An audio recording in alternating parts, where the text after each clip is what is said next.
Already happened? All right. No, it's happening. We're here. What's up, everybody? Hello, everyone. Norm gets a belt today. Nice job, Norm. My man. What's up, Chatty House? We're early today. Jesse's wife said, "Get the." That is true, actually. I was like, hey, Kyle, can I do this meeting virtually? He's like, wait, no, my wife has a virtual class in the morning. I'll just get out.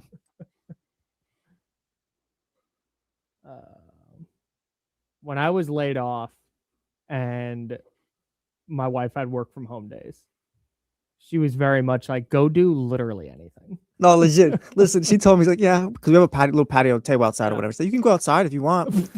I'll just go to work. I'll just go to work, babe. It's cool. Thank you, though. It's cold outside. You can go outside. I'll leave a water bowl out there for you. It's a little bit out there. Jesse's shivering. We got an automatic feeder for my cats, and you have to obviously fill the automatic feeder with food. I did not pay attention to the notification that it was low last night, and so they didn't get a full dinner serving. And they're cats, so they just bitch about food all the time. But they were like fine last night. Well, because they didn't get their full dinner serving last night, they woke me up, and it usually the automatic feeder goes off at 5. They don't bother me. It's whatever. They woke me up at 4:25 this morning. Like, hey, we're hungry. And I was being a dick to them. I'm trying to go back to sleep. I'm trying to get them to shut up. And I'm like, fine. And I go into their room to look to see if the feeder went, and there's no food in it. Like, ooh. Whoops. What up, y'all? Ayo. What's up, guys? What's up, Russ Dog? What's up, Scooter? What's up, Tyler? What up, Filthy? Yeah, it's crazy. I don't know how it is up. I'm sure it's probably worse up in the mountains, James, but my drive to work right now is all fog. Oh, it's totally clear up here today. It's beautiful. Yeah. It's time now to go beyond the headlines. And for the next 2 hours, go where every sports fan wants to go. Behind the scenes and into the practice facilities, locker rooms, coaches' offices, and press boxes to get the info before anyone else. This is the ESPN 1320 Insiders. Oh, good morning. Hello. Hi, everybody. I'm Kyle Madsen. That's James Ham, live from the home studio. Jesse Tapia hanging out with us because he got kicked out of his house today. And we're the Insiders. We're hanging out with you until noon, and then we'll hand it off to D-Lo and KC. As ever, the Sacramento Kings played last night. The Sacramento Kings lost last night. And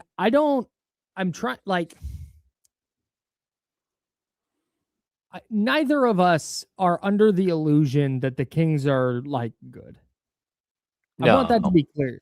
Nobody here thinks that there's some version of the Kings that is a 500 team or better right now. That's not the where this is coming from. This is just coming from a place of watching basketball. A dispute between NBC and my television provider has made it so I had to purchase League Pass to watch the Kings. So I've gotten to watch a lot of basketball this year, certainly more than I have in years past. Watching the Kings play defense or not play defense is like frustrating to a point that goes beyond, it just isn't a good team. Yeah. The defensive effort, and James, you brought this up yesterday, and I think it's going to continue to be repeated until the Kings make a move. But what specifically happened last night in the third quarter, very specifically, because in the first half, I thought, okay, they're fine. Raptors missed some open shots, but okay, no, the effort was there. The Kings were leading. And then you watch in the third quarter, and it was not just bad defense. It was open threes or open layups. And it wasn't like, I didn't think Toronto was doing anything that was like, man, revolutionary offensively, that is just like, man, don't know what you do to stop this Raptors team. No, they were just, it was blow-bys. There was no help, and they were getting to the rim at will. And if Dylan Cardwell was there, they were making one pass and getting an open layup. And if not, they were kicking it out for an open three. Yeah, I think it was really revealing in postgame. Dylan Cardwell was asked about what happened in the third quarter, and very specifically, he said, we just stopped doing what we were supposed to be doing. Like, we did it in the first half, and it worked, And then we come out in the third quarter and everybody stopped doing what the game plan was. We got away from the game plan and the game plan was working and we got dominated. And it's a really, really frustrating thing. And you know what it does though, Kyle? It just Mhm. speeds up the process. It's like, hey, look, they can do it. They Mhm. just don't want to. And that's it. And at the end of the day, if they don't want to, we'll find someone else who does, because we got other players on the roster that do want to play, that do want to play defense, that do want to follow the game plan, that do want to listen to the coach, that do want to like be good and be great someday and be better than they are today. And then we have other players that they're okay trekking off a third quarter. And so that's where I think it was just one more glaring moment for the Sacramento Kings where you got it, where you understood where this thing is heading and Yep. why it has to head this way and why it is that this team will not look the same, whether it's after the trade deadline or whether it's this summer, it will not look the same. Because if it does, then it's just criminal, because that's not what you should be doing as a basketball team. So you mentioned that about they just stopped doing what they're supposed to be doing. To me, that comes down to the coach. Like, that comes down to coaching. Mm-hmm. That's where, hey man, you've got to get a message through that these are the things we have to do to win. And I know that Doug has brought this up before. What was it? Like 5 games in, 6 games in, whatever it was. He was like, we're bored of doing the things it takes to win. Like, all right, man, that's on you to get that message through. And if not, it's on you to play the guys who the message does get through to. What I couldn't grasp yesterday was we spent a lot of time on the show yesterday talking about how I thought we had finally reached the point of the year that the coaching staff was going to see players who weren't doing the right thing and say, all right, Zach LaVine, you had 7 minutes in the second half, and otherwise you're going to sit your ass on the bench because you're not doing the right stuff. Domantas Sabonis, you're going to play 5 minutes or whatever it was in the second half because you know what? You're not doing it right. You got to sit on the bench. It's like, all right, cool. That's the standard now. That's what this team is doing moving forward. That's exciting. I'm really excited to see what the next step of that is. The next step of it was going right back to where they were. Last night in the third quarter, minutes, Zach LaVine 9, Russell Westbrook 8, DeMar DeRozan 10, Maxime Reynaud 6, Precious Achiuwa 8, Dylan Cardwell 5, Nate Clifford 4, Dennis Schroeder 4, and then Malik Monk got 6. The Raptors in the third quarter went 14 of 19 from the field and 4 of 6 from 3.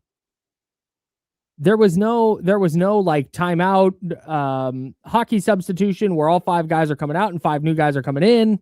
There was never. It was like the Kings were winning. The lead started to slip. So you got to keep Zach LaVine and you got to keep DeMar DeRozan. You got to keep everybody in there because the lead is still there and we have our best. We have a chance to win. And then the lead started to slip. And it was like, okay, got to battle back into it. Got to still play those guys. The inconsistency from the Heat game to the Raptors game was really frustrating to me.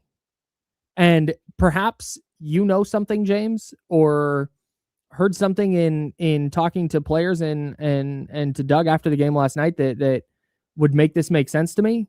And if that's the case, I would like to hear it because the logic doesn't track from, well, if you're not going to do the thing, we need to get a stop. So we're going to find guys who get a stop, to giving up 74% shooting on 19 shots in a quarter and giving up 43 points in that quarter. And nothing changed really. Well, I don't know why it fell back to just like, oh, the veterans are going to play. Well, yeah, but I mean, we're kind of contradicting ourselves here, aren't we? I mean, look at the box score. He did do something. Mm-hmm. He went to Malik Monk. He went to Dylan Cardwell. He went to Dennis Schroeder. He went to Nate Clifford, who, to be honest with you, are all better defenders than any of their starters. Now, did he go to Keon Ellis? No, he didn't go to Keon Ellis. That's a whole different story. Let's just put him on, pull him out and just kind of put him on the shelf for right now, because that's a situation that will figure itself out. But like, look, as a coach, I get it. Like, I'm not going to say that he did a good job of saving the day last night. But when you come into a game and you have a game plan and the game plan works for 24 minutes and you get to the second half and the same exact players that followed the game plan in the first half aren't following the game plan again, And then you do make wholesale changes. It wasn't a line change. It wasn't like one moment where they switched everybody. But I also would point to like, look, Doug Christie used to say this all the time as a player, or, looking back as a player. When he went out of the game and they were playing the Los Angeles Lakers, and he was going to go step off the court for a few minutes because that's, you get subbed out. Yeah. He would look at Bobby Jackson and say, Bobby, you better not let Kobe get going. You better not do it. Like, if I have to deal with him as a red hot superstar who's hitting every shot, which he's not right now, but if I come back in the game and he's hot, then we're done. And there's nothing I can do about it. Once you let somebody get that confidence and build that, that's where they got to last night. It was very clear that they had a game plan. It worked. They get away from the game plan as a group. And for whatever reason, this team very much goes into individual mode so quickly. It's crazy. They go into ISO mode. They go into me ball like instantly. And they don't play defense like as a collective in those moments. And so you watched it play out, and it's like, should he have called a timeout earlier? Yeah, probably. Probably should have called a timeout 3 minutes into the quarter and said, hey, everybody out. Like, what are we doing? Sure. But he did go to the bench and try to reset it. But by that time, you let their offense start rolling. And now they're playing at a different level. And that's a problem. If you allow another group, whether it's shooting from the outside or it's their pick and rolls where all of a sudden they start dominating you, it's really tough to rein it back in. And it's something that they're going to have to address wherever they can. But I also look, this is the 2025-26 Sacramento Kings. They're not good. And they're not going to all of a sudden be good. They had a 4-game stretch where they were good and they listened to the game plan. But once they let go of the rope, it's over. And that's a big problem. And it's not like, again, you put in Dylan Cardwell and Neat Clifford, 2 rookies, one of them undrafted, one of them the 24th pick in the draft, and said, hey, stem the tide that these professionals, that the guy with 17 years and the guy with 18 years and the guy with 12 years, go ahead and go out there and stem the tide that they just let overwhelm you. Yeah. And that's a problem. And so, again, I would like to say, hey, it's bad coaching. It just is.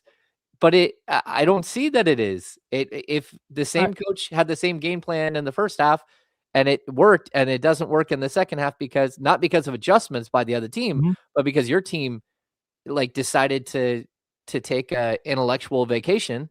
Okay, that's tough. I'm with you. Like, I'm not trying to stand in front of any of the Kings veterans here and defend their play, not even in a small sense. But we went from veterans are going to sit if they're not doing the right stuff to Zach LaVine playing all 12 minutes in the fourth quarter again last night. Yeah. It was Malik Monk doing whatever wrong, whether it was on the court, behind the scenes, I have no idea. But doing whatever wrong, he's going to sit. They're going to sit. They're going to take away his minutes. They're going to put him on timeout until he can do the right stuff, whether that's on the court in practice in garbage time, whenever he does get to play. Oh, and he does? Okay, cool. Now we'll put him back out there. It appears that he's the only person that applies to. Yeah. Because I mean, they did the game before sit, some of these guys for the entirety of the second half. Right. Okay. Yes. Yes, correct.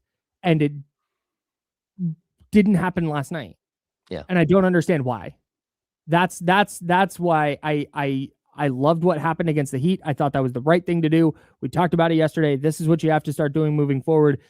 Whether you are a fan of that for tanking reasons or getting the young guys minutes or just Doug establishing this culture. We talked about that it went from that to, all right, Zach LaVine's playing all 12 minutes in the fourth quarter again. Yeah. It was a very, very confusing thing that I didn't expect to see. Well, I'd also point out, the franchise did one of the strangest things I've ever seen last night. I mean, you've had a player for what, less than 4 months? You didn't even sign him during training camp in Russell Westbrook. But you're going to have a poster night one night and then a Russell Westbrook night the next night, which also corresponds with first responders night, where you stop the game every time out in the first half. They ran videos of Russell Westbrook. They pan down to Russell Westbrook. He scores 23 points on 22 shots. And so it's Russell Westbrook night. So I'm with you, Kyle, but can you bench Russell Westbrook on Russell Westbrook night? I don't think you can. Well, yes, you you should be able to. That's not going to help me in 2026 or No. 2027. I totally agree, but at some point, you got to be in line with some of the things that the franchise is doing. And so, like, again, like, what are you supposed to do? This is like such a weird situation. And I think the strangest thing is, just to be completely honest, the strangest thing is that a team with Russell Westbrook and DeMar DeRozan and Zach LaVine and Domantas Sabonis, they're bad. We're talking 2 Hall of Famers. We're talking combined probably, I don't know, 25 All-Star appearances. Like, how are they this bad? And it doesn't make any sense except for the fact that they don't play team basketball and they don't play together. And it always regresses to who's going to get their shots. And I'll say the same thing about the players that they're bringing off the bench outside of the young guys. It's the same thing. And I think God bless Malik Monk for at least bringing energy and bringing fire. But at the same time, they're hamstringing Malik Monk and taking away his superpower by not letting him be a primary ball handler off the bench. Because Dennis Schroeder is that guy. Like, this team would be so much better if they only had one, like, ball handler off the bench that's creating and scoring, like creating for himself, creating for others. But no, you can't do that because you signed Dennis Schroeder. And so, again, it's not a knock on Dennis Schroeder. He's just doing what he does. But how many players do we keep saying that about? We can't knock DeMar DeRozan because he's just doing DeMar DeRozan stuff. We can't knock Russell Westbrook because he's just doing what Russ does. Yep. Well, the answer is, yeah, you can, because they're 12 and 33 and they're bad. And they're bad because all of those guys are doing what they do instead of doing what the coach is asking them to do. And that's it. That's why you're so bad. And if players want to know why they're not playing, you're not playing because you're 12 and 33. That's why you're not playing. That's it. Like, if we're going to be 12 and 33, then I sure as heck am not going to run an 18-year veteran out there for 38 minutes a night. I'm going to go to the young kids and give them an opportunity, because it's not like you're going to lose a game because of that. You're already going to lose the game. So that's it. Yep. Bunch more stuff to get into from last night. Domantas Sabonis didn't play. Keon Ellis didn't play. Got some silver linings. We got 6 quick thoughts. We'll get into all that. We got NFL awards stuff to get into. Christian McCaffrey, a finalist for 3 different NFL postseason awards. We'll dive into that and continue, as James just so eloquently established, this Kings team's not good. So we're going to continue kind of looking forward and continue that conversation on what's next over the next couple hours. That's James Ham. I'm Kyle Madsen. We're the Insiders here on ESPN 1320. It's Sacramento Sports Leader.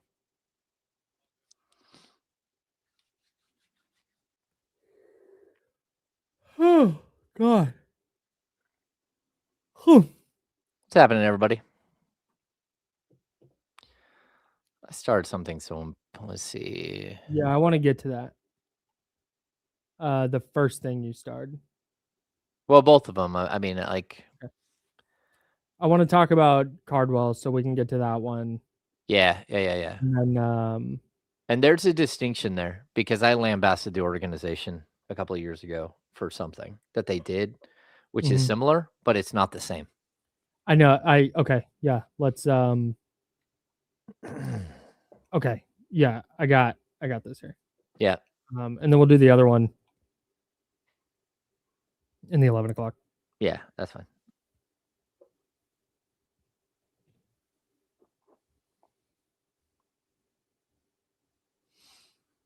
What was I?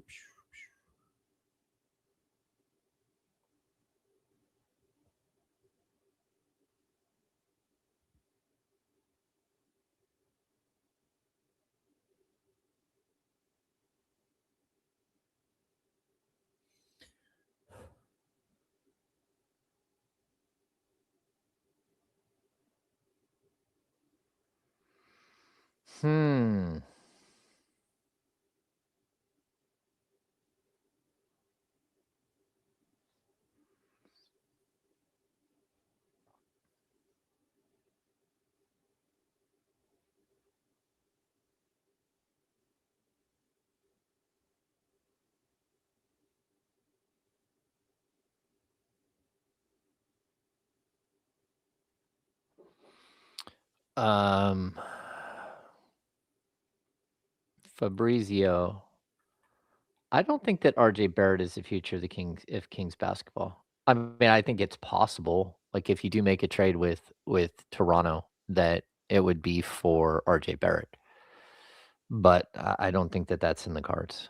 At least not right now. I mean, it's possible. I haven't looked at RJ Barrett's salary, but from what I know, like the Kings have been approached by Toronto, and there was like they would really like Domantas Sabonis, and there was but the Kings had told them very quickly, like, hey, we're not taking on Emmanuel Quickly's $32.5 million for the next 4 years. They said no to that. Barrett only has 2 years, 27.7 this year, 29.6 the year after. And the Kings also told him, yeah, we're not taking Jakob Poeltl, who's owed 19.5, and then 27 and 29. And all of a sudden has a bad back and can hardly move. Oof. I mean, they had to send him home. That's what I heard last night. They had to send him home from the road trip because he's hurting. Matt, I've had a really, really busy couple of weeks, so I've not been able to catch any of the Champions League. I do love to watch Champions League, but it's a whirlwind. Like all of these home games take a massive toll, which is why I'm home today.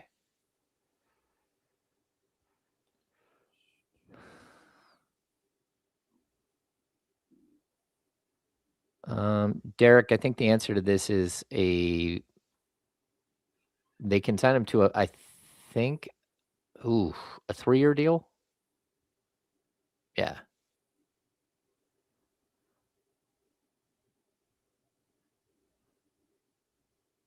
I haven't even looked at the rest of the Poeltl deal because I think it goes beyond like the block that I was looking at. It's not good.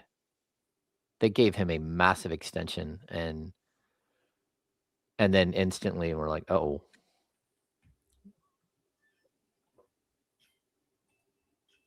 Welcome back to the Insiders with James Ham and Kyle Madsen on ESPN 1320. I'm Kyle. That's James. Jesse Toppy on the ones and twos helping us out. Want to get to 6 quick thoughts, get into some of the what of the Kings 122-109 loss to the Raptors, but something I want to get to first because we spent so much time harping on how bad the Kings are in that first segment. I think it's impossible to have a conversation about the Kings right now and not talk at least a little bit about Dylan Cardwell, who continues to be a silver lining. And I saw somebody yesterday on Twitter ask if he is the Kings' most impactful player right now. I think it was Jack Dana, I think is his name. Asked if he's the most impactful player on the Kings right now. And my immediate reaction was like, slow down. But when I went to say, no, it's player X, I couldn't think of one. Yeah. And I know that's and that's not to say that I think Dylan Cardwell is going to get MVP votes or Rookie of the Year votes or anything like that. But James, you and I have talked about this since September of 2023. We have talked about how the Kings need players who, not necessarily guys who are going to score a ton of points, not a bunch of guys who need the ball in their hands. They need players who are going to rebound, block shots, catch lobs, be an athlete, be a disruptive force, and just do the little things. Just you could have 4 guys who can do all the other stuff, but you need at least one guy, that glue guy, that energy guy, that brings his hard hat and lunch pail to work guy. That's Dylan Cardwell. And he's showing on this team that we have established today and over the last 45 games is really bad. He's showing that he can have a positive impact even on this version of the Kings. Oh, yeah. Every minute he's on the floor is it's a joy, but B, aside from all the celebration stuff, he's just affecting basketball games on both ends of the floor. Yeah, I mean, like, I don't even know how to explain it because, like, I think a lot of people, like, you instantly go to Keon Ellis and how important Keon Ellis became as an undrafted, free agent, right? An undrafted rookie. And you found, like, a diamond in the rough. And we kept saying, hey, look, the Kings have to find more diamonds in the rough because for every $49 million or $47 million player or $42 million or $26 million player. You do have to have like a super low budget player on your, as far as financially on your, and you never know how those players are going to work out. You don't like, it's just a crapshoot, right? And I think Dylan Cardwell might be the biggest crapshoot I've ever seen. And we're talking about a kid who's already 24. We're talking about somebody who throughout his college career was a non-factor. He was a complete non-factor. And like, did he bring energy? Did he play hard and all that stuff? Sure. But we're talking about somebody who averaged 5 points and 5.1 rebounds per game as a college player. Career high 5.3 points per game. Yeah, as a fifth year senior, he averaged like barely 5 and 5. Yes. Right? And so we talked to him last night, and I like, first of all, just the joy that he plays with and the joy that he brings to a press conference is spectacular. But I also, he brings up, hey, I wasn't a good rebounder in college. And actually I got dinged for not being a rebounder at the college level. And people said, well, why are you such a bad rebounder? You're like 6'10", 6'11". And he's like, well, because in the league that he played in, there were a bunch of dudes like him, and he was just boxing out the whole time and allowing other people to rebound and being an unselfish teammate. At the pro level, he's found that there are a couple of guys that you really have to put a body on. And he brought up Mitchell Robinson. He brought up Steven Adams. He's like, but outside of that, just go get it. And he's been working with one of the player development coaches, who's a big man coach, who's really worked with him on not only, rebounding and positioning and stuff like that, but he's also working with him on like the baby jump hook and like the little things that we're starting to see show up that he did not have at all. And we're talking about a player who like literally has never scored 20 points in any game that he's ever played in his entire life. That's so crazy. That's so crazy, especially when you think that of, him as a high school player, he had to be 6'8", 6'10" in high school and couldn't easily dunk. I mean, he's like a phenomenal athlete. So how is it that he didn't have a couple of games? And the answer is he just never probably got the opportunity to play on a team that valued what he did. So anyway, to make a long story short, like the Kings stumbled on a gold mine, and I don't think that they knew what they had. They went out and they interviewed a couple of, you bring in draft prospects, right? And a lot of them are favors. I think they probably even brought Dylan Cardwell in as a favor for somebody, or as like, hey, we're bringing in another 5 and we need him to compete against somebody. So let's bring in this kid because he's part of the pre-draft process. But Doug Christie said last night, I asked him, like, when did you know? And he said, I knew instantly. And he's like, the other coaches started teasing him, saying, oh, you just fell in love. Like, you fell in love with a prospect. That's what all coaches do. And he's like, no, like right away. He does exactly, like, if you look at the 6 pillars of Scott Perry and Doug Christie's standard, which we hear about all the time. Boy, do we. It just describes Dylan Cardwell. That's like, he is like, he follows every single one of them, and he's such a sweet kid. It's God bless this, God bless that. He's trying to learn. He's trying to pick up as much as he can. But he's also like, I don't know how I'm here because I shouldn't be here. And, it's God's will that he's there is what he says. And it's like, there's no reason for him to be there where someone else that was a much more accomplished college player would be there. But here he is, and he's going to take advantage of the situation as much as he can and grow into his role and be the best player he can possibly be.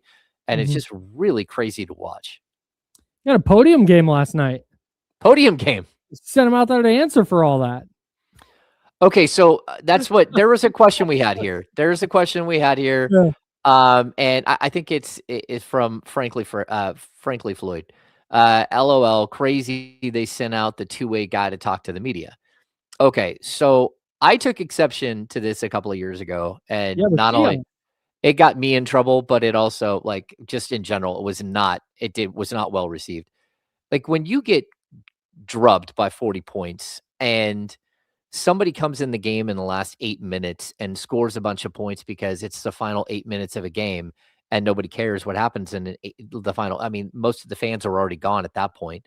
That's one thing, right? But when you bring out Dylan Cardwell, who was a big part of the reason why the team was in the game in the first half, and a big part of the reason why the Kings have been in multiple games lately.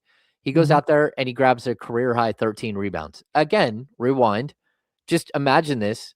Nick Clifford averaged 9 rebounds a game at the college level. Dylan Cardwell averaged 5. He just went out there and grabbed 13 rebounds in an NBA game. Man. Like that's crazy. So he got a podium game because he deserved it. And not because they were trying to hide something or they're trying to stick somebody out there because no one else wanted to talk. No, Dylan Cardwell got a podium game last night because he earned a podium game.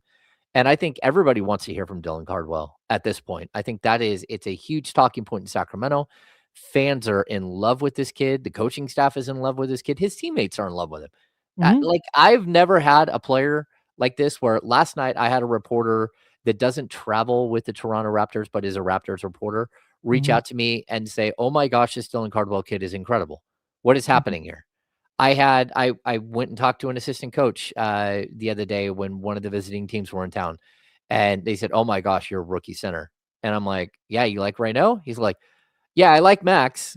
But no, I'm talking about Dylan Cardwell. Like, you found a real one. Like, like that's the reception that we're getting around the league from him already.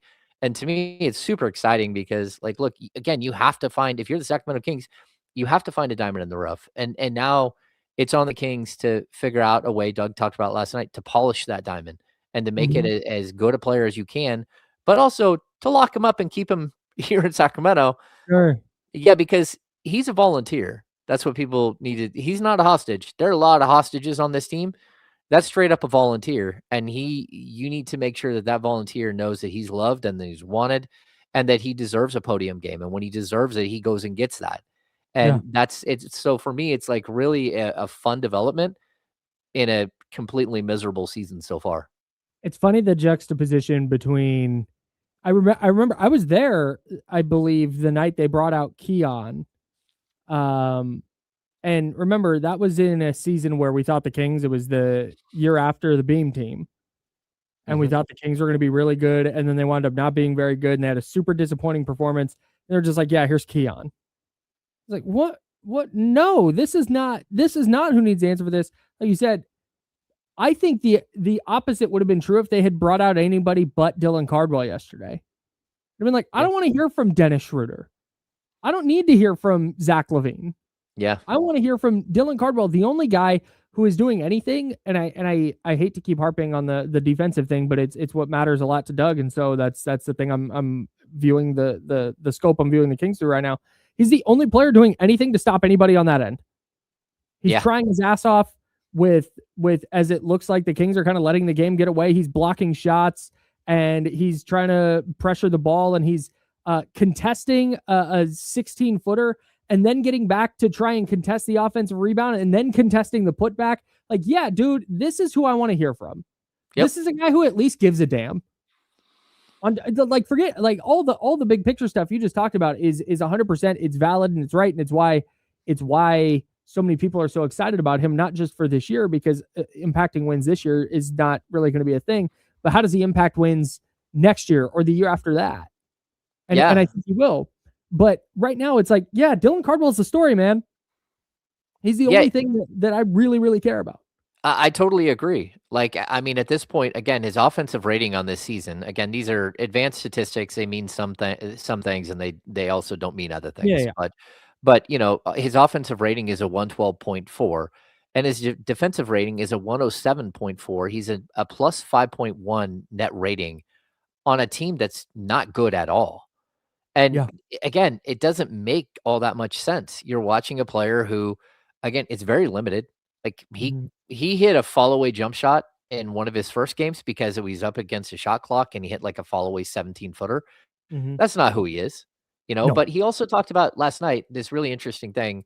He said, first of all, when he went to Boston for a workout in pre-draft, and he had talked to, you know, them and said, like, hey, what is it that I should be doing? He asks good questions when he's in an interview process, because it's not always about the questions they ask you. Sometimes it's about the questions that you ask them that can actually, you can glean something from.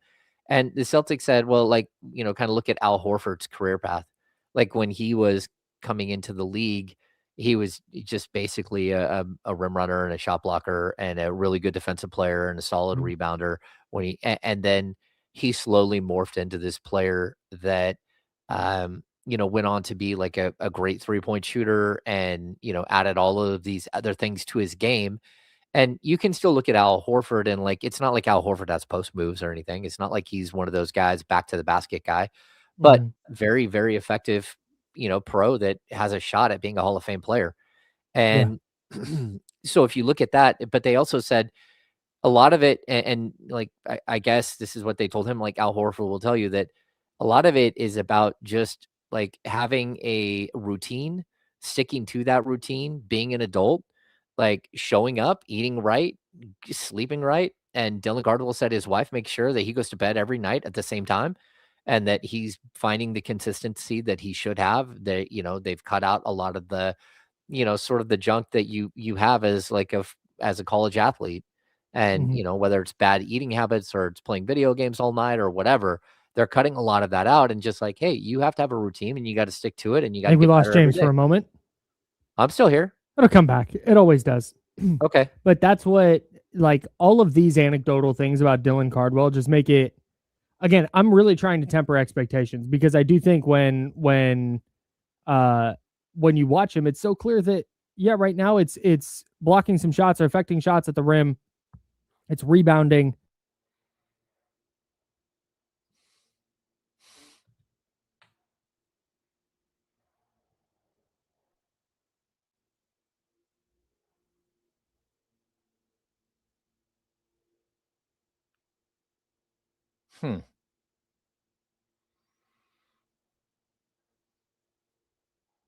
Oh, I guess that I'm the only one here. So hopefully Kyle figures out what just happened. But yeah, again, we're talking about Dylan Cardwell.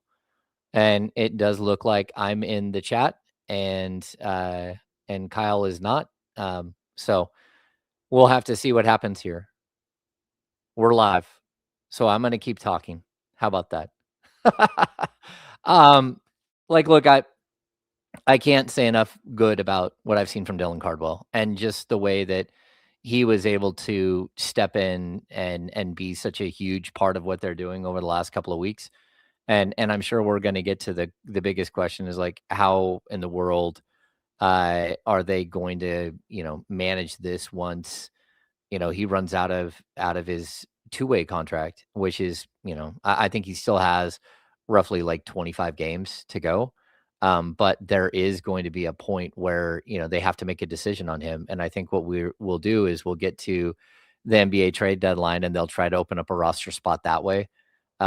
And as soon as they can sign him to a contract, I think they will.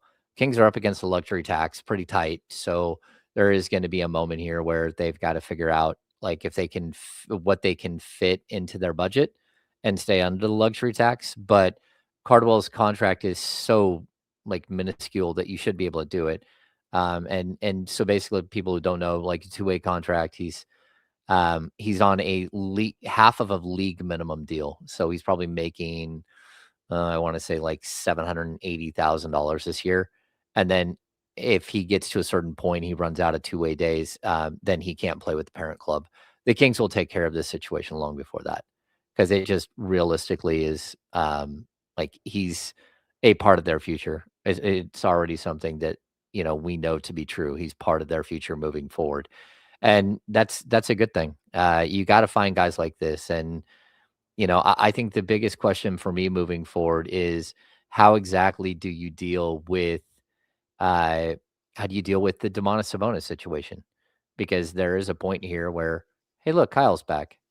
Yeah. So James, sorry, we had some issues on the stream, but I was just talking about how I'm trying to not place because you start talking about the support system with Dylan Cardwell and all of these, he's eating the right foods and getting to bed on time and doing all these things. Like it makes you optimistic about Dylan Cardwell down the line while also trying to temper expectations. So it's not like if he doesn't become a 20 and 15 guy, it's not like, wow, Dylan Cardwell really fell short. Mm-hmm. Like that, so it's like I'm really, really excited about him. I've tried to not be too excited, but it's impossible at this point.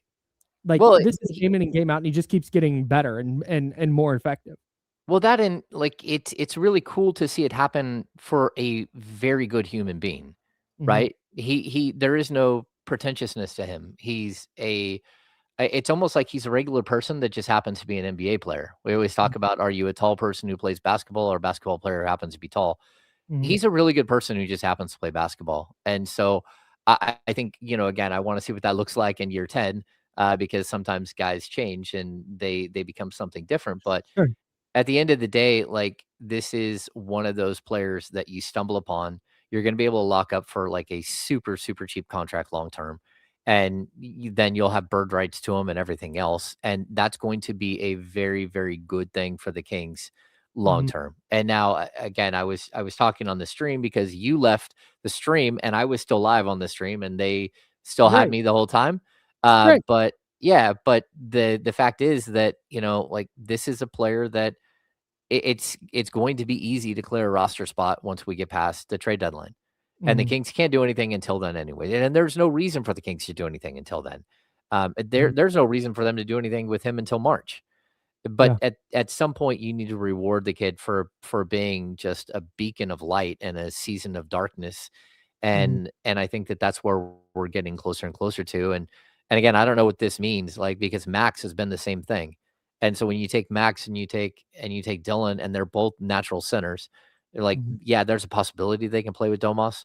There's also a possibility that Domantas Sabonis is on his last couple of games in Sacramento. And that's because you do have to shift gears here to the younger players. And is Domantas Sabonis a better player than these two? Yeah, he is. And neither one of them may ever reach the heights that Domantas Sabonis has. I doubt they do. Yeah, but that doesn't change the fact that you might have stumbled upon greatness here with both of them. You might have stumbled upon a defensive player of the year type candidate in Dylan Cardwell. Can he Tyson Chandler? Yeah, that's crazy. Can he be Ben Wallace? That's what we're looking at now. It's like, hey, Ben Wallace, don't forget, who ran the Detroit Pistons and was part of the front office with the Detroit Pistons in the early 2000s, when they went to the conference finals like 5 times and they won championships. This is Scott Perry. And so finding this guy is crazy, but also like, hey, that's why you brought in Scott Perry. Somebody's got to go out there and mine for talent everywhere they can find it. You casually dropped in there that Domantas Sabonis might be playing his last couple games with the Sacramento Kings. I would like to explore that next on the Insiders. It's ESPN 1320 Sacramento Sports Leader. Hey, sorry about that, guys. Our internet went out a couple times there. Yeah, so the issue, just to peel back the curtain all the way here, the issue that I have back in the studio is that I'm still on the radio. Yeah. And so I can't just be like, oops, hang on, technical difficulties, because to the radio people, there's not technical difficulties. Yeah. So you were having a conversation with the stream while I had my technical difficulties there, and I was having a conversation with the radio. So yeah, it was weird. Never been more back. To be honest, we dropped Wi-Fi yesterday, but it didn't impact the stream. I lost Wi-Fi on my laptop and had to switch to different Wi-Fi to my phone Wi-Fi. Well, like right in the middle of the show, but eventually it came back. But we're all hardwired in there. Luckily, it was fine. We were able to hang out. The chat. Yeah. I'm just sitting here by myself, and the chat's like, "Hey, you're live," and I'm like, "Oh, okay, that's fine. I'll talk." We had started to cut out a little bit, and I just when that happens, I'm just gonna kind of pick up the conversation and vamp until you come back on the radio side, and that's just kind of what I started doing. And then it booted me out of StreamYard entirely, and then it was like, we can't find this page, and I refreshed once and it didn't find the page. I was like, all right, I'm just yapping.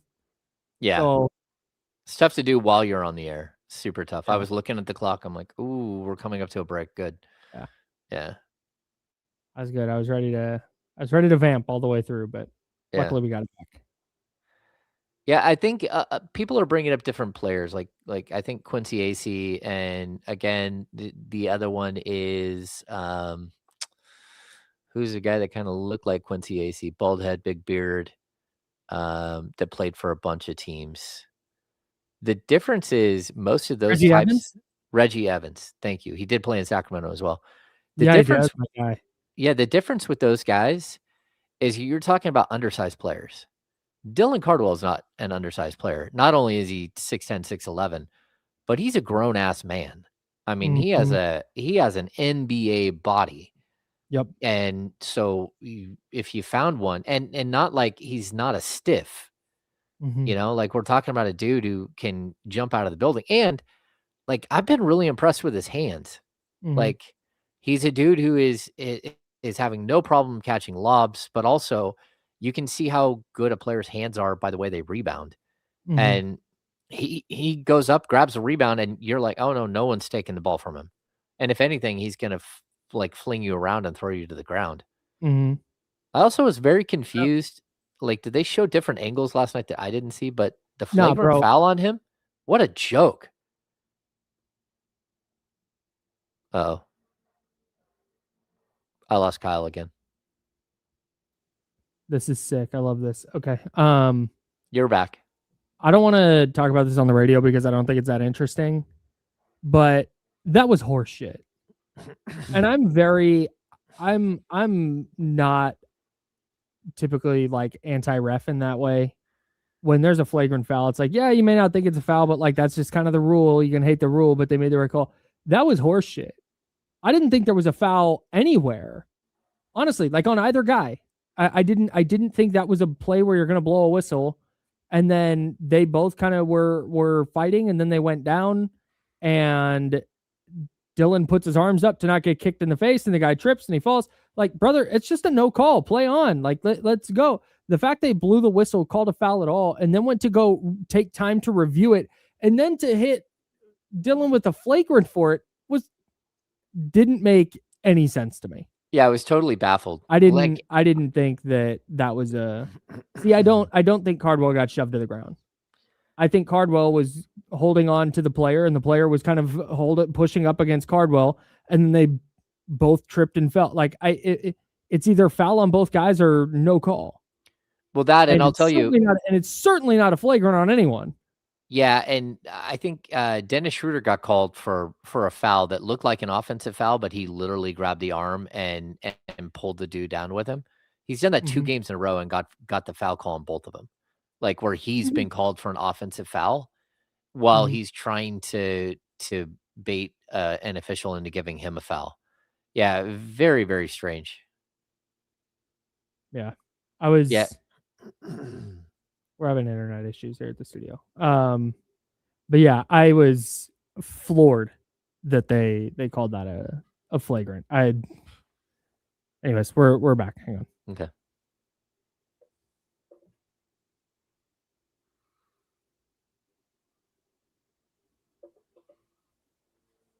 Welcome back to the Insiders with James Ham and Kyle Madsen on ESPN 1320. I'm Kyle. That's James. Jesse Toppy on the ones and twos.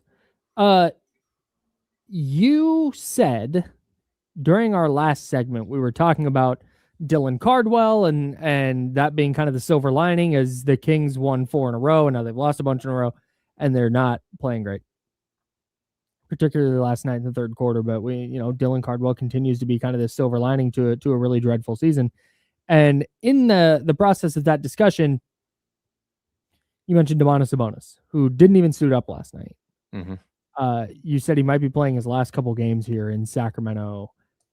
Can you elaborate on that, or is there a new nugget to know? Is that just reading tea leaves on him not suiting up last night? What are your thoughts here? Where are we going? Yeah, I think very specifically the reason he didn't suit up last night, it's a return to play thing. Like there might be some like a little bit more to it, but like, look, he just missed 27 games with a knee issue. He did not have surgery on that knee. And then, you played him 20 minutes the last couple of games and 17 minutes, and then you had a back-to-back. I think they're being cautious with him, and that's to be expected. I mean, he makes 40-something million bucks. The last thing you want to do, especially like 2 weeks before the trade deadline, is run a star-level player back out onto the court coming off a knee injury in a meaningless game, because let's be honest, these are meaningless games when you're 8-32 or 8-33.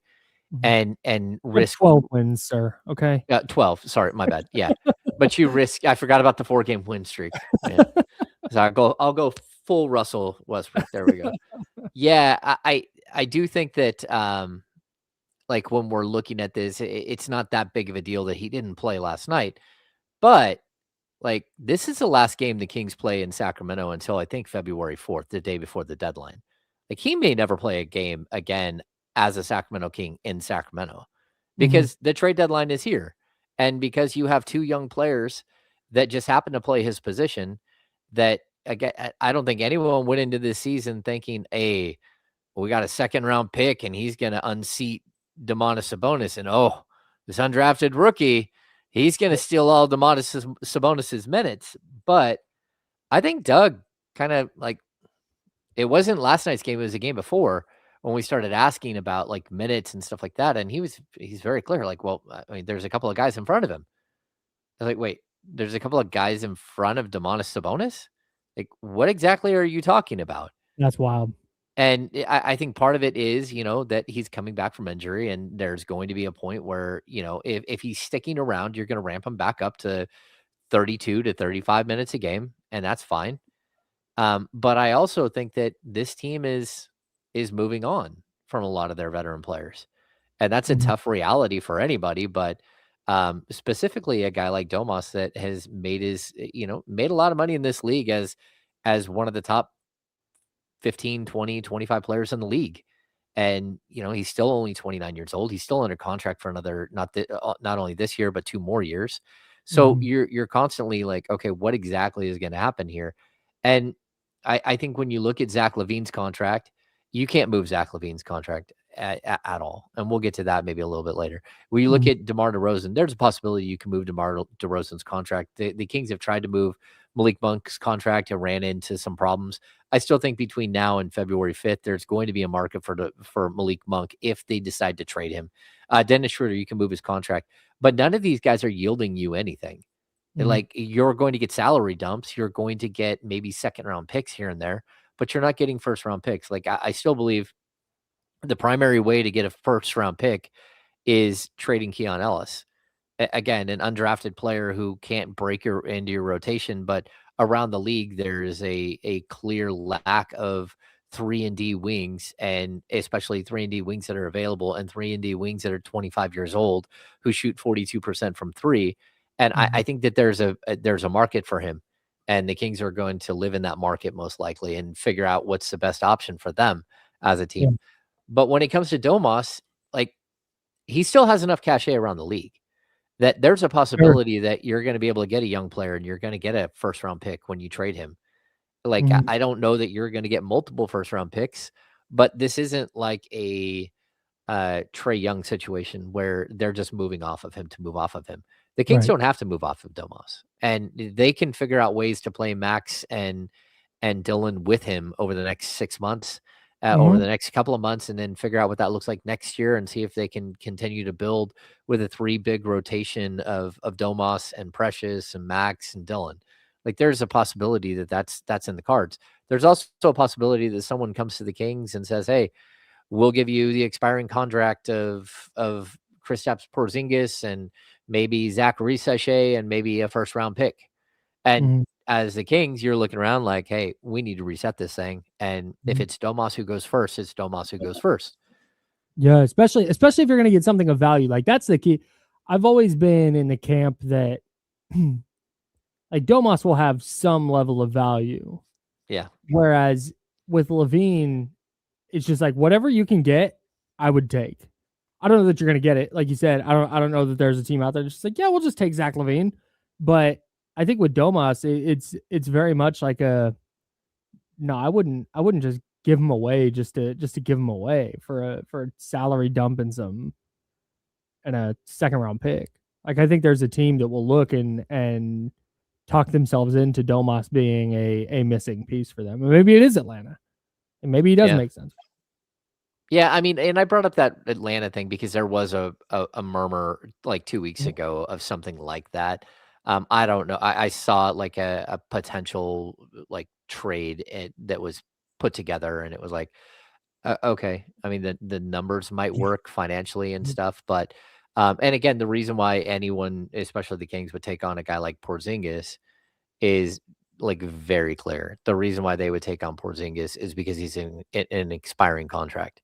Yep. And you just move off of the money quicker. And if the Kings can do that 2 times, or they can do that 3 times and move off the money quicker and all of a sudden become a super young team building around draft picks and young players next offseason, and a team that also like this coming offseason, but also a team that's able to take on some questionable contracts in order to get first round picks. Okay. That would be a good space for the Kings to live in for a season or two while they try to collect assets and rebuild their roster. Yeah, it's just we've been saying this for years now, but like just pick a direction and take it. Yeah. Just not this one. Like whatever direction, they're not going in a direction right now except backwards. But yeah, if it's amassing cap space to accumulate picks, great. If it's amassing cap space to make a big trade, cool. Like whatever it is. Yeah. Pick a lane and do it. You brought something up there. I think there is something that people don't quite like. They always think that, oh, you're getting all these draft picks so you can draft a bunch of young players and start over with like 12 or 15 young players. Sometimes you amass draft picks, you use a couple of them, you strike gold on 1 or 2, you build some other things around them, and all of a sudden you're a team who's ready to strike and has 3 or 4 extra first round picks that you can go and get some star level player that fits into the build that you're like structuring. Yeah. And so I think the Kings are in a mode where, can they take a calculated risk here and there? Yeah, they probably can. Like if there is a way to go get John Morant for Zach LaVine and you're not giving up a bunch of extra stuff, like why not give it a shot? Maybe it works, maybe it doesn't, but you're not prolonging like what's happening too long. I just think that, there are other ways to build this thing out quickly, and it doesn't have to be like this slow motion, the process. And you're going to go into the top 5 of the draft 5 years in a row, hoping that one of them will be a superstar. And that's what you're going to pin your entire franchise around. I think there are different ways to build a team. And that's where, Scott Perry comes in. There are for sure. And it'll be on Scott Perry in the front office if they don't accomplish what they set out to accomplish here over the next couple of years. But I also want to caution that there's a chance maybe there just isn't a market for Domas. Or a market that makes sense for the Kings to trade him. Maybe there's just not a market for Zach LaVine, and you're in on Zach LaVine for as long as Zach LaVine is around. And Malik Monk, and maybe they're just not able to accelerate this. You hope they can. And again, if we're sitting here 2 years or this time next season, they're like, yep, still got the same guys, and it's just another miserable year. You can be upset at the front office, but I also think that it's important to note that this might just kind of be the reality. Yeah. They might want to move off all these deals. They might want to do all this, and they might be stuck until those contracts expire. Yeah, or at least until this summer when they're shorter contracts, because as you get closer and closer to the end of a contract, it becomes more and more valuable. There's a layer to the Zach LaVine thing that we have not discussed that I think is really important. I want to get to that next. We've also got some NFL awards buzz for the 49ers and a hilarious thing that happened to Christian McCaffrey. We'll tell you what it is next on ESPN 1320, Sacramento Sports Center.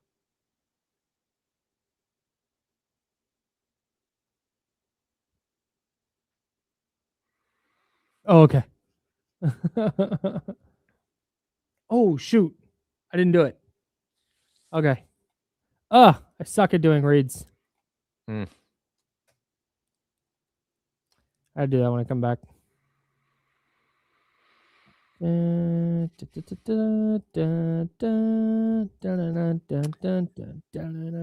to say that Zach's careless turnovers, inconsistent scoring, and defense are identical to Buddy Hield. It's not identical. Like, first of all, Zach is a much better scorer than Buddy Hield. Buddy Hield's a great shooter. He is. And, like if I'm having a 3-point contest, I would take Buddy over Zach, although it'd be really close. I think they're both great 3-point shooters. Zach is one of the smoothest 3-level scorers I've ever seen. The problem is that he doesn't have the ball in his hands.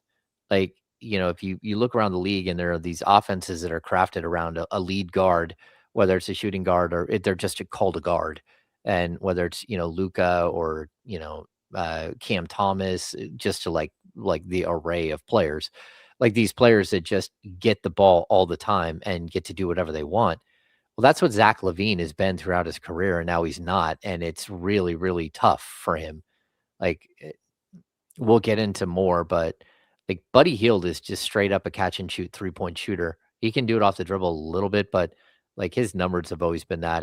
And the turnovers and lack of defense, okay, but I get that. But Zach doesn't turn the ball over all that much. And for that matter, Buddy Hield, throughout his career, he really hasn't turned the ball over that much. It's just the turnovers that he does have are so egregious that you remember them. It's always live ball. It's always dropping the ball off his foot and having it roll out of bounds. Like, they're memorable turnovers in the same way that like Francisco Garcia was good for 1 or 2 turnovers a game where he threw the ball 20 rows deep. And you're like, what in the world did you just do? So I think it stands out. Same thing with Malik Monk. Malik Monk he is a mistake player, but also Malik Monk doesn't turn the ball over as much as you think he does. It's just he's so flashy that when he does turn it over, you're like, oh my goodness, what did I just watch?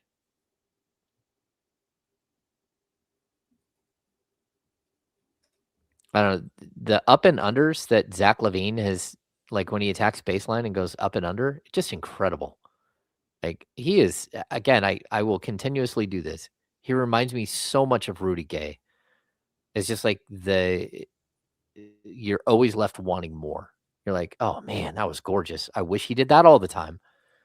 But it's the same thing with Rudy. It's just like a top, 10 talent in the league and just not able to ever become that top 10 player.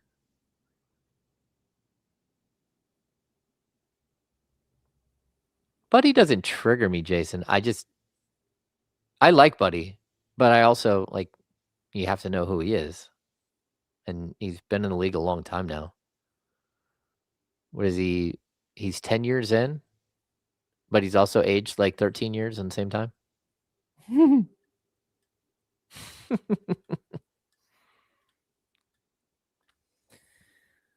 About 30 seconds. I think Zach is starting to trigger a lot of people.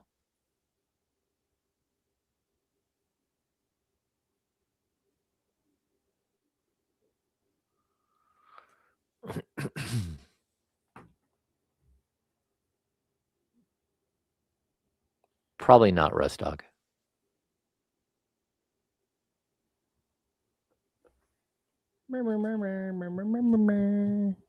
All right, here we go.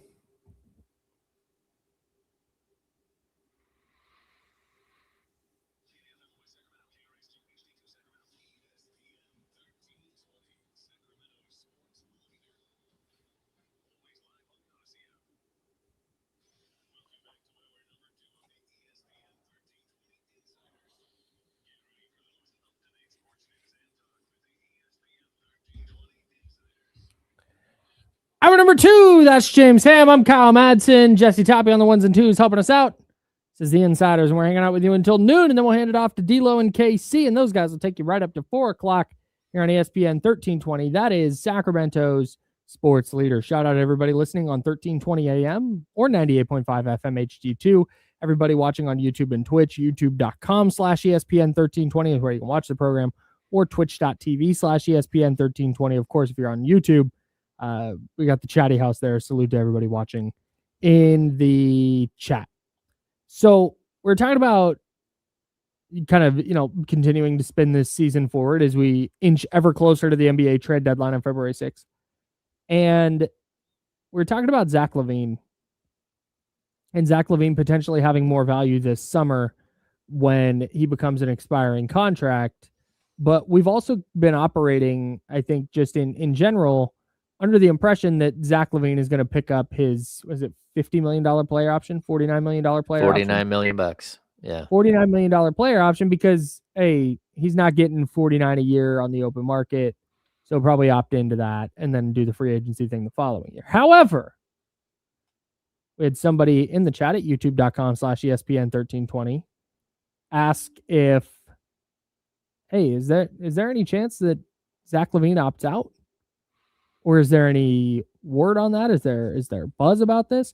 Because if there is, if a team has an idea or an inkling that Zach LaVine is not going to take that player option and instead opt to get a longer term deal in next offseason or this upcoming offseason, then he becomes a little bit more tradable. Mm-hmm. But I also don't know. I'm not going to bank on Zach LaVine opting out of that deal or telling teams, having his agent tell teams, I should say, like, yeah, I'm opting out. Come get me now because I'm opting out. I can't imagine that would be a thing that's going to happen. Yeah. Okay. So I was talking to somebody about Zach last night, and he's like I think most people that are sports fans have watched the movie Happy Gilmore. Um, Zach is starting to remind me of the Mista lady, the lady who's trying to escape from the old folks' home all the time, and that Happy Gilmore runs over. He's like, I think I just killed that Mista lady. Yeah, he's starting to remind me more and more of that, of a player that clearly wants out and does not want to be here in Sacramento at all.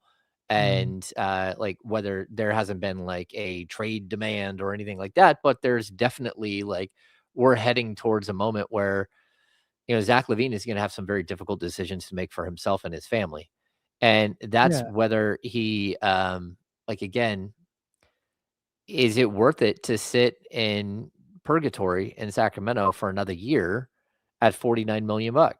And his agent is going to do due diligence here in the offseason. And if there's a 3-year, $100 million deal out there for him to go get, I would not be surprised if he opts out and goes somewhere else. But I'd also point, like, first of all, in today's NBA world, there are very few teams that are going to have 30-something million dollars in cap space. And even few of those teams are going to spend that cap space on a guy like Zach LaVine, who, again, while is a great scorer and has plenty of upside to what he does as a player and can probably help teams, he's not won a bunch of playoff games. And so I think there is this weird dynamic with Zach that, yeah, could he help other teams? Sure. But if Zach LaVine was making $30 million, there'd be a list of teams that were trying to get him from the Sacramento Kings right now. Fact is, he doesn't. He makes a lot of money. So I don't think he would do something crazy like opt out. But I'll also tell people like this: if he is going to opt out and he's got some other contract lined up that he thinks he can go get, the Kings are going to have to be involved, because it would have to be like he opts out and then a sign and trade.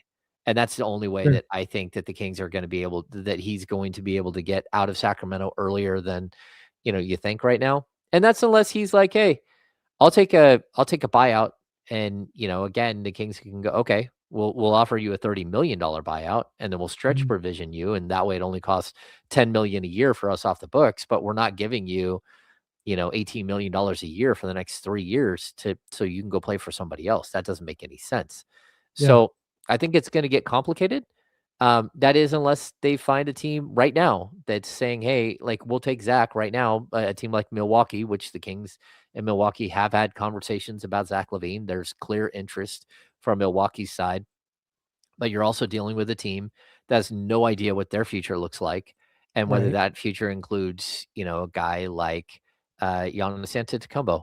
And then last thing on this, I'd also say, like, look, there's a possibility that you go into this offseason and there is a team out there that's willing to take on Zach LaVine as a $49 million expiring contract.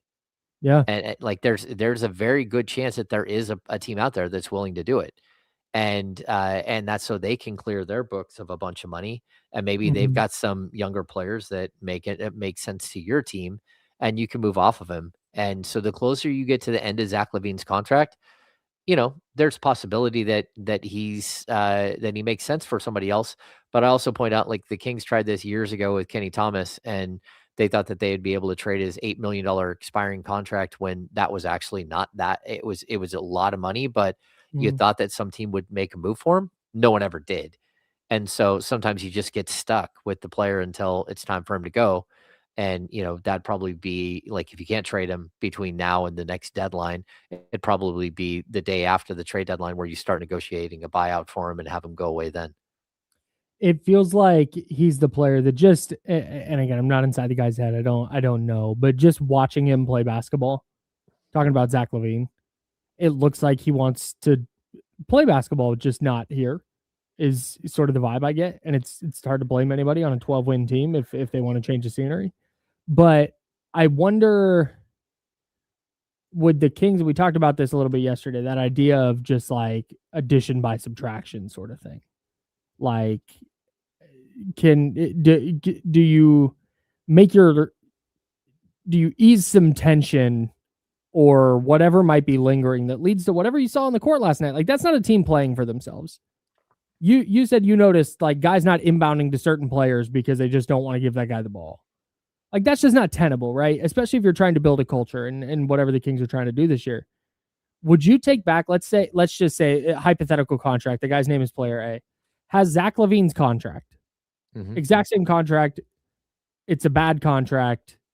Would you just straight take back a bad contract, just have a different player in the building? And I ask that for Zach LaVine, but I also ask that for a guy like DeMar DeRozan or a guy like Domantas Sabonis. Yeah, I probably would. Just to separate, get that. Okay, cool. You go do your thing elsewhere. You'll be happier. We'll be happier. Is that something you think the Kings would be willing to do?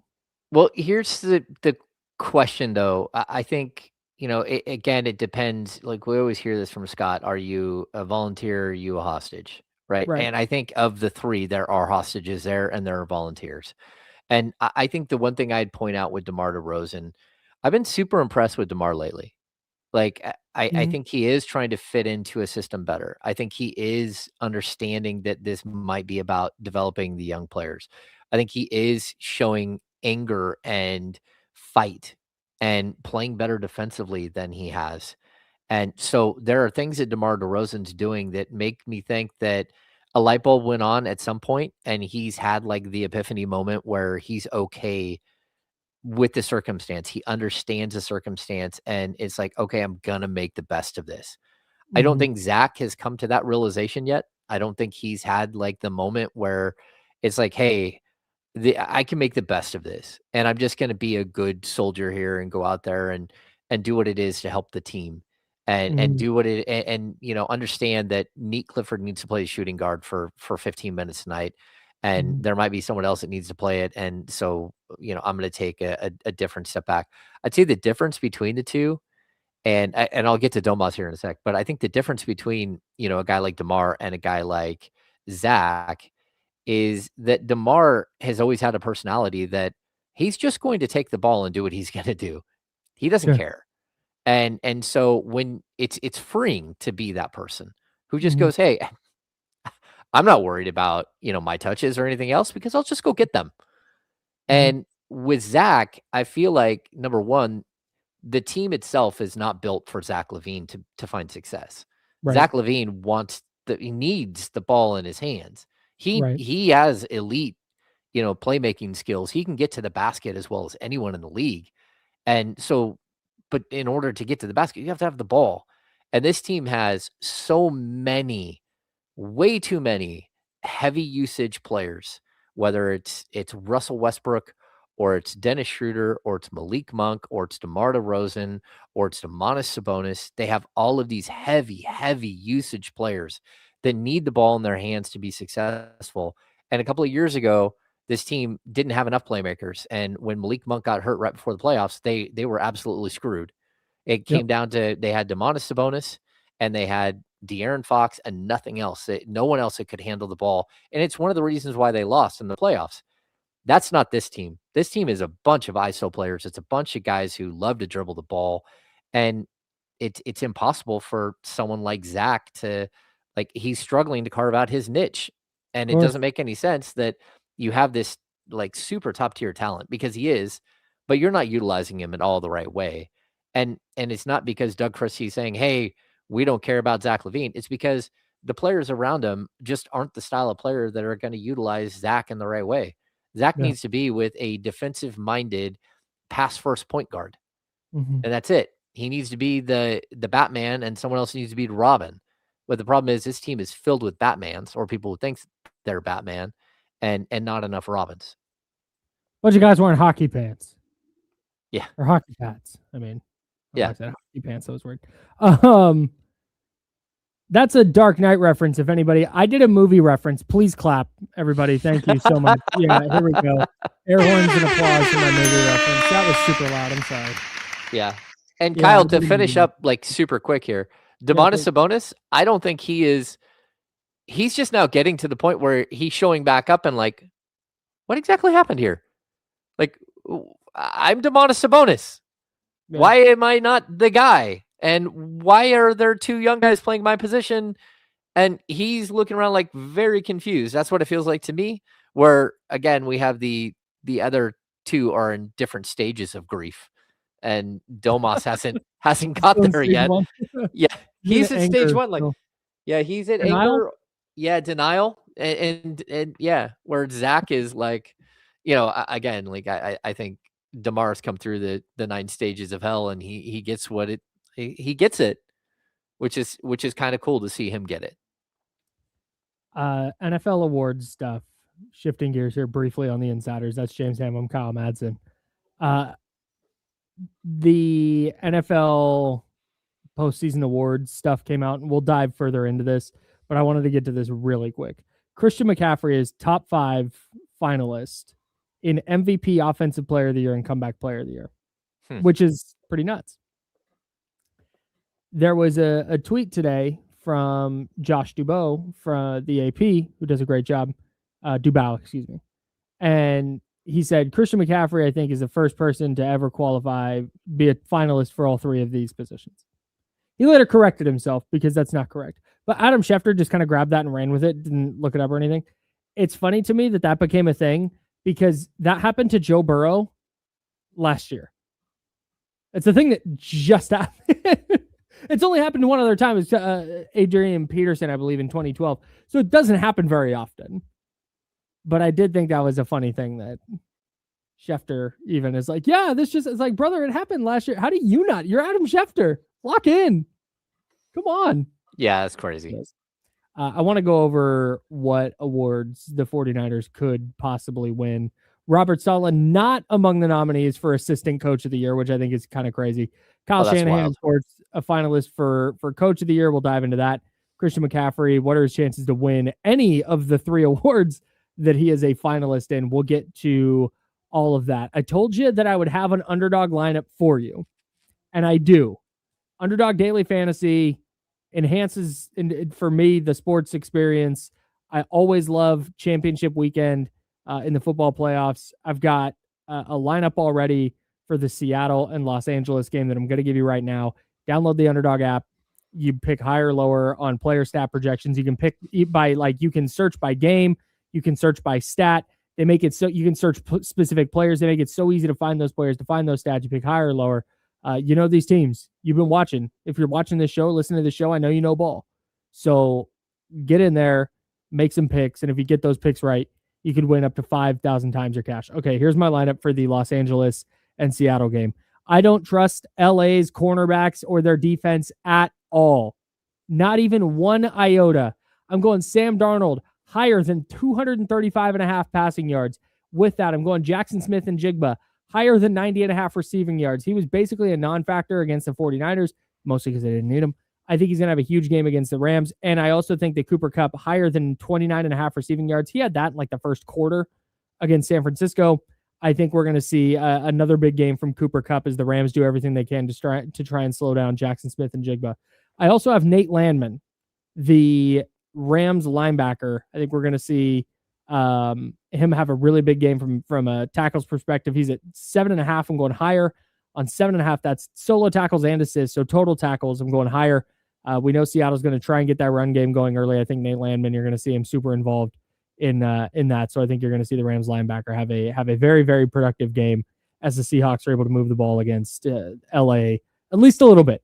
There's going to be a lot of possessions in that game. So that is my final pick for my 4-player lineup. So what are you waiting for? Download the Underdog app today and use promo code KYLEM. That's KYLEM to score $75 in bonus entries when you play your first $5. That's promo code KYLEM, KYLEM. Underdog, make picks, win money. Must be 18 plus and present in California. Terms apply. See assets.underdogfantasy.com/web/play and get terms _DFS_.html for details. Concerned with your play, call 1-800-GAMBLER or visit www.ncpgambling.org. Are the 49ers going to win any postseason awards? Can they get any W's that matter right now?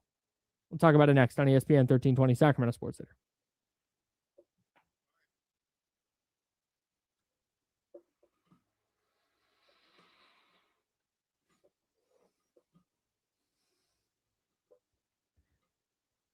I need to unsubscribe from Hat Club text messages. Sorry, go ahead. Why is Michigan apologizing?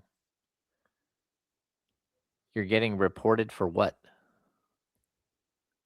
I don't know, but whatever he's apologizing for, good. I apologize. Anyone watch Deadwood? Calamity Jane was so incredible in that. Soren, I don't hate the Robert Williams comp with Dylan Cardwell. I thought about that yesterday too. Yeah. Time Lord? Yeah. Shout out Time Lord. Don't regret that jersey at all. You have a Robert Williams jersey? Yes, sir, I do. That's gas. I do. That's so fire. I need the Kings to make a trade so I can buy a jersey to wear to my friend's bachelor party. Just get yourself a Cardwell jersey. Should I? You should. Cardwell action? Yeah, but it would be. I think it'd be funnier if I got a player that they trade. Oh well, I mean, like I'm mostly doing it for a bit. Get yourself a discounted jersey. That's what I'm waiting on. Yeah. I'm gonna trade somebody first. Huh. Do they still have the thing where I can get a custom one? Because that Doug McDermott might go hard as hell. Good old Doug. What's up, Jess? Unless you're not talking to me. Dario, she's not talking to me. She's talking to other Kyle. Oh, Dario. Dario Saric jersey. Yeah. City Sissoko.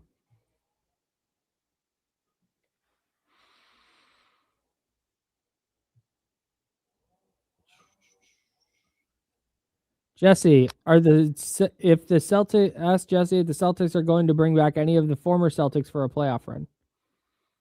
Oh. Yeah, Jason Tatum. Yeah. There's one right there. Every single one. Hey, Rustdog, if you finish Tulsa King and Landman, watch. I'm on the last episode of the new season, but watch The Night Manager on Amazon. It's like spectacular. I think it's spectacular. It was like 6 years ago that they had the first season and then second season and then nothing forever. And then all of a sudden it came back in the last like 2 weeks. Very, very good. The Night Manager. I held out on this dream of Isaiah Thomas coming back to the Celtics for like 4 or 5 years. I think so did Isaiah. He was only there for like 2.5 years, but he's one of my favorite Celtics ever. Yeah, I love Isaiah. He was such a cool dude. I don't know why he never really. I mean, I guess maybe he lost a step with the hip injury and stuff, but his hip damn near exploded. It felt like. Yeah, he's just never the same. Yeah, that playoff run in Boston though. Man, what a time. Did you guys catch any of the John and Kyle Indices? Yeah, we're going to talk about that too. A lot of substation talk. I guess it's real now. So they're buying into it? Yeah, John Lynch acknowledged it. They're looking into it, he said. I have another. Okay. Oh, I've got another one here. Whoops. We should go do a show by a substation. See how it works out. And tear my Achilles? No thanks. What's I'm saying? We come back fine. It's like, all right, this is not real. And if we come back with bad ACLs, like, yeah, this is real. Yeah. Well, I mean, I think you have to look at the McCaffrey thing too, where all of a sudden is like lower legs locked up. He was fine this year. Yeah. It was weird though, and maybe he's fine because he spent a lot of time away from the team and the facility. I don't know. Maybe Brandon Ayuk shows the right path. The Washington Post wrote a really interesting article about it that everybody should read. Oh, yeah? Oh, great. Welcome back to the Insiders with James Ham and Kyle Madsen on ESPN 1320. I'm Kyle. That's James. Jesse Toppy on the ones and twos. So Christian McCaffrey is up for 3 different postseason awards. We'll go through them now. Because it feels to me, James, like the 49ers are going to catch another set of L's here, just like they did to finish the season. We'll start with comeback player of the year. Christian McCaffrey is a finalist for that one, along with Trevor Lawrence, Stephon Diggs, Aiden Hutchinson, and Dak Prescott. Okay, so give me these. Okay, so Trevor Lawrence. Yup. Stephon Diggs. Okay, and Stephon Diggs, I'm going to say no because of Aiden his off the Hutchinson. field problems. Okay. Yep. And Dak Prescott. I'm going to say Aiden Hutchinson gets it. Not CMC? No, I mean, at least McCaffrey played last season. Barely, though. Yeah. I think didn't Hutchinson play more games than McCaffrey last year? McCaffrey had 4 games last season. I'll pull up Hutchinson right now. Yeah, CMC played 3+. He got hurt in that 4th game on his like 3rd or 4th carry. Oh, that's true. He got hurt really early on. When did Aiden Hutchinson get hurt? Last season he played 5 games. He got hurt in game 5. Okay. And this year he had 14.5 sacks. I would give the nod to CMC just because like both had very good seasons, but CMC got a top 5 MVP nod. That's where I feel like he's going to get that because people are going to feel like he has to win something. Yeah. I mean, just for you to, come back from injury to being an MVP candidate, like that's comeback player of the year to me. How many games did Trevor Lawrence miss last year? And what did he get hurt with? Or is this one of those things like he wasn't as good and then he got good and now he played 10 games last year? Yeah, I'm not giving it to Trevor Lawrence. I mean, if anything, near 1,000, had the Achilles stuff. 3rd player to ever do it. 1st player to do it twice, right? 1,000, I think. Yeah, but he didn't quite get there. Oh, he didn't get there. Yeah. I think he wins comeback. Okay. Yeah. Offensive player of the year, I think he has no shot. That's Jackson Smith and Jigba, Puka Nacua, Bijan Robinson, and Drake May, along with CMC. That should be JSN or Puka's award. I agree. I'm going to give it to JSN. I'm giving it to JSN, best player, best team. Oh, yeah. Yeah, I like Worst that. Quarterback. Yeah. Yeah. And really like carried that offense or that passing offense. Yeah, I'm giving it to JSN, man. He just, the way he broke on the scene, how good he was on an offense that wasn't awesome. Like he's a massive reason. And that's not to disparage Puka or Bijan Robinson or Drake May or Christian McCaffrey or whatever, but JSN was just super productive this year. And it was like a breakout. Like so much of these awards come down to the story. Yeah. Yeah. And it felt like Jackson Smith and Jigba was the story. That's true. I'm looking up Puka's stats. 129 catches, 1,715 yards, and 10 touchdowns. He averaged the most yards per game at 107.2. That's really impressive. Man. Are they like officially top 5 receivers in the league now? I think they have to be, right? Yeah, I think they've kind of moved into that. I think you go Justin Jefferson, Jamar Chase, maybe those 2, and then whoever you want at 5, I guess. Yeah. It's definitely they're in the top. They're in the top. I actually think they're the best 2 receivers in the league right now. Okay, let me go ahead. I was going to say, unfortunately for Jefferson, like their quarterback situation is a holy mess, and he's going to be sort of a hostage to that situation. Unless the 49ers rescue him. More on that later. You know what? James, do you have Puka's stats right there? Can you read them again? Yeah, he has 129 catches, 1,710 yards, and 10 touchdowns. It might be. I feel like people associate Puka with, like, everybody likes him. Is he just higher profile than JSN, and does that give him a better chance to win? Like, I think if people were naming the best receivers, I don't think Jackson Smith and Jigba comes to people's minds in a way that Puka does. And I wonder if that impacts their voting at all. Maybe. To me, they're about the same. Okay. Yeah, I mean, Puka has a higher profile, but like we watch the league and stuff, so we know about him and stuff. Sure. Yeah. Also, Smith and Jigba played in all 17 games. You know, the 1793, so he had 83 more passing yards. I mean, more receiving yards, and he had the same amount of touchdowns. Yeah.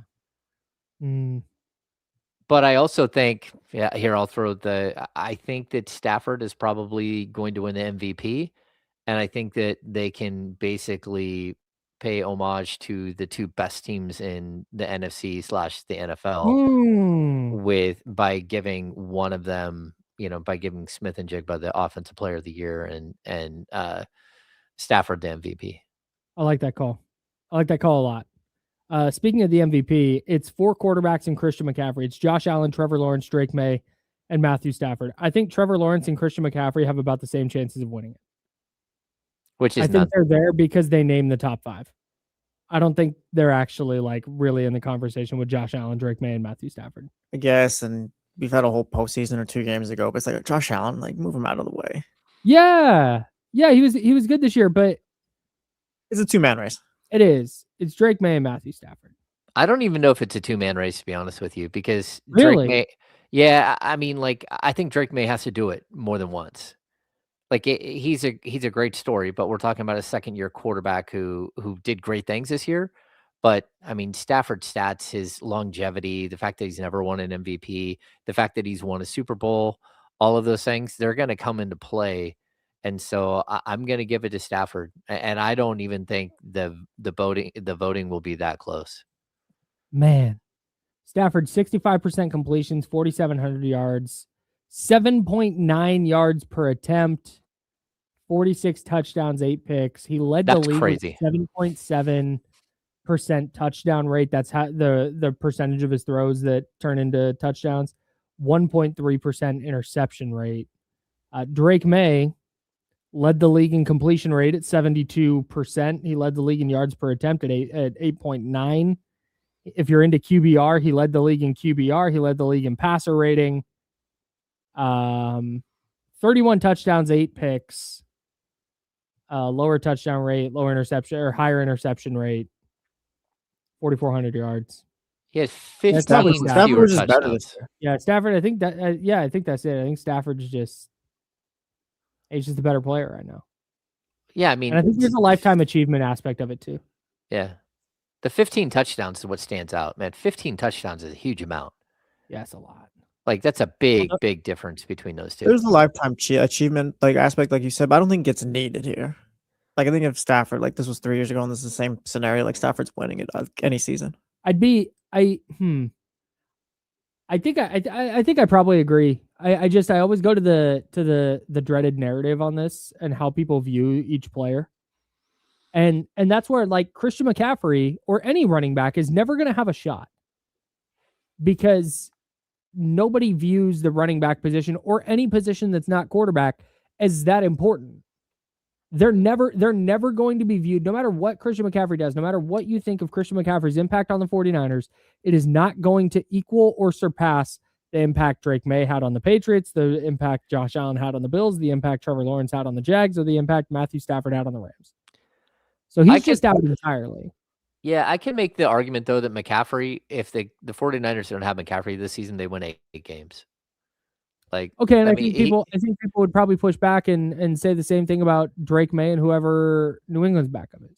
No, that's true. That's true. But at the same time, I mean, look at all the injuries. Look at the way that it wasn't just him. Like as a running back, he wasn't great. 1,200 yards and plenty of touchdowns and all that stuff. But his yards per carry were way down. But it's the near 100 catches that stands out. That he basically carried not only the running back load, but also the wide receiver load on a team that traded one of their best wide receivers, lost their other wide receiver to craziness, and then dealt with their tight end and their third and fourth wide receivers being hurt the whole season. So, yeah. I mean, I think that's why he's top 5. I think that all of that is why he's a finalist. I think I just don't think that people value that position enough to go. All right, let's see. Is it Drake May or is it Matthew Stafford? Oh, what if it's Christian McCaffrey? If the Niners were the 1 seed and McCaffrey had his 1,000 season and averaged 4.5 yards per carry or whatever, then I think it's a really interesting conversation. Yeah. If all other things are equal, McCaffrey just had 100 more receiving yards and was a little more effective running the ball, and the Niners win that Week 18 game against Seattle. and they're the 1 seed. I really think we're having a way different conversation.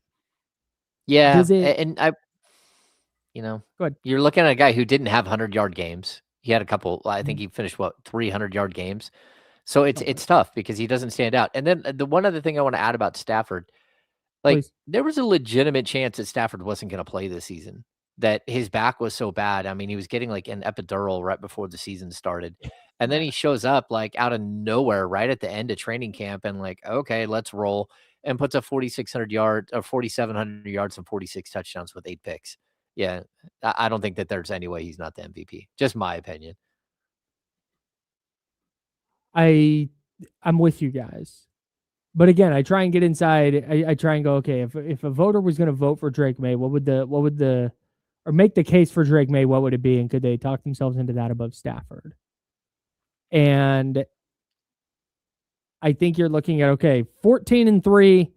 They won their division. The Rams were the 5 seed. Maybe that plays into it where they go, the numbers don't matter. The record does. I would vote for Stafford personally. I don't think it's going to be CMC though. Drake's great. He was a rookie last year. It was. But I think the difference between last season and this season is that Mike Vrabel probably gets a lot of the credit too. But not saying that May doesn't or anything like that. But like we kind of saw Drake May play last year, and I'm sure people will ask how much of this jump was Mike Vrabel. Like I said, not trying to take away from May, but more so just giving a lot of credit to Vrabel too for this. We think Kyle Shanahan has any chance to win Coach of the Year?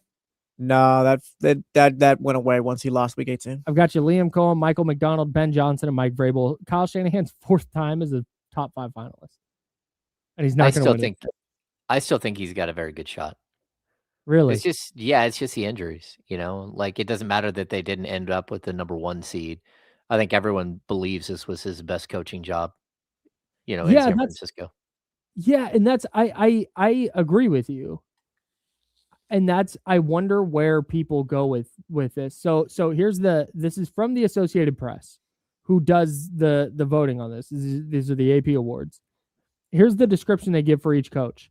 Liam Cohen led the Jaguars to a 13-4 record and a division title in his first season, a 9-win turnaround for the franchise. Ben Johnson guided the Chicago Bears to an 11-5 record in their first NFC North championship in 7 seasons. Mike McDonald led the Seattle Seahawks to a 14-3 record in the NFC's number 1 seed. The Seahawks host the Rams in the NFC Championship game on Sunday. Mike Vrabel, the 2021 AP NFL Coach of the Year, took the Patriots from worst to first, a 10-win turnaround in his first season with the team. Kyle Shanahan guided the 49ers to 12 wins despite a slew of injuries to key players, including losing defensive stars Nick Bosa and Fred Warner for the season. No talk about the 6-win turnaround from last year.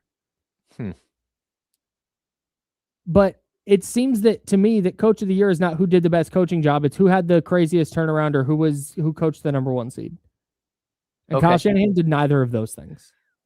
Even if he did do to his best coaching job, and even if he did deal with way more than any of these other coaches dealt with from just a personnel perspective and an injury perspective, and you got all the Brandon Ayuk stuff going on and winning 12 games and you can't count the playoffs. So just making the playoffs. I just don't, I think when you look at, they look at franchise turnarounds, they look at who was the 1 seed. I just don't know that Kyle Shanahan checks the boxes that voters want him to check, even if he's the most deserving of the award. Yeah, and I would add this too. Like, I mean, I would like to see Shanahan win the award, but I'm also going to be realistic here and say there's a very, very good chance that it goes to Mike McDonald. And there's a couple of things that are built in here. Number one, he took a team that, was 10-7 last year and got the number 1 seed and is rolling. But he also switched his quarterback out and had a brand new quarterback this season, which is a big deal for a franchise like this. On top of that, he also played in what has turned out to be the best division in football. And it's not even close. I mean, you literally had 3 of the best teams in football in one division, and 2 of them are going to fight it out for the NFC Championship. And so I think that you're, especially as a first-year head coach, you're probably going to get a lot of votes that way. Even though, like, again, the Jags, big turnaround, that's crazy. And if the Colts would have held on and been a playoff team, I think a lot of votes would have gone that way.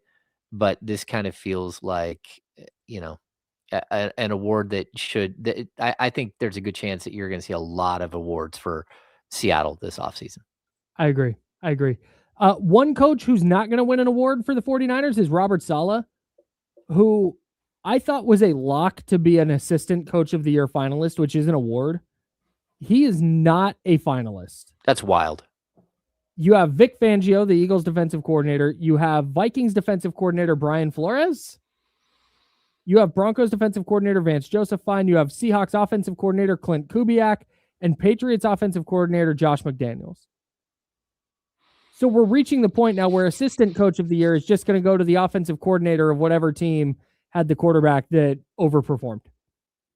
That's wild. Higher than, like, this is dumb. Yeah, that's dumb. The Niners, I think, were 13th in points allowed and 20th in yards allowed. Their defensive expected points added wasn't great. Like the analytics, all that, I got it. But if we can't sit down as a football watching community and say what Robert Saleh did with the 49ers defense this year was one of the best coaching jobs among assistant coaches in the league, then I don't know what we're doing. Well, that's kind of it, and it's probably wrong, but it's like with Robert Saleh, like if you had the conversation about it and like just gave the context, it's like, yeah, like you can make the argument, but it's like, look at the Eagles defense. Wow, Eagles defense just on the surface, great. Like those other teams is kind of like it's on the surface type of award, probably. Yeah. Like, you're going to tell me Brian Flores did a better coaching job than Robert Saleh this year? Nope. No. I don't know. Anyways. Hey, and you said the offensive coordinator for Seattle. That offense wasn't great. They won because of their defense. That's crazy. I mean, Sam Darnold threw like 14 or 15 picks. Yeah, led the league in turnovers. Yeah, I mean, that doesn't make any sense. All right. You know what does make sense? This underdog lineup. I just told you, get the underdog app. It's daily fantasy. Pick higher or lower on player stats. It's hella easy. It's also super fun. I gave you my lineup earlier, but in case you missed it, here's what I'm rocking with. This is for the NFC Championship. I'll have an AFC Championship game lineup a little bit later. Just a spoiler alert. I don't think Jarrett Stidham sucks. That's a spoiler. As I go through my lineup, I see a lot of people who are super down, like the Broncos. I don't think Jarrett Stidham's horrible at football. And I don't think the Patriots defense is so incredible that Jarrett Stidham has no chance to move the football. I think New England's going to win. I just don't think. I think some of the projections for the Broncos offense are a little bit low, and we'll talk about that tomorrow. But here's my NFC title game lineup right now. You can just go in. You can search by player. You can search by game. You pick higher or lower on their stats. You can win up to 5,000 times your cash right here in California if you get your picks right. All right, Cooper Kupp, higher than 29.5 receiving yards. That's easy work for me. Jackson Smith and Jigba, higher than 90.5 receiving yards. That's easy work for me. I think we're going to see Sam Darnold really exercise some demons this weekend and go higher than 235.5 passing yards. And then Nate Landman, the Los Angeles linebacker, I think he's going to be very, very involved in whatever stops LA does get. 7.5 tackles is his number. I'm going higher on that number. Download the Underdog app today and use promo code KYLEM. That's KYLEM to score $75 in bonus entries when you play your first $5. That's promo code KYLEM. KYLEM. Underdog. Make picks. Win money. Must be 18 plus and present in California. Terms apply. See assets.underdogfantasy.com/web/play and get terms _DFS_.html for details. Concerned with your play, call 1-800-GAMBLER or visit www.ncpgambling.org. The handoff of D-Lo and KC is next right here on the Insiders. It's ESPN 1320 Sacramento Sports Leader.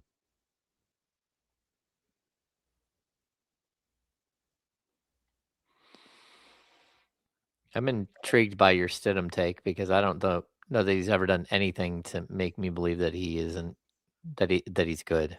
I don't know. Like I watched him light up the 49ers in 2023. Oh, okay. Yeah, I mean he hasn't thrown a pass in the NFL in the last 2 seasons. Yeah. And then he's got 197 attempts in his career. 1,422 yards, 8 touchdowns, 8 picks. Yeah. Mm-hmm. I just don't think he's so bad that it's like, wow, the Broncos gained 12 yards. I don't think it's that either. I just don't want to see him in the Super Bowl. Totally. That's fine. I'm talking daily fantasy lineups though. Yeah. Did you hit the button for that one? Of course I did. Okay,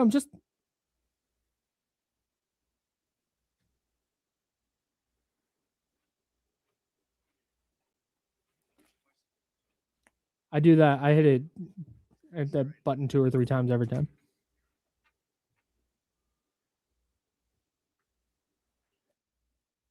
Do you know how difficult it was this morning? Like 3 or 4 times while I was talking about hammering things and Yeah, there was a couple pauses today, but we had to be professional, I guess. Kenny Caraway. Sounds like some of you guys in the chat need to cool down a little bit today. Just saying. Lots of infighting. James is not here for your nonsense today. Yeah, if Hammer calls you out, you gotta relax. Yeah, and it's not politics, which is usually the issue. Today it's like you guys are going at each other. Like, can't we all just get along? Are we really? Yeah, there's some weirdness going on. TCG, go ahead and crumple this trade idea up and throw it in the trash. What in the world? Throw it in the dumpster.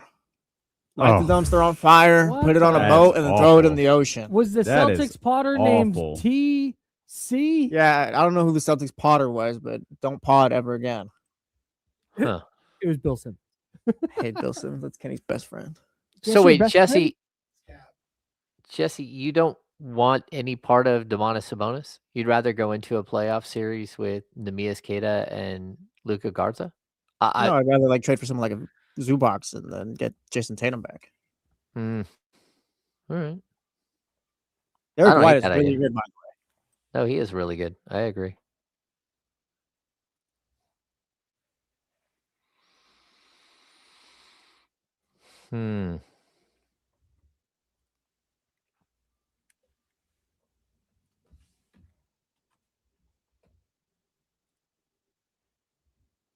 Oh no. Yeah, you could have Al Horford back. There you go. He's left one too many times. Yeah, he's looking a little shot. Yeah, secure, and he needs Jason Tatum to get him some better looks. That'll be fixed up. Don't worry. That's cool. Little football. Yeah. Oh look, they're little footballs. Laces out. I don't remember Ace Ventura too much. I remember that, but I don't remember. Neither do I, but that movie's been attached to me since I'm a Dolphins fan for some reason. Soccer style kicker. And that's Kyle with another movie reference today. 2 movie references for me today, guys. Wild. I've referenced 2 of the 12 movies I've ever seen. It's actually not true. We're working our way through the New York Times list of 100 best movies of the 21st century right now. What number you at? We're making, so we have another movie challenge that we didn't finish. So we're finding movies that check both of those boxes. So we're jumping around. We're not going in order. Gotcha. It's chaos. We did watch There Will Be Blood.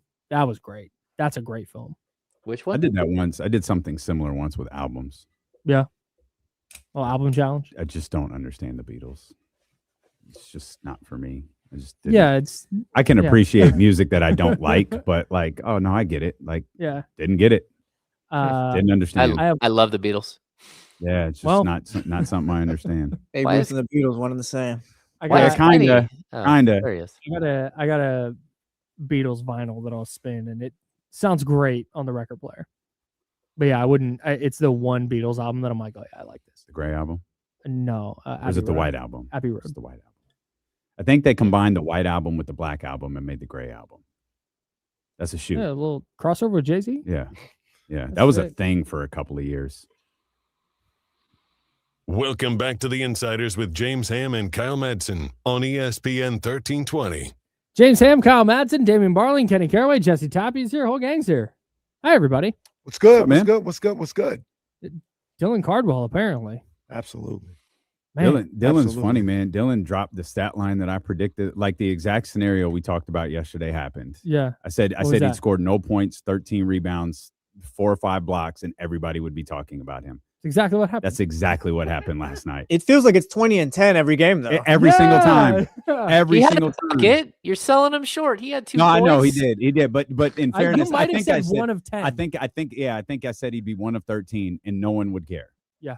And no one cared. Like they love this kid. James was killing it this morning. I was in the car saying the same name before James said it. Very Ben Wallace-ish. Very much so. I don't want to put that on Dylan Cardwell because Ben Wallace is a Hall of Famer. You know what I'm saying, and a champion. But I mean, Ben Wallace couldn't shoot a free throw. Ben Wallace couldn't. He was never an offensive guy that developed his game over time. He was undersized. Dylan's not necessarily that, but he was super athletic. He was strong. He knew his role, and he embraced it all the way to a Hall of Fame career. Once again, don't want to put that on Dylan Cardwell, but that's the player that I think of, because it's. We talked about this about a week or so ago. If he improves his offensive game, cool, like that's great, but he doesn't necessarily need to do that to be in this league for 10, 12 years. He can play exactly how he is right now and just bring that same level of energy and his understanding and his mindset on the defensive end. And he'll be here for a decade, or in the NBA for a decade. For sure. Ben Wallace is definitely like the top of the top or whatever, but this name came up in the chat and James brought it up too. What about Robert Williams? Robert Williams, yes. I think he's got a little bit more of a motor than Robert Williams. Robert Williams is taller and a better athlete, but where Dylan makes up for that is like he's every second he's out on the floor, he's doing some great stuff. So there's give and take on both of them. But if he turned into a Robert Williams, that'd be great. I talked about this earlier, but I'm really trying to temper expectations. Like, I'm not trying to say like, oh, none of this matters. Like, this doesn't, who cares? Like, it's so early. They're not good, whatever. That's not what I'm saying here. That is not, I think he's impactful. I totally agree with what you just said, Kenny. I think that he has the type of game that fits whatever system on whatever team, good or bad, whatever. He's going to have his impact on the court, whether he's starting and playing 30 minutes or coming off the bench and playing 18 minutes. Like, you're going to feel when Dylan Cardwell's on the court. I'm trying really hard to temper those expectations, though, because I don't want it to turn into a thing where 3 or 4 years from now, he's just this player. This is who he is. He might give you 8 or 10 some nights, but most nights he's going to give you 4 points and he's going to pull down 8 to 12 boards and he's going to have a block or two. Like, that's good. That's very good. What I don't want and what I'm trying to keep myself from is in 3 or 4 years, if he's still that player going like, God, he's not. We thought he was going to be Ben Wallace and he's just this. So I'm trying really hard to like temper expectation, be excited, but also like excited for what he is now. And the fact that Kings have a player who appears to be the type of backup big that they've just kind of been missing. We've been asking for this very specific type of player. And I think he fits whether Domantas Sabonis sticks around as their long-term center or if they trade him this year and they do something different at that position. Dylan Cardwell is going to be in the mix in some way. Yeah. And that by itself is exciting. Look, I would say a way to not even worry about tempering expectations is like, Dylan can be this forever, and I'm happy. Yeah, right. I want him to always to try to improve his game, but this is easy. He can replicate this year after year after year. And whether and also understanding like what he is, like say for instance, he signs a $60 million contract in 4 years. I would want him signed with the expectation that he is this, not you're making 60 now, so I need you to get to 10, 12 points. No, I'm signing you to 60 to be Dylan Cardwell. Yeah. And if this is Dylan Cardwell, I'm happy. I just don't want I don't want your energy to go away. I don't want your defense to go away. I don't want your effort to go away. Yeah. And I can be dappy about who he is because it's super like he can do this. It's so natural to him. You can do this forever. I don't have nothing to be guarded against. Only thing to be guarded against is if he can stay healthy. That's it. But his production, because I don't think I'm ever gonna look at Dylan and be like, all right, I need you to like start getting some more points here. So Keegan was the name that came to mind when I was talking about this. Because I think Keegan is a very productive basketball player. I think he's an extremely useful NBA player, good NBA player. That's great. But how many times have we been like, I need more out of Keegan in A, B, and C ways? I just don't want to get to that point. I don't think we will. And James was saying this earlier. It feels like he has all of the pieces in place and the foundation to build out to become whatever it is he's going to become. And that's I think the part that makes me most excited is like, great, you're seeing this all on the court, but it feels like off the court, he's got kind of everything going the right way as well. Well, Go ahead, Henry. I'd point out too, like there's a big difference between being the 4th pick and being an undrafted free agent. And the expectations are always going to be lower from here on out with Dylan Cardwell, just because of the style of player, but also where he was drafted, how much he's going to cost. I don't think that there's ever going to be a 5-year, $140 million offer on the table for Dylan Cardwell. And that's fine because the NBA is made up of all kinds of different players. But players like this are extremely valuable. And the fact that you found one without having to give up a draft pick for him is even more impressive. And I'd also like the human being that he is as big as anything else. Like he's in a situation that for some of these players is untenable. And he's just got a smile on his face the whole time and loving every moment of it. And, again, that might wear off down the road. But for right now, it's exactly what you need because his style of play is infectious, like completely infectious. And that's something that this team just doesn't have. I don't know that it's infectious to the team, though, is it? I don't think I think it works for the crowd. I don't know. Do you think that this? I should frame this as a question rather than a statement. Do you think the players respond to him when he has, moments where he catches Russ's alley-oop and turns into Spider-Man and the crowd gets behind him, or he blocks a shot, they're down 10, no one cares in the 4th quarter because he's hyping up the crowd? Do you think the team responds to that? Do you think the team responds to Malik Monk when he starts going crazy? No, I don't think this team responds to anything. Well, no, but I mean, over the course of his career here, I think they absolutely do. Oh, absolutely. Yeah, no, I believe that. I'm sorry. I don't think this team does, I absolutely believe previous teams responded to Malik. Definitely. Yeah, and I think it's the same way. They feed off of his energy on the court, and one of us is an offensive feeder, and the other one is a defensive feeder. So, yeah, I think they do. I think when Dylan Cardwell's on the court, number one, you feel a lot more secure as a guard because you know somebody has your back. But I also think you feel better about your rebounding chances. All of a sudden, you feel better about the physicality that's going on, and you do feed off of it because if he's out there busting his butt and pushing people around and you're not, it becomes a lot more apparent. And, it's super obvious when you're not playing the type of defense that he is. And I think it's the same thing. Like with Monk, you see the energy that he plays with, and you're just like super impressed with the energy, and it lifts the team every time. I just think it's a different, it's on the other end of the court.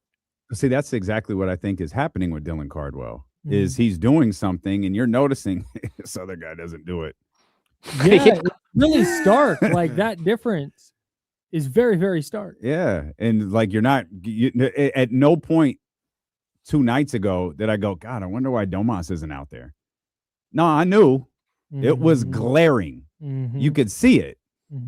And like, I like, and that's kind of what I was alluding to, Hammer, was more like, I don't know that Domas responds to Dylan's energy.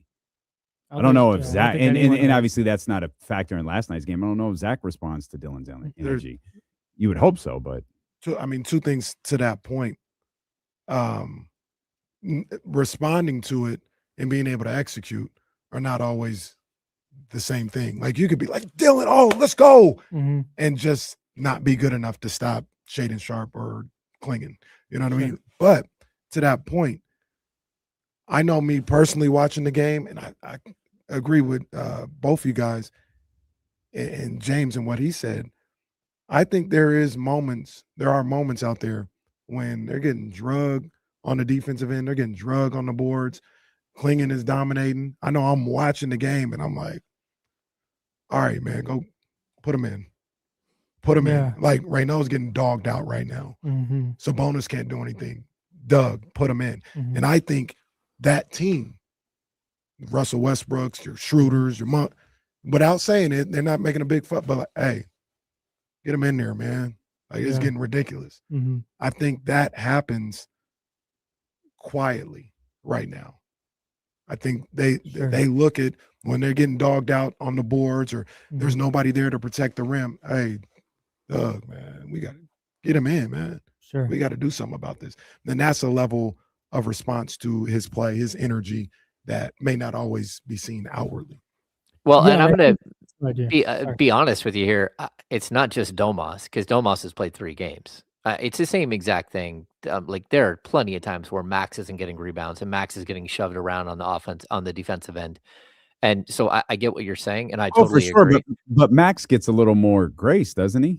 He does, of course. Yeah. For now. I mean, Max just needs grace. an off season. Max needs an off season where they stack on 15 pounds, and yeah. I can't wait for that story.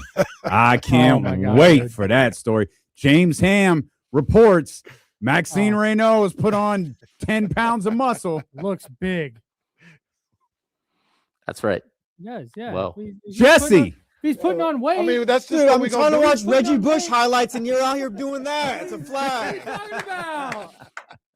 I just watched Reggie Bush take it down the field against the Bears in the NFC Championship right now. That was a classic. They're messing up. Yeah. Saints lost that game too, by the way, but that was a classic. Yeah, I love the idea that Jesse just sits there during the show watching YouTube highlights. Brother, you know how many times I watch Peterson highlights? Are you watching Reggie Bush take it up the middle? Is that what you're saying, Jesse?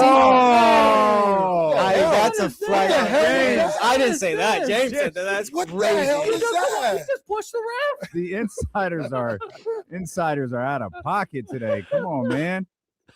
He just walked over and shoved him right over. He can't do that. It wasn't me as the voice guy. It was the voice guy. It's not me. Who was the guy? Ron Artest and Steven Jackson here on the Insiders. Who was the football player that hit that pushed the ref after he threw the flag? Tre'Davious White. Remember for the Browns. White this week. It was like rough or something like that. Courtney. Oh shoot! He threw the flag and it hit him in the eye. I'm fixated now. And he went to the ref and shoved him. Oh, well, that and it blinded Orlando him. Brown Sr. Yeah. Orlando Brown's dad? I thought it was that was rough. Something like I don't know. Yeah, and it blinded him. Well, he at least had partial blindness in the eye after getting hit with he it. did. At It was least bad. that was a claim. It was bad. That's terrible. However, Blindness due to his father's glaucoma, so he shoved the ref. He was sensitive to it. I remember reading about that. okay, that's terrible. It is. However, you know what? I'll just leave it at that. No, don't do that. Don't do that. Come on, just say it. Where do you? You know I'm sensitive to this issue. Imagine just being on the football field and the flag hitting you in the face sets you off. Like you're colliding with 350-pound individuals with 2% body fat, but that flag hitting you in the face sets you off. I get it. It's a straw that broke the camel's back. I guess, into his man. face mask. That's crazy. Throw it on the ground, sir. What are we doing? Just do a fastball right to the face. You're listening to KFM West Sacramento, KRXQ HD2 Sacramento, ESPN 1320, Sacramento Sports Leader, always free on the Odyssey app. Bravo. That was 12 on the dot. I don't think we've ever hit 12-0-0-0-0 when the legal ID has been read. That's like the when you're at the gas pump and you get $25 exactly. The best. That's great work right there. The best. I still try that to this day. Oh, I get the King's social media team called it a little something crazy, but what do they call it? I believe it was the perfect pump. Yes. That is 1,000% what they call it. And it flashes at the What sort of video is this? Is there no? Hey, that's not me. No, that's crazy. That's on whoever. Yeah, that's on the Kings. Even the song was inappropriate. You're like, what are we listening to? I think it was that Push It song. Oh, Salt and Pepper? Yeah. Calling it that Push It song is crazy. Well, I was going to start singing it. How's it go? No. What? No. What? For context. Classic. Come on. No, I'm 100%. No chance. Not a chance.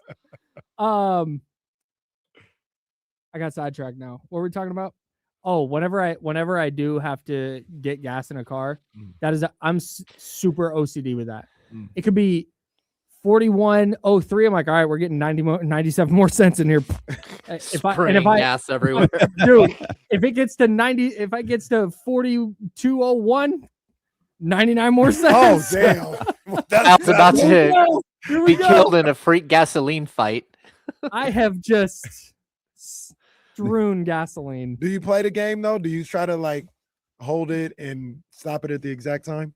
No, or do I'm you the like worst. click? No, click, I do click. Yeah, that's how because I set the automatic part, like the little clip that holds the handle in place. Mm-hmm. You're struggling over there, aren't you? You are having a tough time over there. When I have the handle in place, there's a mechanism that holds the handle in place. Yes. I use that, and then I go walk around and be on my phone. No, Which you're super not supposed to do. Do you guys play games with your electric cars? I don't know. No chance. I don't like the tone of your voice Absolutely either. not. Yeah, no. Well, When I you get picked gas up in on my that. wife's car. What do I go to the car and make sure it charged? Yeah. Do I try to get it right? Well, I'm asking. You're not like us gas people over here anymore. Well, I still got a gas car. Kyle's out here talking about how when get he it. used to pump gas. I do get it right to 80% because that's where I have my app set for it to stop yeah. charging it. Yeah. Come on. I do. I And the still got a great gas thing- car around. What you The talking great about? thing is once you get to 79%, you can just wait because it's going to get to 80% and then it's just going to be on 80%. So it's not like you have to, okay, unplug. Yeah, right. It's like, just no, like, it's all going to right, be it stopped. That's gonna the be- game we play. That's it. That's It's the easy. game we Yeah, play. that's it. Get to 80%. Get to 80%. That's all. Anyways, Kyle Shanahan and John Lynch talked yesterday. Mm. They're investigating the electrical substation. Mhm. I mean, You have to. you have to. It's enough of a story that you have to do something, but I think there's way easier explanations than that. One, it's football. Yeah, one, it's football. Start there. Two, they overhauled their medical staff in 2020 and it got worse. Mm. And they've not overhauled the medical staff since. Mm. So I think there's different ways they can do that. Somebody posted the player survey, and for strength and conditioning or strength training or whatever it was, the 49ers got like a B-. Mm. There's things internally they can fix, but I do think it's I don't know, funny is not the right word, but I do think it's a little bit funny that It is. that because you have to, like, enough people are talking about it that if the Niners are just like, now we're ignoring that, like, it would continue to be a thing. But now they go do whatever they need to do, and they'll come out and go, yeah, it's not the electrical substation. People go, the trees on that side of the road. It turns out the trees on that side of the road don't grow because they were put in the wrong size planter boxes, and they just didn't want to order new planter boxes. Like, oh, there's a real life explanation for it. Yeah. Really upsets me how much I can relate to that. That happened in our Oh backyard. no. Do you live near an electrical substation? No, I do, and that's the torn Achilles is just days away at this point. I don't do subscribe to it just because Mhm. real life explanations or whatever. Totally. It is very weird though. What the 49ers have endured for the better part of like 7 years. So have we looked at the It's a numbers, little weird. like how their injuries stack up versus other NFL franchises? Like, is it truly like abnormal? They're top 3 for Kyle. What would you say? 5 of the last 7 years. Yeah, like games lost due to injury. It's crazy. Yeah. Mm. And they're number 1 like 3 of those years. Mm. So I don't, if you ask me right now, I don't think that's the issue at all. But it is strange. Like Sure. it is very strange that through different medical staffs and it's like it's not like Fred Warner, so to speak. Mhm. Like you saw a guy roll and says that happened. Mhm. It's like just kind of weird stuff. Like why does somebody's Achilles always pop or Mhm. somebody have a hamstring thing or why is that always the case with you guys? There's two different groups that came in there and were warming up the team a different way. And I don't know. It is weird. I will say that. I don't know.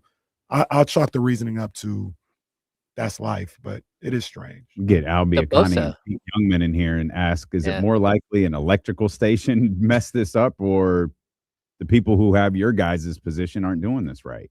Mhm. Well, the Bosa injury is the one that stood out as like he just took like a weird step and it didn't look bad at all. And all of a sudden they're like, oh, he tore his ACL. It's like, wait, what? Yeah, he's torn his ACL twice. Mhm. This was the third time. And what wasn't Like that the it's- one? Didn't Kyle say post game?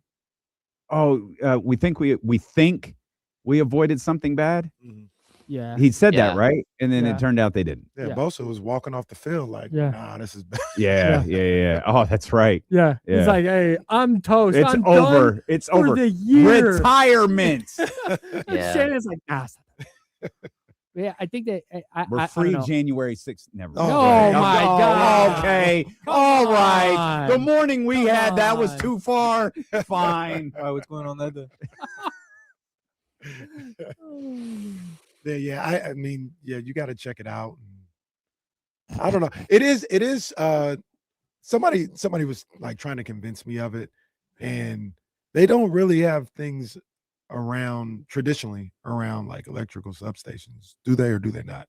Like houses, there is a level of space around that type of stuff typically, isn't there? Do 1320 investigates and go around the city.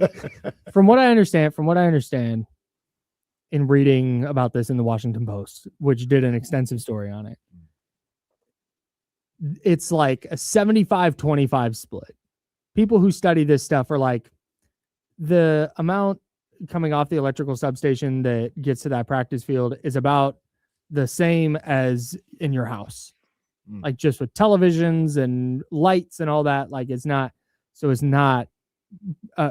likely a factor in their injury problems. But then there's other people who don't say, yes, it definitely is. And they more say, there's not enough info out there to rule it out, is kind of how the other side looks at it. So you have one side that looks and goes, we studied the effects on the body, and this is not typically an amount that would affect the body in that way. And then there's other people who go like, yeah, okay, but there's not enough info out there that can prove that. So I have to assume there's not enough info to prove it either way. Correct. Yeah. Which is where my frustration with the whole thing is. And it's what the certainty that people are speaking with on it. Like, oh, look, they're investigating it. Obviously the substation. Wow. Like, no, it's not. No, it's not. Right.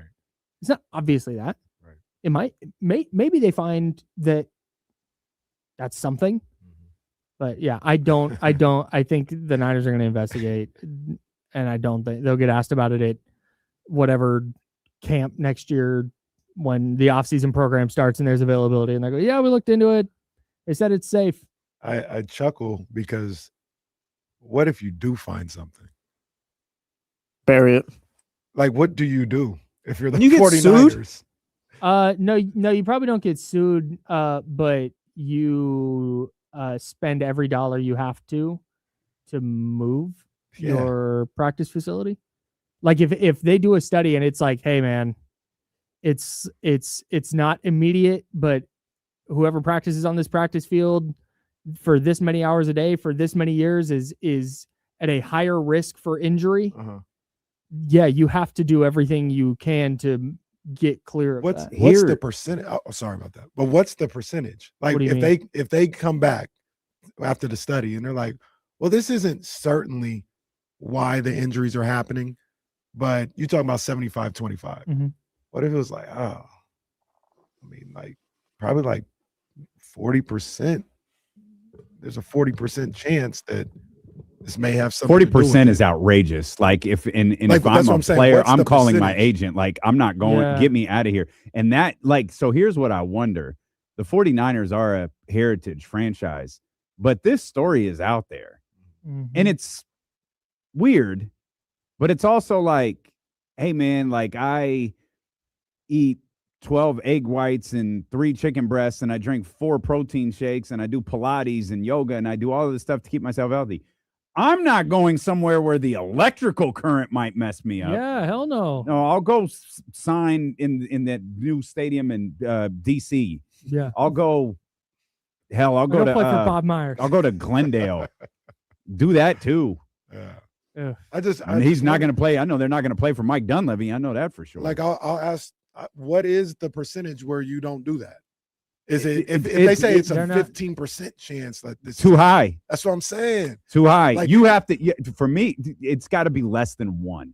Yeah, they have to rule it for you to not. It's almost non-existent. Now, I do think if they come back and they say, yeah, it's probably not, but there's like we can't like fully rule it out. Let's say it's 10%. That sounds crazy. Let's say it's 10% chance at this. If it's that low, then if you're the 49ers, I think you very quietly go, okay, where do we need to put this practice facility? Where do we need to move it? And if they say, oh, it needs to be 100 more yards that way, cool. We're going to reconfigure the practice facility. We're going to very quietly, we're going to say we're shifting the fields around because of the wind or something. And we're going to quietly just expand the fence this way. And we're going to make sure that we do that. And that's what it's going to be. If they come back and they're like, yeah, it's 50-50. Like there's a really strong chance that this is the problem. Then yeah, you have to very publicly be like, all right, we're uprooting everything. That's how I think the problem is it's out there. Like if you're, I think sometimes even if they rule it out, you think it's still going to be a problem. It's still like if they have another season like if year. You're out there and your leg gets planted in the turf and Aiden Hutchinson comes up and hits you right on and your leg snaps in two. Mm-hmm. That is an impact injury due to football. But it wouldn't have happened if we weren't practicing next to an electrical current. My femur would have been stronger. Well, that's what you do have to check about, like bone density, and that's what I mean. Like once it's out there, you're fighting it. Yeah, right. The 49ers would be it'd probably be in their best interest to shut down the substance. Like, yes. Hey, like we can't find any proof that this is a thing, but to maybe help alleviate concerns or even conspiracies, here's what we've decided to do. Yes. And I don't even know if a configuration within the space that they have makes sense or works, but if you could figure it out, do it. It's so baffling to me. I'm a defender of Levi Stadium, the structure, and when you get in there, it's a good time at a 49ers game. Yeah, once you get through the parking lot 2 hours after you got to the outside of it. Yeah. And if you don't have to walk all the way around the stadium. Well, all those fun things you could do before and after the game is over. But that's my thing. This Levi Stadium, I think, as a viewing experience, being at the game is a great time. I can't imagine. I can't imagine. Well, even to that point, I can't imagine how Jed York went there in 2010, whenever he did, and said, "This is a great spot. Yeah, this is an excellent spot for my stadium, my $1 billion stadium."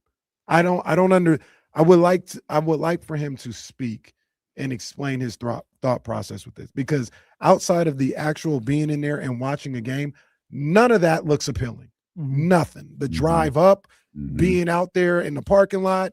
I don't know when the substation was made, but if that was there, that's been there forever. Like none of this is appealing.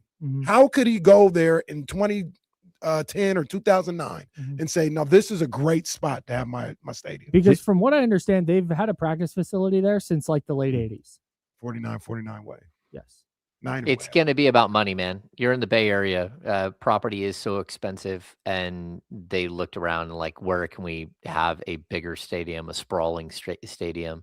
And there just wasn't a lot of options. I guarantee you, it's not even having the foresight by Jed York. The Warriors are number 2 because Chase Center is in the heart of San Francisco. When you talk about evaluating franchises, not even having the foresight to, it may cost me a lot right now, but what I'm going to get on the back end by being in San Francisco, it's worth it.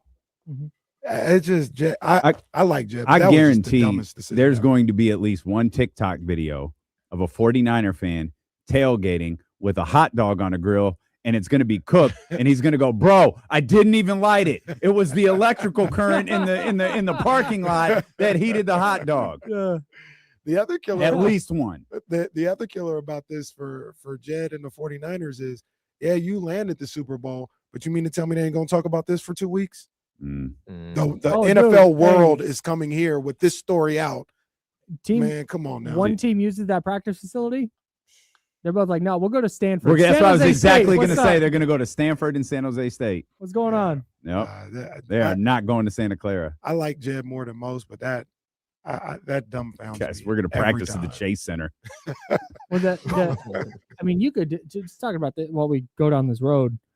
You could go back to the fact that Levi Stadium was built for Candlestick Point, and then they didn't, when they moved it, didn't reconfigure the stadium at all. Jeez. Like you said, it was like, all these, not cost cutting necessarily, but like, we're not taking that expense. We'll just take the stadium and drop it here. And now they have this huge issue with the sun. Yeah. Ugh. It's a major fail from Jed York. Yeah. Major fail. But I mean, he might not think that. He's making money hand over fist. Yeah. So he's like, it's a success. That's why when people go, "They're going to fire Kyle," like, bro, no, they're not. They're winning 10 plus games a year. And they're going to the playoffs. People are coming to games. They're building new suites. They're hosting Taylor Swift and they're hosting the World Cup and the Super Bowl. They've got a Super Bowl there. They've got new suites. They're raising prices on season tickets. People are paying them like they're. Kendrick was smart. He didn't go there. He's like, I'm going to the baseball man. stadium. I ain't going to Santa Clara. I'm going to San Francisco. Yeah. Bad job. What a great weekend. Bad job. The other couple things that I wanted to talk about today from the Kyle Shanahan, John Lynch press conference, I like that they just said that Brandon Ayuk's done here. Mm-hmm. I like that they didn't try and dance around it, didn't try and go, well, BA's a good player. We're not in the business of getting rid of good players. Like, no, they just said, like, no, never seen anything like this. We're done. He's done. He's played his last snap for the 49ers. Goodbye, everybody. We're done with this. I think that's what needed to happen. As much as it sucks. How disappointing. Yeah, it's tough. How disappointing. Coach Yak on Twitter. Yeah.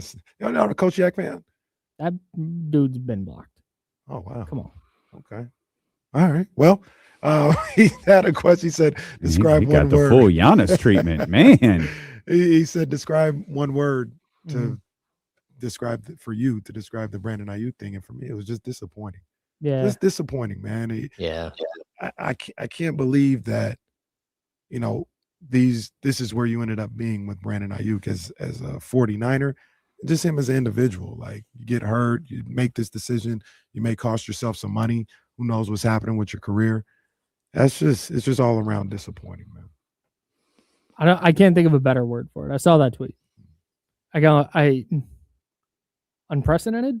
Yeah, that too. Oh, man. It makes it even worse. If the 49ers were just trash this year, like just in a different world where they don't have this like good roster, and all right, dude didn't want to play for this bad team, whatever. Like, hopefully he's okay with his mental health and all that, whatever. The fact that the 49ers could have so badly used that player this year, and certainly need that player moving forward, that's the part that's so disappointing. It's like, if he has, just from a football standpoint, again, him personally, I hope he's okay. I hope he is good. But from a football standpoint, it's like, man, this guy looked like he was going to be one of the 5 or 10 best receivers in the sport. They pay him a little bit of a slow start. Oh, injury, that's tough. But all right, he's going to come back next year. Talking like week 6 to week 10. All right, mid-year, get him ramped up for the playoffs. He can still contribute. And then to have it go the way it went in a year where we're looking at the Niners receiving core and go, man, they have no speed. They have nobody who can separate. They don't have a number 1 wide receiver. What are they doing at the position next year? It's like, that twists the knife. Yeah. Makes it significantly worse. Yeah. Last thing. They real quick. Yeah. Did he get a job? Brandon Ayuk? Yeah. He gets a job. He's not. Yeah. Like NFL at the Taco Bell? Like, what you damn.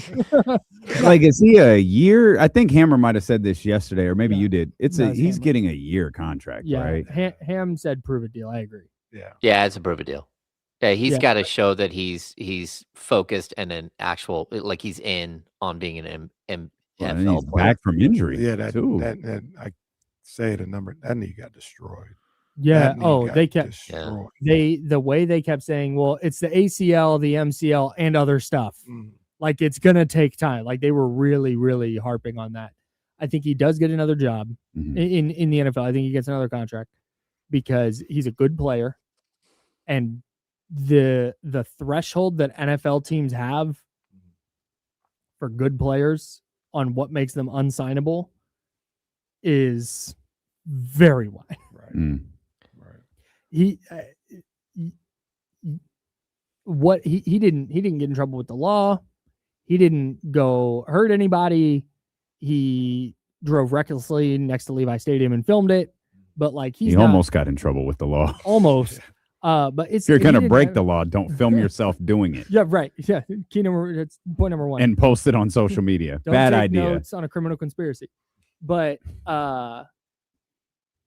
he didn't. So teams are just gonna go, oh, it just didn't work out with San Francisco. That's a good player. We'll take that risk. So yeah, he's 100%. It might be what'd you say yesterday, Hammer? Like a year and $5 million. Yeah, I would say 5. Maybe he gets 10 as a make good deal, but at the same time, like, you're right, he's not been a bad teammate. in the past. He hasn't been like a problem child in the past.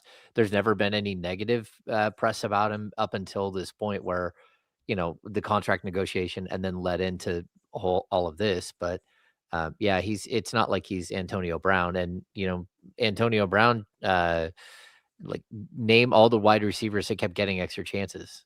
Terrell Owens, like there's so many guys just kept getting more chances. What Josh Gordon? Like how many chances did Josh Gordon get? So I don't think he's done anything that would make him not get another opportunity, but everyone else is gonna be like, what is your commitment to football?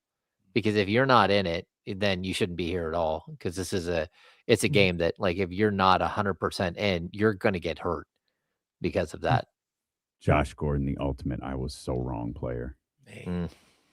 How so? I thought Josh Gordon was going to smash Jerry Rice's records. Like, I thought he was it. He was that one year. He had every characteristic. Like, he was the biggest receiver. He was fast. Like, he was. I thought that kid was going to be untouchable. Yeah. Not so much. Man. Not so much. Yeah. You know what's funny is Josh Gordon was so good in that little window where he was on the field and effective. I could go to NinersWire.com right now and write a post about, like, should the Niners kick tires on Josh Gordon? And people I'd be retweet like, it. Yes. Yeah. I'd retweet it. Yeah. How old is Josh Gordon? How old is Josh Gordon? He's probably 34. What? Come on. Very nice. Count it. On the dot. Count it. Nice. On Count the it. dot. Count it. Because he's not even. Count what? That's a win. That's For what? In what league? In what category? In the PWL. Yeah, count that. Count that. Why is it always the wide receivers that have problems, that are always divas and develop into this chaos? It's always the wide receivers. I think it's always the wide receivers because they're talented and teams know they're effective, so they continue to give them other chances. If you have this problem, if you have a problem at quarterback, teams just go, yeah, you're not it. Like, you're not going to get these other chances. Running backs, you're disposable. Like, we'll just get a different guy. I think receivers are just the guys that, like, hey, we could be the team that gets that number one. Because players like Josh Gordon, there's not a lot of dudes like him. That reminds me of the Mike and Mike bit. I think it was a promo for the radio show. I don't think it was a SportsCenter commercial. I think it was a promo for the radio show. And they're at the vending machine, and Greeny's like, they're looking at, like, what to pick and what to eat. And Greeny's like, get the trail mix. Like, it's a solid offensive lineman with, like, they'll take care of you. And Golick gets the ho-hos or something. And he goes, man, you went with the flashy wide receiver with the attitude problem. And that's the rap that follows wide receivers. And I think part of it is they rely so much on someone else. That's brutal. Yeah. I'm great at this, but I really need my quarterback to be great too. Otherwise, I'm ineffective. Yeah. Or you need the offensive line to be good enough. Yeah. Yeah. Like, so much of it. It's tough. Like, it's a position where it's similar. It's not quite as extreme, but it's kind of similar to a center. The center, like Joel Embiid, the great centers in the league, with the exception of the great center in the league. You don't bring the ball up the floor. Sure. Right. You have to get in position, and you're relying on, hey, give me the ball.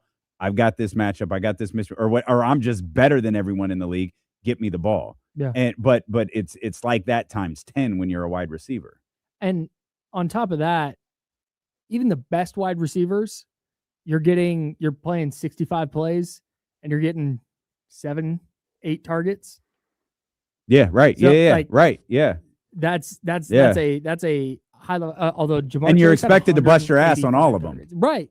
Yeah. And when you don't, it's like, wow, this guy's a problem. Yeah. Tough position to play. Jamar Chase, 185 targets in 16 games. That's crazy. That's so many. Would you rather have Justin Jefferson or Jamar Chase? Jamar Chase.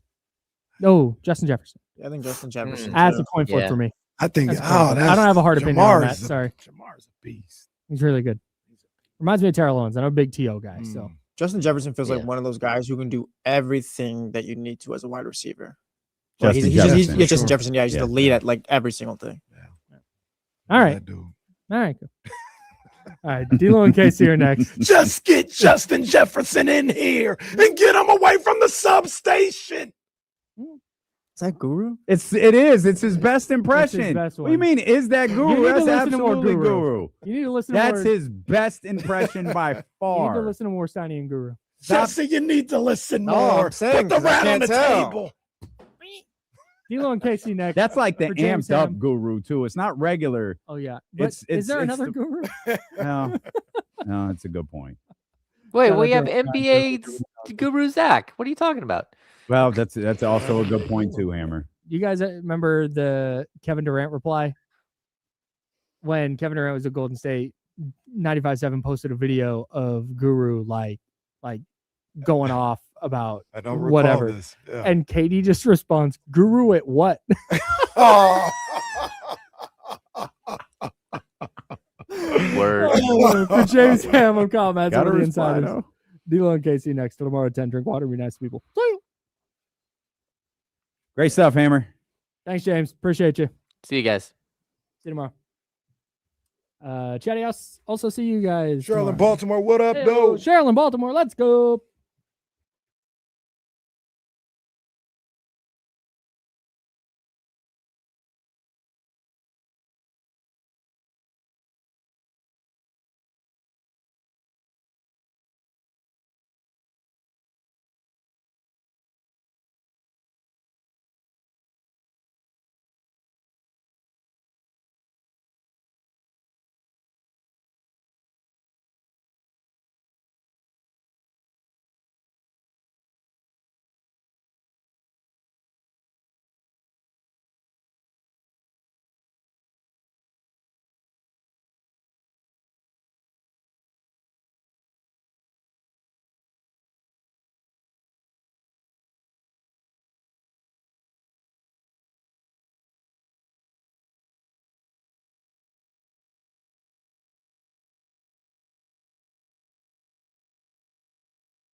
Chatty House, what it do, baby?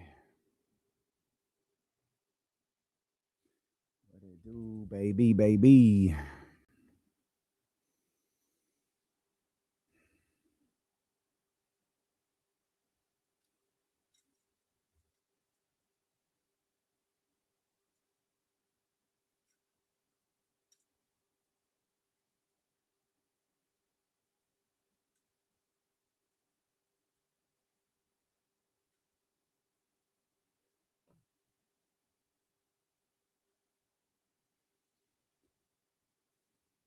Scooter, what up, baby?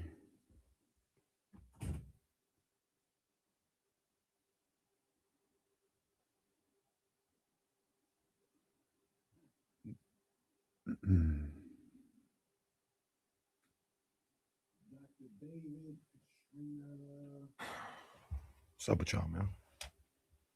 Scooter, what's up, man? Good afternoon.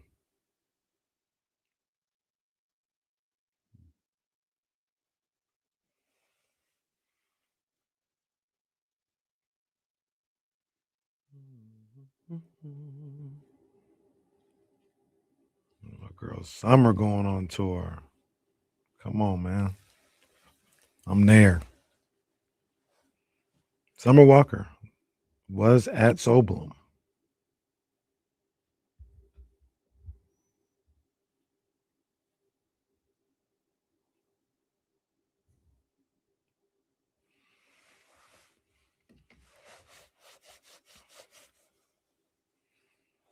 I don't know when the fog is leaving, Tyler. Just as long as the rain don't come. I don't want no rain.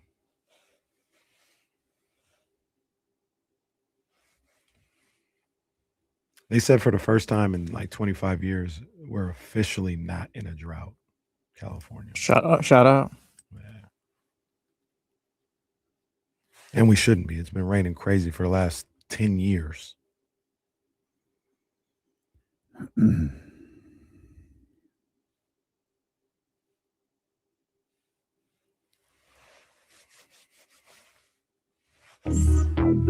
Yeah.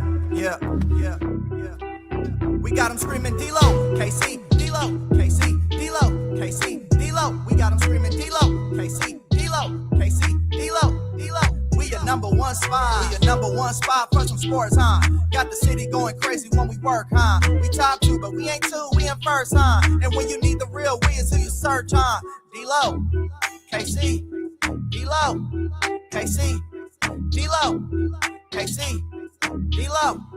We your number one spot. Let's go, baby. We in here. Hey. We'll let them ride one more time. We let them ride one more time. We welcome you in here to the Thursday, January 22nd edition of D-Lo and KC. I'm Damian Barling. The ultimate needle mover in God mode himself. He's Kenny Caraway. Yes, sir. Acknowledge me. And we are live. What are you doing with him? Yes, indeed. Oh my man, just trying to get all of these screens situated. It happens. My bad. You know It's eat me. I know you don't care. Switching the It's the board every now. You know when not you the board, but you know. If you have a job that requires you like to be in an office or a cubicle or something, like everything's got to be in the right spot, and if it's not, you feel like you can't do your job effectively. I know that's not everybody, but some people can relate to that. That's me. Like everything. Look, no, the buttons are too far away. No, how come Kenny's taller than me? How come Kenny's shorter than me? Why the hell was Kyle Matson so short in the last segment? James, scoot closer to the, like, it's like I think to a certain, it's OCD, right? Like I don't feel like I have a like that, bad case of OCD. No, I mean, you just like your space. Jesse's like, nah, you do. No, that's not what I'm saying. It's just, you work a certain way. Like over here in Studio One, I don't have that issue. Like it's just my studio. So like, I'd be pretty frustrated if they got people in regular, I don't want to say regular jobs, but just like office jobs that nowadays they got them like sharing workspaces. And they tried crazy. to do that outside. Mm-hmm. And I think people were like, we're not doing this. Like, and they found that people kind of settled into an area, and it's like, all right, man, forget it. Yeah, this will allow more interaction. No one likes that. Like, just let people like sit. Like, my nameplate there and leave. Yeah, like sit with sales. Like Sylvia's got a little plant. Like, what if you gonna do if it's an open space? Sylvia got to come in every day with her plant. Oh, what's this plant doing? It goes in the trash. Yeah, right. Right. John Ledesma goes to sit down where Sylvia throw this plant away. Yeah, Complex is in the annex, and it's perfect for Complex. Complex is never leaving that. There are days I'll see Complex at 4:30 or 5. I'll be like, bro, I didn't know you were here. You literally haven't walked past our studio one time. Yeah. Went out the back way to go to the bathroom. I've been on 10 meetings ever since. All right, man. And Wesley, she likes to sit in the same spot to say that she works with a bunch of children every day and tune us out with her headphones. That's 100% accurate. I get offended when Wesley sits out there because Wesley's out there. She's got her headphones on. She hasn't had her headphones on all morning. It's like as soon as D-Lo, all right, the idiots are here. Yeah. Oh, the kids are here. Put your headphones on. Can't wait till Abe gets here. Everybody loves Abe. You don't really want to hear these guys. Dummies. Oh, brother. Wesley treating us like we're the Kings third quarter last night. Oh, that was a good game until it wasn't. It was like exciting. There was energy and everything. Felt great. I said yesterday, I had as we wrapped up our conversation with James, like I kind of had a bad feeling about last night. I was like, I feel like the energy with this team is a little off. We're watching minute distribution, and we'll get to that because that seems to be much ado about nothing, but we'll get there. And the way they competed in the first half was like, oh man, this is a pleasant surprise. This is a good Toronto basketball team. I question like what exactly they'll be when the playoffs get here, but that doesn't matter right now. This is a good basketball team. They're trying to be aggressive from all reports and podcasts this trade deadline season. But I thought the way that the Kings were playing was terrific. Man, it fell apart so badly in that fourth quarter, and it was just glaringly obvious. All right, they've lost this game. But for it all to wither down to that 12-minute period sucks, man, because they did play really well in the first half. I mean, getting outscored by 22 points in one quarter is crazy. That's a recipe for disaster, to say the least. And this is something that, honestly, not to go Wade Phillips on you, they won the first 2 quarters and tied the fourth. Wade Phillips. Which is the most Wade Phillips remark about a game ever. But yeah, Coach, you lost by 12. No, I know, but we won the first half. Well, we played really well in the first half. We won that, and we won the fourth quarter. If we could eliminate what happened in the third, we would have won. But yes, Wade, that's what we're talking about. We're talking about the bad third quarter that your team had. And that was the death blow for that team. And this is something that I feel has gone on with this team all year long. And we had this conversation about a week or so ago about the effort and does it look different? And I thought really it was just eliminating those bad spells that allowed them to win those games. Yeah. They played with a certain level of energy. They had played aggressive. They played together for a lot of the games this year outside of that 10-day period where we don't know what happened. 14-day period where we don't know what happened. But aside from that, they had kind of been locked in a little bit, except for there was a quarter. There was a 7-minute stretch in every game where they fell apart. They had eliminated that, but the last 2 nights, really, they've kind of gotten back to just not that being able. Yeah, that quarter, that spell that they dig a hole and can't get out of. Yeah, and it's we've seen this. You know, we even saw it during that 13-day stretch. There were 14-day stretch. There were definitely bad games, wire to wire bad games. But there were if you lose the first quarter by 5, use the second quarter by 3, that's an 8-point deficit, but you're not playing horrible. But when you lose, say, the third quarter by 15, all of a sudden you're going into the fourth quarter and you're down 20-something. And like that happened a lot during that stretch. Where it got really concerning is when the Kings would be down 17-2. And that stretch happened right at the beginning. And that was the thing that seemed to happen over and over and over again. Because I remember a distinct talking point amongst us and in the people listening, the chatty house, the text, the Twitter message. Let's try not to go down 16 to start the game.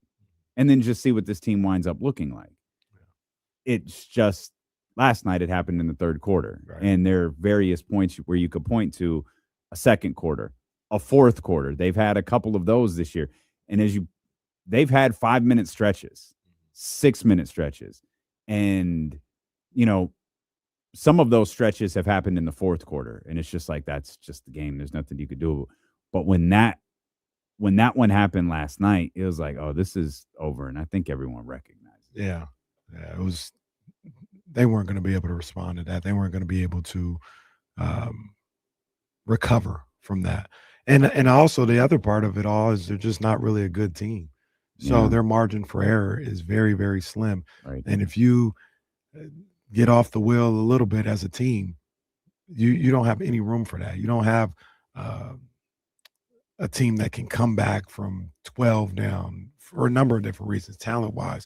You're not a good three-point shooting team. You're not a good defensive team. So there's a number of basketball reasons why you can't get down as far as they've gotten down in the last 3 games during different periods of the game. And it was on full display last night, full display in that third quarter. That was tough because I did think they played really well in that first half. They played really well, played together, played with energy. And to see it go away so quickly was disappointing. Yeah, you're right. That was the other frustrating part is it didn't leave any it didn't leave any mystery for the fourth quarter. It just fell apart so fast. It was like, all right, they're going to have to get something going here pretty quickly. Remember, they came back from a timeout with like 7 or 8 minutes left.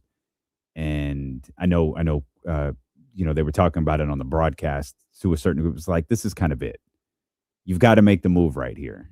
And obviously that move never came.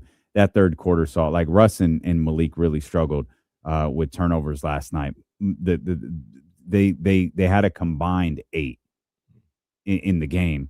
The two of them had a combined 4 in the third quarter. And I know 4 turnovers doesn't sound like a ton, but 4 in a fourth quarter where you're shooting the ball poorly, they're not, and you're giving them extra possessions. Like they shot like 73% from the field. They shot 66% from 3 in that quarter. Yeah. And you're giving them extra opportunities. And that goes back to you have to, when you're a bad basketball team, you have little margin for error in games like this. And that margin for error was eliminated in the third. 100%. I mean, just to what you just said, you can't lose possessions and you can't give them extra possessions when you're already not that good of a team. And every turnover, like you said, it was only 4 combined, but every turnover feels like a lot. 2. Yeah. You know what I mean? Like that 4 feels like 8 because not only are you losing the offensive possession, but you're probably going to end up losing that defensive possession as well. So, yeah, it really just comes, for me, a lot of the time, it really comes down to that margin of error for this Kings team, and they don't have much of a margin. Oh, 6 turnovers in that quarter for Sacramento. 11 points off of turnovers for Toronto. Yep, I mean, there's your story. Like in a 43-21 quarter, 11 of those 43 points came directly off Sacramento Kings turnovers. Brutal. Absolutely brutal. So we talk about how bad Malik Monk was in the third quarter yesterday, but he wasn't bad at all yesterday in terms of, him and Russ, they had trouble protecting the ball yesterday. But Malik had another solid game in a string of what has been really solid games for him. And we were speculating while you were out yesterday, just kind of talking, what do you think has sparked this turnaround in Malik Monk? What do you think, and maybe the more important question is, what do you think has sparked the Kings turnaround on what they do with Malik Monk?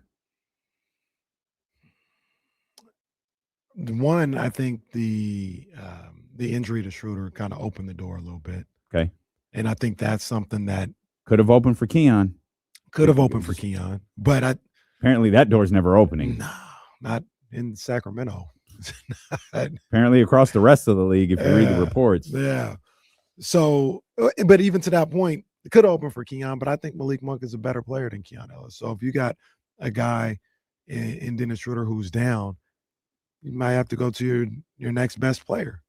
And maybe there was some conversations had behind closed doors, got on some understanding, and Malik Monk's actual play also was something that was able to turn that around and say, like, look, I know we have some frustrations with him or whatever the issue is, but he's out there. He's giving everything, or at least almost everything that we're asking. Giving effort, playing as a team. He's giving effort on the defensive end. Is he always successful? No, but he's out there trying, and he's leaving it out there on the floor. Not to mention offensively with the Schroeder down, like we need that playmaking. We need that shot creation, and he's providing all that. So the first thing that I would point to is the injury of Dennis Schroeder to give him an opportunity, and then he took advantage of that opportunity and showed them everything that he's capable of and what they had been missing without him being out there on the floor. That, I think, is the most important part. The last thing you said, he took advantage of the opportunity that the Kings gave him. We can speculate as to why the Kings gave him the opportunity, and it does seem as simple as the Dennis Schroeder suspension. And I kept saying injury. So yes, they're not going back to, well, he hurt his hand slapping Luka Doncic. They just covered it up by saying it was a suspension. They're clearly not going to Keon for whatever reason anymore. James has said repeatedly on this show and his that he doesn't believe Keon is going to be here. There's no future for the Sacramento Kings that involves Keon Ellis. Whether he's here past the 6th or not like he's not going to be in a Sacramento Kings uniform next year. So I guess why even bother? If you can't move Malik Monk, if you're still attempting to move Malik Monk and you can't, why not see what you have with him? Maybe maybe there was a conversation about here's what we expect of you. When you take the floor, here's what we expect of you. This is a bonus. This is a bonus. This is a bonus. But these are our expectations. It feels like those expectations have been met because he got benched for a reason. Do we know exactly what reason? No. We've been left to speculate. And we can talk about a log jam and all that. The log jam hasn't changed. No one's gone. Yeah. So something happened that took him out of the lineup and something happened that put him back in the lineup. And I think you're 100% accurate. He has taken advantage of the opportunity he was given. He is working his ass off on both sides of the floor. Energy. The energy with Malik is different. Now, I don't know what it does to Zach LaVine and DeMar DeRozan and Dylan Cardwell and in that conversation we were having with the insiders a few moments ago. But when he hit that 3 at the end of the corner, I know what it did to the Golden One Center, and he is the only person who can do that. You're going to get a pop for hitting a shot at the end of a quarter. Malik Monk is going to get a different one. There's a pop for the New Age Outlaws, and there's a pop for Stone Cold Steve Austin. They're not the same. Right. and Malik has got one of those Stone Cold Steve Austin pops. 100%, man. And you know, you highlighted it, and you're right. He takes advantage of it. He didn't rest on, okay, they cheer for me different. He gets out there and he plays. He said, man, one of the things that he does that I think resonates here in Sacramento and just watching him, Allen Iverson used to always say this: I play like every game is my last. And Malik Monk does that every time he steps on the floor. He doesn't hold back. Sometimes that results in turnovers. Sometimes that results in bad shots or, you know, bad defensive rotations or anything. It's not by any means a perfect player, but it resonates with the people watching him that he plays like this is his last opportunity to play NBA basketball. Yeah. And I think that went towards why he was able to take advantage of the opportunity given to him, because I believe he only knows how to play one way. That's just what he's going to do. If you put me on the court, I'm not going to cheat myself. I'm not going to cheat my teammates. I'm not going to cheat the people that are rooting for us to win. So, yeah. Malik Monk missed is the wrong term. Malik Monk did not play in 5 of the previous 11 games. 5 of the previous 11 games. He has played in the 8 games since then, averaging 24 minutes per game, 50% from the field, 45% from 3, and 15 points per game. Man. Now, we could talk about what he's doing on the defensive end. We could talk about energy. We could talk about all of that different stuff. But those numbers are hard to sit. Yeah. And so if you're doing the other things that your coach is asking you to do, whether it's whatever, I'm not going to pretend to know. But it seems to have been effective for all parties. I get the Kings are 4-4 in those games, but still, like, that's an impressive total from Malik. I'll do a quick exercise here. Let's see if I could do this real quickly. Go here all the way back to game 1.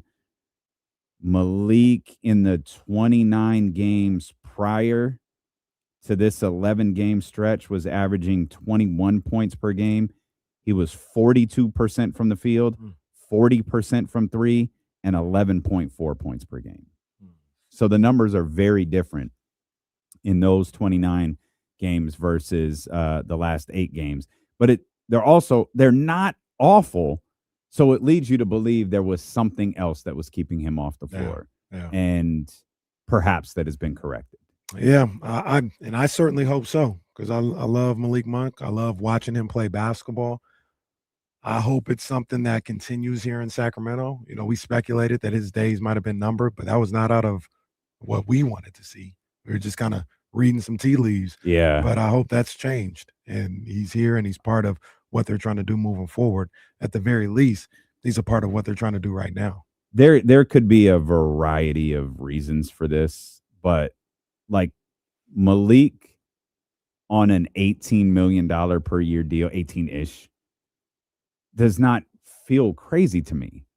It's been discussed for the last 6 or 7 months like that's some sort of immovable contract.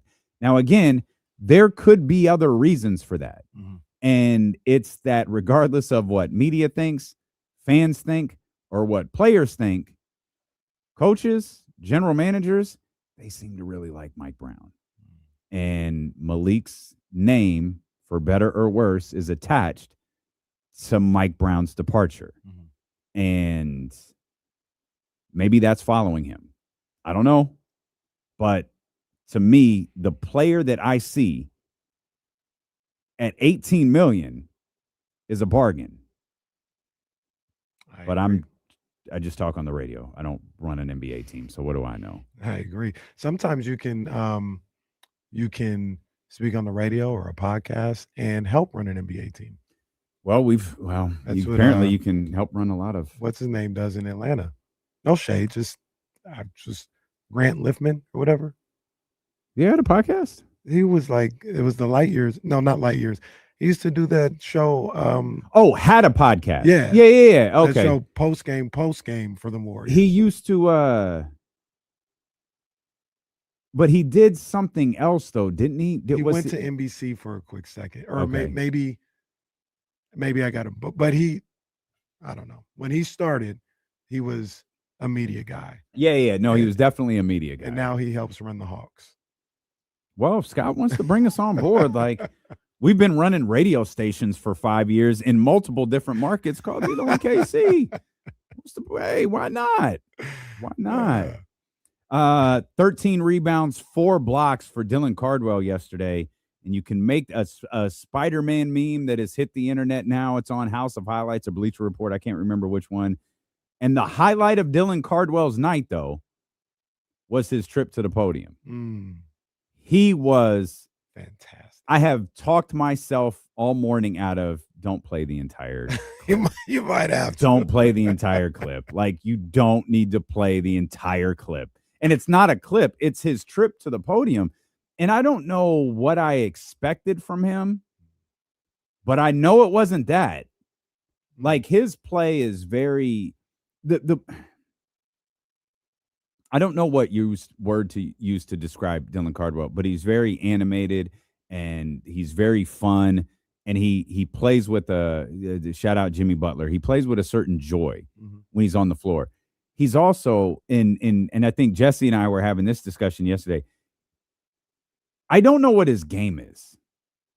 I know you were a really big Dylan Cardwell fan, and maybe I love Dylan. Great. 12:55. Thanks for getting that in. He's so awkward at times, but he's effective. Like he had a couple of shots. We were debating, Jesse said, no, he's athletic. He can move. And then we wound up at athletic-ish. Then we transitioned to athletic adjacent. And it's not like he has a bag. Like, he's really great at this. It's like, no, everything he does has a twinge of awkwardness to it, but it's incredible. His ability to sit down and talk about basketball and himself and answer questions is as polished as the greatest player that's ever played. It really was incredible listening to this young man. And yes, I'm going to wind up playing the whole clip. So what? Because if you didn't hear it, you have to. It was, to me, it was Dylan Cardwell's shining moment last night.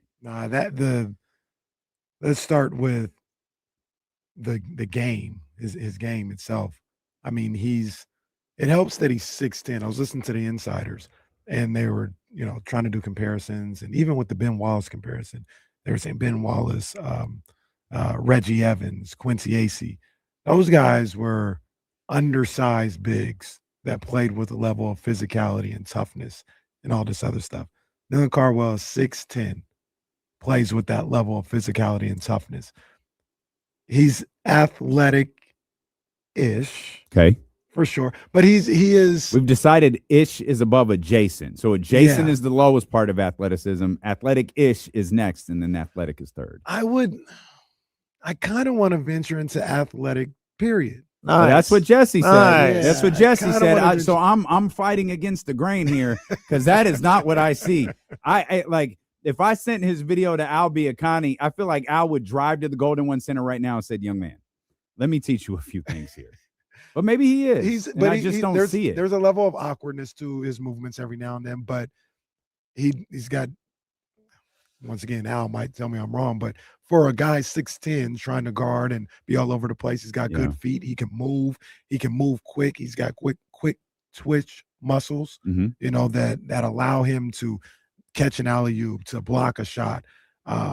To be able to have the verticality against a Shaedon Sharpe to the point where Shaedon had nowhere to go. Like he couldn't go over the top, couldn't go through. That was a problem right there. So physically in his game, he's got high level attributes. I don't want to call it elite yet, but what I'm seeing is high level attributes. Okay. Hold that thought because I want to hear, if you don't mind, specifically about what attributes you're talking about. And we'll do that when D'Lo and Casey return here on Sacramento Sports Leader, ESPN 1320. So I'm caught in this discussion that isn't really for the radio, I guess. But, Jesse, did you see that graphic that was put out? Yes, I don't understand Pittsburgh being there either. The Pittsburgh Pirates suck, and who the hell is that soccer team? Dog. Like the Steelers and Penguins are great. I love Sidney Crosby, Evgeny Malkin, all those guys. Yeah, great. Love hockey. Steelers fine, but I don't know. Third felt high. So for those who don't know, the Boardroom, I love Boardroom. They put out just a graphic of top sports cities in the United States. 1 is Boston, 2 is LA. Pittsburgh came in at 3. New York is 4, Dallas is 5. I'm not trying to shade Pittsburgh at all. It looks like a great sports city. Great sports city. They're not bad by any means. There's no way they should be 3rd. What are we judging off of here? Did it say? They didn't really say. I think they might have an article that breaks it down a little bit, but they didn't really say. But let's just go off of attendance in general. The Pirates are bottom 5 in baseball. Now you can say they're not good and they don't. That's fine too. Kings aren't good either. They put in 15. Their attendance is they're filling up 75 to 80% of the Golden One Center. And this team is I'd put Philly ahead of Pittsburgh. I would 3rd is crazy. They're ahead of New York City. They're ahead of Philadelphia. No, they're not 3rd. That doesn't mean they're 103rd. That just means they're not. I'm sure we can find a top 10 spot for them. They don't even have a basketball team. How are you going to be now? Look, that's not the end all be all, but how are you going to be top 3? You don't even have a basketball team. No. But look, the funny thing is, people are getting to me like, you wrong. You ever been to Pittsburgh? Look, first of all, it's not an indictment on Pittsburgh. Pittsburgh is perfectly fine. But bro, they're not top 3. What are we talking about? What? No, I don't want to diss Pittsburgh. I don't either. It wasn't even a diss. No. Well, I did say they're not even 23rd. You were not. I'm gonna ask it a nice way. I'm truly wondering, if you were not to travel to Pittsburgh for a sporting event, why would you go to Pittsburgh? And that sounds harsh, but I swear I'm asking it in a nice, genuine way. I want to know what else is in Pittsburgh. I don't know. I'd like to find out. I want to go to Pittsburgh. I want to get out there for Dolphins Steelers game and stuff like that. But I want to know what else is out there. I want to go, but top 10 is fair. I think we'd have to write down these cities. And top 10 is fair. Might be a stretch, to be honest with you, but I could see. They got history. The Steelers and Penguins are pretty cool. Yeah, I could absolutely see them being top 10. I'm not going to argue that. 3 is crazy. 3 is crazy. The people getting at me you haven't been there? You haven't. What that got to do with anything? Dog, even the Penguins. Oh, okay.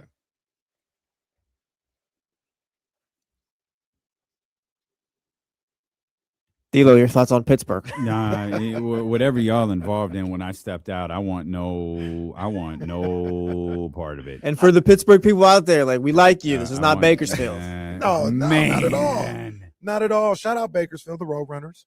You know what I mean? Big ups to them. Roadrunner out of Bakersfield. And I will say on wax, okay, I didn't have to word it the way I did. That probably got people on the defensive. So we're on the radio. What did you do? And to be clear, I didn't hear this either.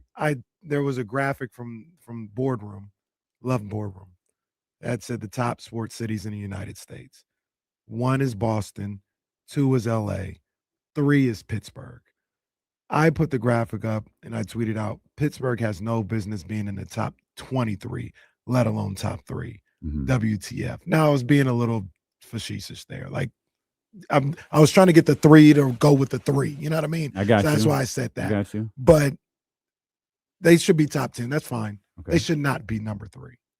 That is ridiculous. Okay. Doesn't mean they're not a great sports city. Nothing like that. They should not be ahead of New York City, ahead of Philadelphia, ahead of the Bay Area. They got Dallas at 5. I don't think Pittsburgh is ahead of Dallas. No. Chicago's another one that I mentioned. Come on, man. Pittsburgh or Cleveland? I'll go Pittsburgh 10 times out of 10. You can make the argument Cleveland's a better sports city than Pittsburgh. Jesse won't. I won't do that at all. No, because the Browns, they like the Browns, but the Browns, no, I'll go the Pirates stink. Yeah, but like, no one's talking about the Cleveland Guardians, though. At least people show up to the Browns games. They don't show up to the Pirates games. Bottom 5 in attendance. How are you so damn great when your team stinks and you don't even show up? No, I'll go Sidney Crosby and the Steelers over Donovan Mitchell and everyone else in Cleveland. Jim Brown, LeBron James, Manny Ramirez, Kenny Lofton. Hey, Manny Ramirez is with us. That reminds me of another thing we could talk about another time, I guess. The Baseball Hall of Fame is sham. Oh, yeah. Oh, absolutely. I had a conversation about that last night. I'm not going there unless Bonds gets put in. Yeah, it's why when that announcement was like, what do we even? There's no need to cover this. No, absolutely none. I want to play Dylan Cardwell's press conference. Come on, man, let's go. I was trying to find the Kings one because I know they posted it, but I'm having trouble finding it. Because it'll go from Dylan to Russ to Doug. I just wanted you to see Russ at the beginning of his when Dylan's done talking. He's rolling up the wired earbuds that used to come with your Apple phone. Yeah. He's rolling them up. And I'm like, is that like one? Do people still do that? Do There's people who really roll up the wired earpods? Yeah, they still rock them. They still talk. I had convinced myself that Russ was like listening to an iPod Touch. He had an iPod Touch out there and was just cooking with it. Okay, so I couldn't find it, so I just went to old reliable Sean Cunningham in KCRA 3. Here is Dylan Cardwell and what I think was his finest performance last night at the podium following the Sacramento Kings loss to the Toronto Raptors. That third quarter, guys kind of got away from you guys. Raptors shot 73% from the floor. They made 14 or 19 shots. What happened to the Kings defense in that third quarter? Yeah, first things first, I'll go to my Lord and Savior Jesus Christ.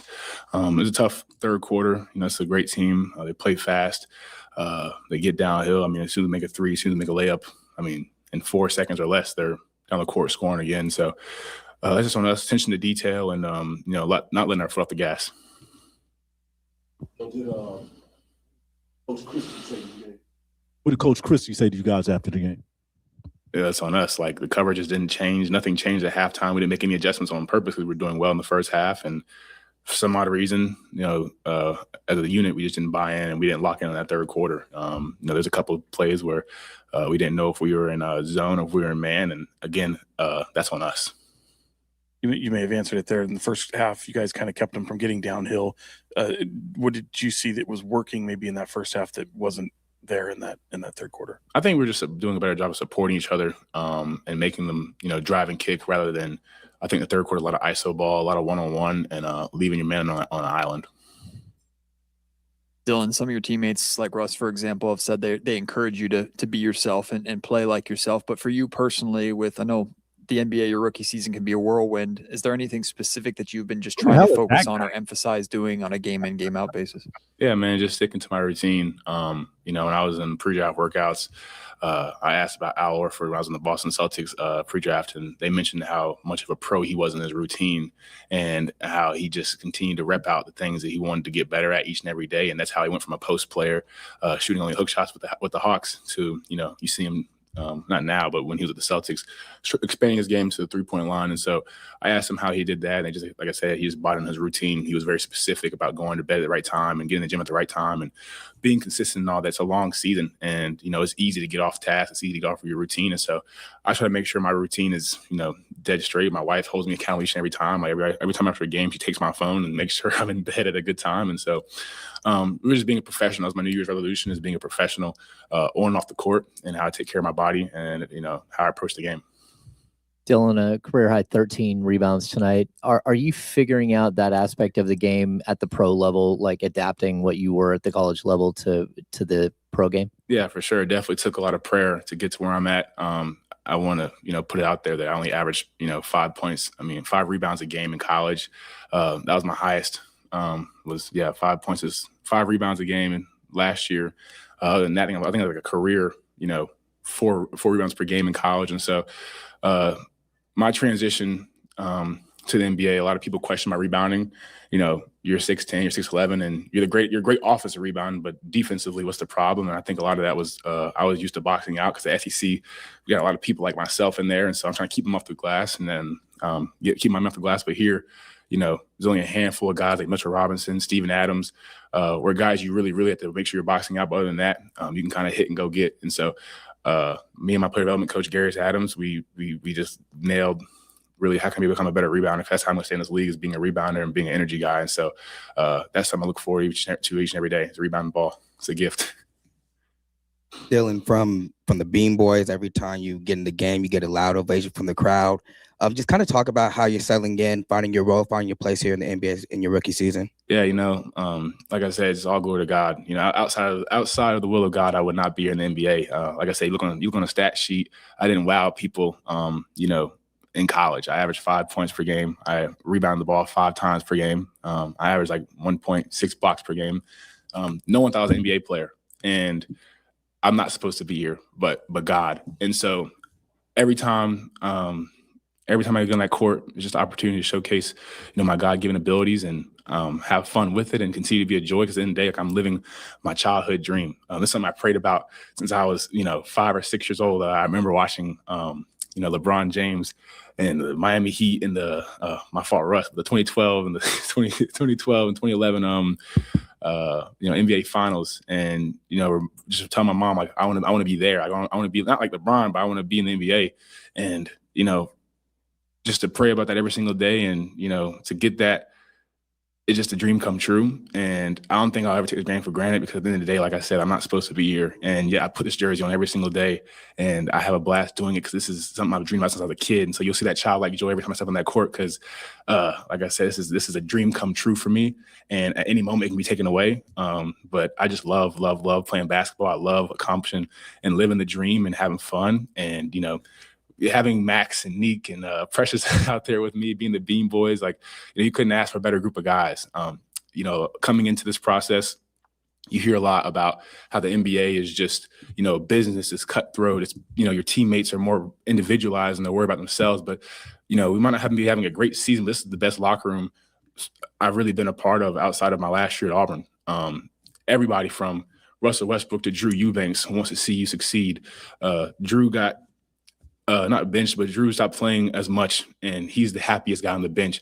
He still takes time to out of his day to come tell me, hey, you could have done this better, you could have done that better. And so everybody is a part of this team, whether we're successful or not, and no one is spiteful, no one is unprofessional, and I really appreciate being on this team, being in this locker room. How can you not love that young man? That is just incredible stuff. My dog right there. From Dylan Cardwell right there. I love Dylan. Absolutely incredible stuff from him. He gave a 2-minute answer to Marcus's question. That's an undrafted rookie, A 24-year-old undrafted rookie gave a 2-minute answer to Marcus's question about his rookie year. Shout out to Marcus D. Smith, by the way. Glad he's around a lot more. That's incredible. It really is. It's just terrific. And I know me personally, I didn't see it right away. I remember specifically watching him in summer league, one of the first couple games, and obviously he's not going to look impressive offensively. That's not his game. Yeah. And he was just so off on the offensive end, no real touch or anything like that. I said, I don't need to keep seeing this guy. Like, give me more max minutes. Like, we don't, Dylan, that's not it. And I was dead wrong. And when I saw him in the preseason, when I saw him get the opportunity in the opening game of the season, for me at least, you started to see, all right, there's something there. Like, maybe give him some more time in Stockton. And I like his physicality. I like his effort, all this other stuff. But you just see him more and more, and you just love what he brings to the table. And it's super impressive what he's able to bring on the court. But that mindset that we saw right there in that podium interview, and those questions that were answered by him, the way they were answered by him, man, the guy seems like one heck of a teammate, and he's going to be around for a long time. He is going to be in the NBA for a long time because of how grounded he is, and he understands it. He gets it. There is no fluff with him. He doesn't think that he's better or he's been done wrong or anything else like that.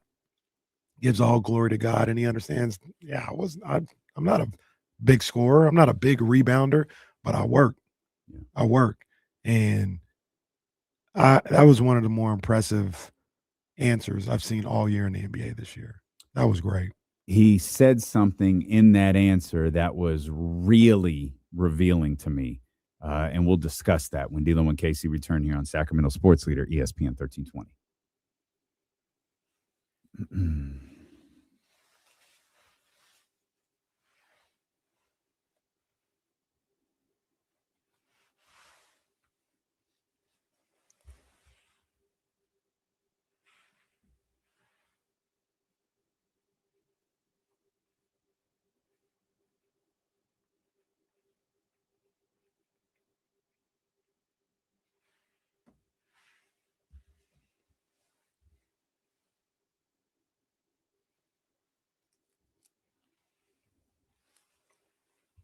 You guys give me I knew he was going for 80. I knew.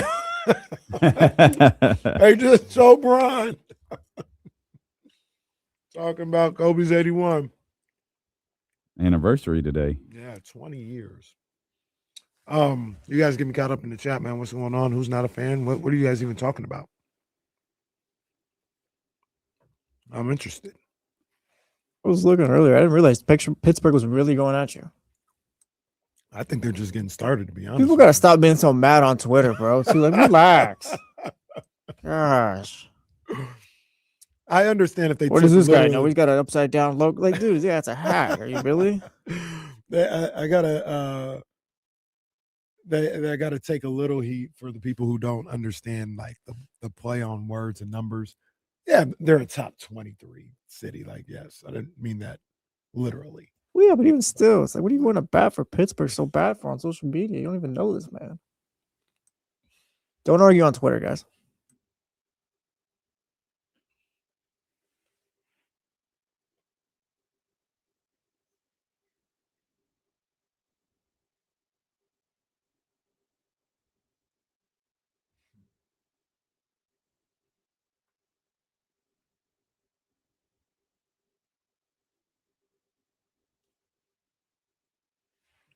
And then one of the guys was like, a city that lives and breathes for their teams. It's literally all they care about. Every city says that. You writing a book? Every city says that about their teams. Yeah, it's special here. All right. It's special over there, too. They say that in Indiana about Indiana basketball. Yeah, Hoosier basketball. They say that everywhere. I hate when people do that too. Like, oh, there's nothing better than the NFL. Nothing like this ever happens. No, it does. Happens in the NBA too, and NHL as well. Here's another thing that I don't like. I don't like when people do this about the Niners. It's just a pet peeve. Steeler fans travel so well because there are so many people from Pittsburgh that moved out of Pittsburgh. Wrong. The Steelers are a very public and rich history team. Just like there's not people traveling. There's not 30,000 people traveling to MetLife Stadium to watch the Niners play the Giants.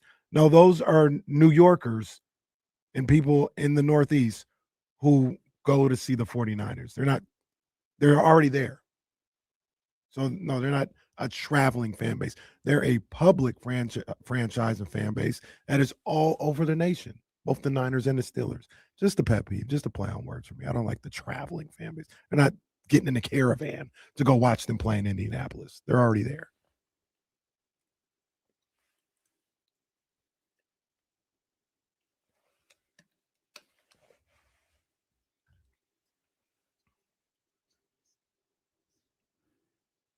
Dylan Cardwell said something in his post-game press conference, which you just heard here with dealing with KC, that got my attention, and I want to run it by everybody. But first, we want to hear from you, 916-909-1320. We'll start with TC. TC, what's going on, baby? Yes, sir. What's up with my two brothers? What's up, man? How you doing, TC? Man, I'm all good, bro. Hey, KC, my bad. Hey, tell Jazz happy birthday. I know I'm late, bro, but I couldn't catch you. It's all good. It wasn't Jazz's birthday, but it's good. Oh, my bad. Hey, I just seen the chat. I said, Jazz, I said, damn, why can't he didn't say nothing? I thought I was tripping. My bad, dog. It was my mom's birthday yesterday. Huh? It was my mom's birthday yesterday. It wasn't Jazz's. Oh, yes. Mother, happy birthday. Let her know. So, thank you. Hey, but listen, D-Lo, seriously, hey, we back to that dog again, remember? We got us one. You can't take his joy. I hear you, Ham, when you talking about the hand waving. That's him. That's what makes him a great player. You can't take that away. I get it. You block a shot, the team's running down the. You can't that's bad. Everybody knows sports. You can't do that. But you also can't come in here and say, bro, we don't want you to do that. We want you to block the shot, but we don't want you to raise your hand and that's his joy, man. And as far as Kings fans, as far as me at least, that's what I love, bro. We love that as players. As far as the Keon and Monk situation, Monk is outplaying them, bro. Period, point blank. Monk came in and said, I'm gonna show the city and I'm gonna show everybody that I'm here, bro, and I want to be here. And if we're talking about Keon is low-key overrated, bro. He jumps in passing lanes and gets a steal every now and then. And if his three-point shot's not on, what is he providing, bro? He's not locking you down or nothing. All right, TC. All right. I disagree a little bit with TC about Keon. I think Keon, I still believe, and I could be wrong, but I still believe Keon is a all defensive team talent. He has that capability. I remember saying really? That. Yeah, I do think he's that. I think I agree with Ham where in a better situation, you would see that a little bit more. But yeah, I don't think he's overrated on defense. I think he's a damn good defender. He makes mistakes. He's not perfect by any means. And sometimes when he's asked to guard. Costly mistakes? It's all relative. Okay. I think there's Keon missed an assignment. All right, or Keon, he wasn't quick enough. Those are that's whatever. Mm-hmm. But when you talk about things like fouling on a 3-point shot attempt or compounding one mistake by another, it's people's frustration with Russell Westbrook. Russ does that sometimes. Russ does that a lot. He compounds one mistake with another. It felt like Keon started to do that. I think he does, but and I'm not comparing him to this guy because just being real, he's one of the great defenders the league has ever seen. But Draymond fouls people in bad times too. Yeah. Absolutely. But he's a great defender, and sometimes that comes with that level of aggressiveness on the defensive end. So once again, I could be wrong. I still hold him in that regard. I still hold Keon in that regard of being a really, really good, potentially top flight defensive player in this league. Okay. Let's see what DA talking about. Initials only here on Dealing with KC. 916-909-1320. What's up, DA? What's happening, brother? You good? Yep, DA, what up, boy? You know how it is, Yes, man. sir. Yes, sir. It's a new year. The Kings is doing what they do. But I got a proposal, man. Did you see my trade proposal I sent you, KC? I did. I just saw it when you texted me just now, man. So I know you sent it yesterday, but I mean, let them know what it is. Okay. So look, my whole thing is these superstars in the NBA, you can make a name for yourself. But if you really want to make a name for yourself, come to Sacramento and win a chip. What's going to happen then? Well, so wrong. my trade is between the Bucks, the Kings, and the Warriors. I think I make all three teams better. So this is the trade right there. So Milwaukee gets Sabonis, Kuminga, and Devin Carter. Okay? Great start. Okay. Great start. The Kings, we get Giannis, Moses Moody, and Trace Jackson Davis. So okay. I'm not Well, wait, who did okay. And Golden State gets Bobby Portis and DeMar DeRozan. All right. It has okay. I'm looking at it right now. It has the Warriors going -7 in wins. DA, we appreciate you, baby man. Thank you. That's our boy DA, man. The promoter. No, I know who DA is. Yeah. DA,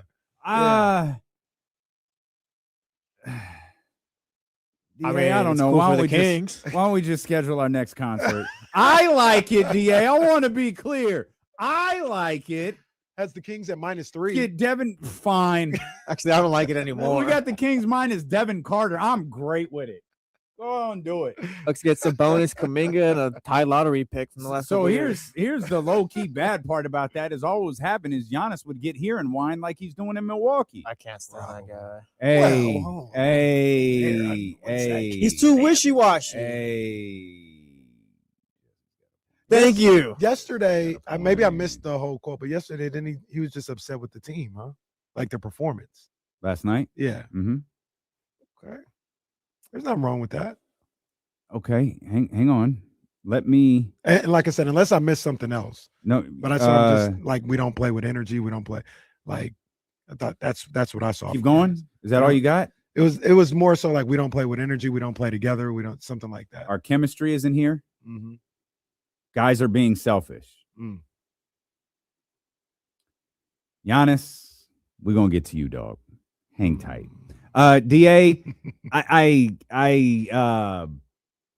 don't see any deal with the teams that you just outlined that doesn't result with Giannis and Golden State.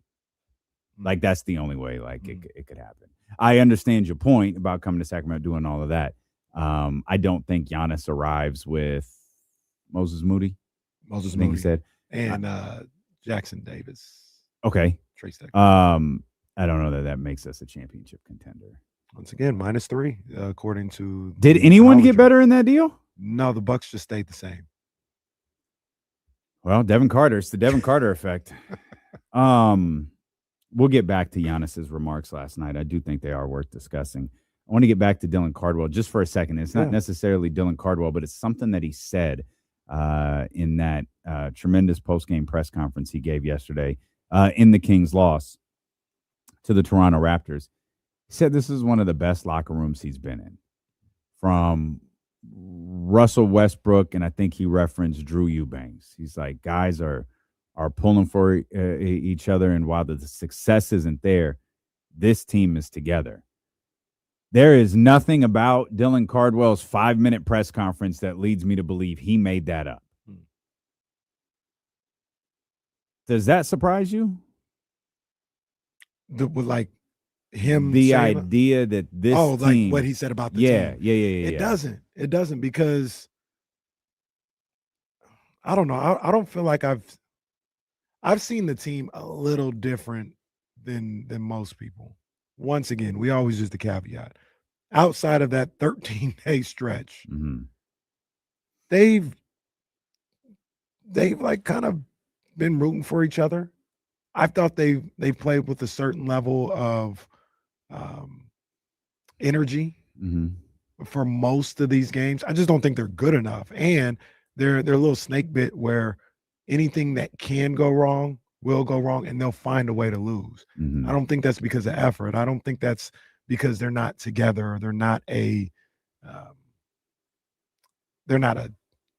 want to make it like the brothers forever, but we're happy and we're singing. Oh, no, not that one. Okay. But they're a pretty close group. Like, they like each other. They like playing around each other. That doesn't surprise me that he would say that. It doesn't surprise me. It hasn't manifested itself into wins and losses. But I've never gotten the feeling that these guys just don't like being around each other. And one of the things I point to with that is when things go good, they're rooting for each other. They're up off the bench. Remember, what game was it? I think it was the win. They won in Denver. And I think Schroeder played really well at the end of the game. There's somebody up. Maybe it was DeMar played really well at the end of the game. And I talked about, look at the bench. Malik Monk was the first one up, hyping those guys up. Clearly, at that time, I remember we were talking about, clearly, he was out of the rotation. He wasn't getting no minutes. He wasn't playing. And he was the first one up. And if they made a shot that forced the timeout, off the bench, dab it, let's go, like all this other stuff.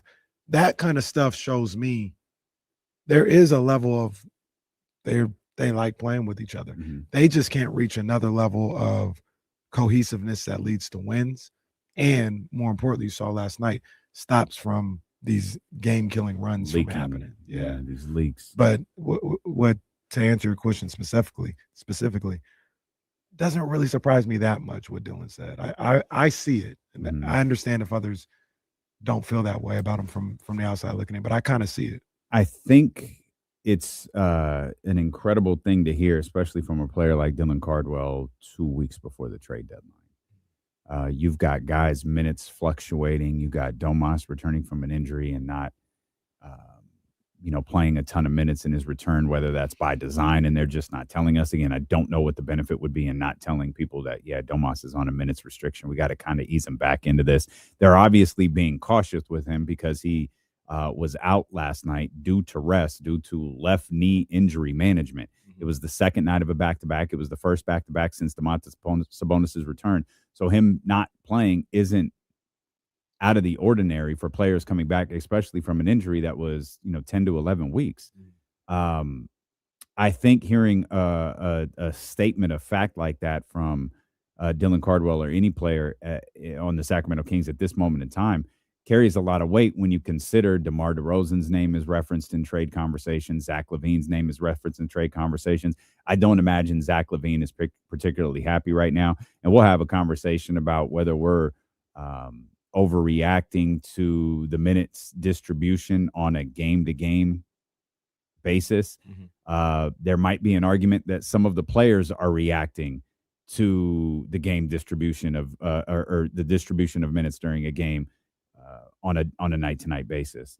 But to be this close to the trade deadline on a team that seemingly has so many guys that are at the very least, again, none of them may be moved, but at the very least are in trade conversations, is quite a statement, I think, to these men's character, because that's not normal. You can look at Sacramento Kings history and know that that's not normal. You can look at various NBA seasons in teams and know that that's not normal. I believe, was DeMarcus on the Rockets? Yeah, with John Wall. And he wanted to fight James Harden. Yeah. Because James Harden had essentially quit prior to getting traded. That stuff infects the locker room. Memories, DeMarcus said that publicly in a press conference. Yeah, there's people's individual desires that are affecting what we're able to do as a basketball team. That was, people talk about the fat suit and all of that stuff. That stuff, airing the dirty laundry in public, that's what catapulted that thing to get done. I'm sure it was one of the things that catapulted that deal to get done. But like that is far more common around this time of year than what Dylan Cardwell said. Well, so and you've been in these locker rooms. So I want to ask you. I have not been in these locker rooms. Around professional athletes. High Times KG in the chatty house says, isn't that part of being a basketball team? How often do you see people just sitting and pouting for the entire game? There is some truth to that. I think what happens in Houston with Cousins, James Harden, and all that, I think that's more the exception than the rule. I think the public nature in which it played out is the exception. I don't think the act of which I don't think what happened is the exception. I think the way that it played out is the exception. James Harden, admittedly, that was a pretty extreme case, because it was public and we all saw it. We saw a Chicago Bulls team fall apart when those Kobe Bryant rumors started. That's a very real thing that you can go document. A good Chicago Bulls team fell apart when the Kobe Chicago trade rumor started. The Cleveland Cavaliers, not the very famous Isaiah Thomas year. 15. 15. The first year it was Cleveland Golden State. Okay. That year there were moves made at the trade deadline. And it's framed as, it's the LeBron James thing. We've seen it everywhere he's been. No, go look at that team around the trade deadline. You see guys, they get it. And it's not the, High Times talking about sitting and pouting the whole game. It's not that. It's not having a focus on what you're doing as a basketball team. I think anytime you're in a team setting and you rely on a teammate to help you get through something, and that teammate or teammates start worrying about, well, man, it would be so much better if I was in Miami. It would be so much better if I was in Los Angeles, if I was in Golden State, if I was in Milwaukee or whatever. It's not that you're sitting and pouting the whole game. It's that you're not focused on what the collective is doing anymore. And if Russell Westbrook and Drew Eubanks and DeMar DeRozan and Keon Ellis are all invested in guys like Dylan Brooks and Nick Clifford and Maxine Reynaud and invested in guys' development and what guys are doing right and wrong on the basketball floor, to me, that speaks to those guys. And I think that is, and maybe it's the level of, so like DeMar and Russ are like super veterans. They are very literally nearing the end of their career. Zach LaVine is a little bit more like he's just a regular veteran. Like, he's been in the league a while, and Zach LaVine probably feels like I've got years ahead of me and I've got contracts ahead of me. Those guys might be looking for a title. They might be looking for stats. They might be looking to move up lists. They might be looking to do this and that. I'm still looking to be a player. I'm still looking to be an all-star. I'm still looking to be all of these things in the league. And he might look at everything a little bit differently than those guys do because of how much time he has left in the league versus the other veterans. Domas is in the Zach LaVine category as well, and not the DeMar DeRozan, Russell Westbrook category.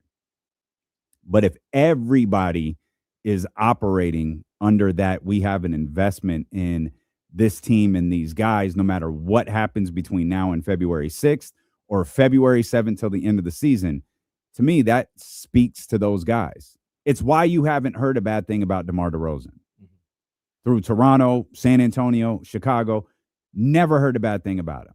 The first rumblings we've heard about something he didn't like was Mike here. And he acknowledged, can't say what he said, but he acknowledged what last season was before this season began. And to me, again, no reason to believe that Dylan Cardwell isn't speaking his truth right there. Those guys deserve to be commended for that. For sure. For sure. Because it would be easy to fall apart, especially right now. I just think, I think back, and obviously none of this is the NBA, which is a potentially different animal. But, I think back to all my years of playing. And let's just say, for argument's sake, I played on 12 different teams. There's only one that I could think of that was just like a disaster year. And I didn't win every year. Like, it wasn't like I was on this great team every time I was playing. But there was only one that I was like, yeah, this is a mess. And it wasn't even like the players hated each other. It just wasn't like, it wasn't a good vibe. Mm-hmm. Other than that, yeah, never really had too many bad experiences. That's why I say and like you said, it's extreme when you talk about Cousins, Harden, and that situation. That's the extreme. But I think for the most part, these guys, they play and they want to see each other win. They want to see each other be successful. They want to win as a team, especially if you get in a game that's close. Like, we're here. Like, let's try and win this thing. Your focus, if you're not like completely locked in and you're a good team, may wane over the course of a game. Like, oh, we're down 13. Like, hey, send the ball boy to go get that girl's number or something like that. Little stuff like that you always hear. But for the most part, I wonder if like what Dylan said is what typically happens more times than not. I wonder. I think maybe it is. There's 30 teams in the league. We hear about splinters, once a year, twice a year? That's what I kind of think. Maybe. I mean, but those splinters are loud and they get talked about a lot, so they get amplified. Right. But it is 1 out of 30, 2 out of 30. Maybe there's something to that. Where I do think it's pretty cool and maybe an exception to the rule is the way that I know a lot of people get upset with Russ's play and the turnovers or the shots or all this other stuff. But he seems to be really, really liked in that locker room and respected, not only for the player that he's been, but for what he does. Like, even in that little excerpt from Dylan, he's like, sorry, Russ. Like, to me, that's something they have a relationship.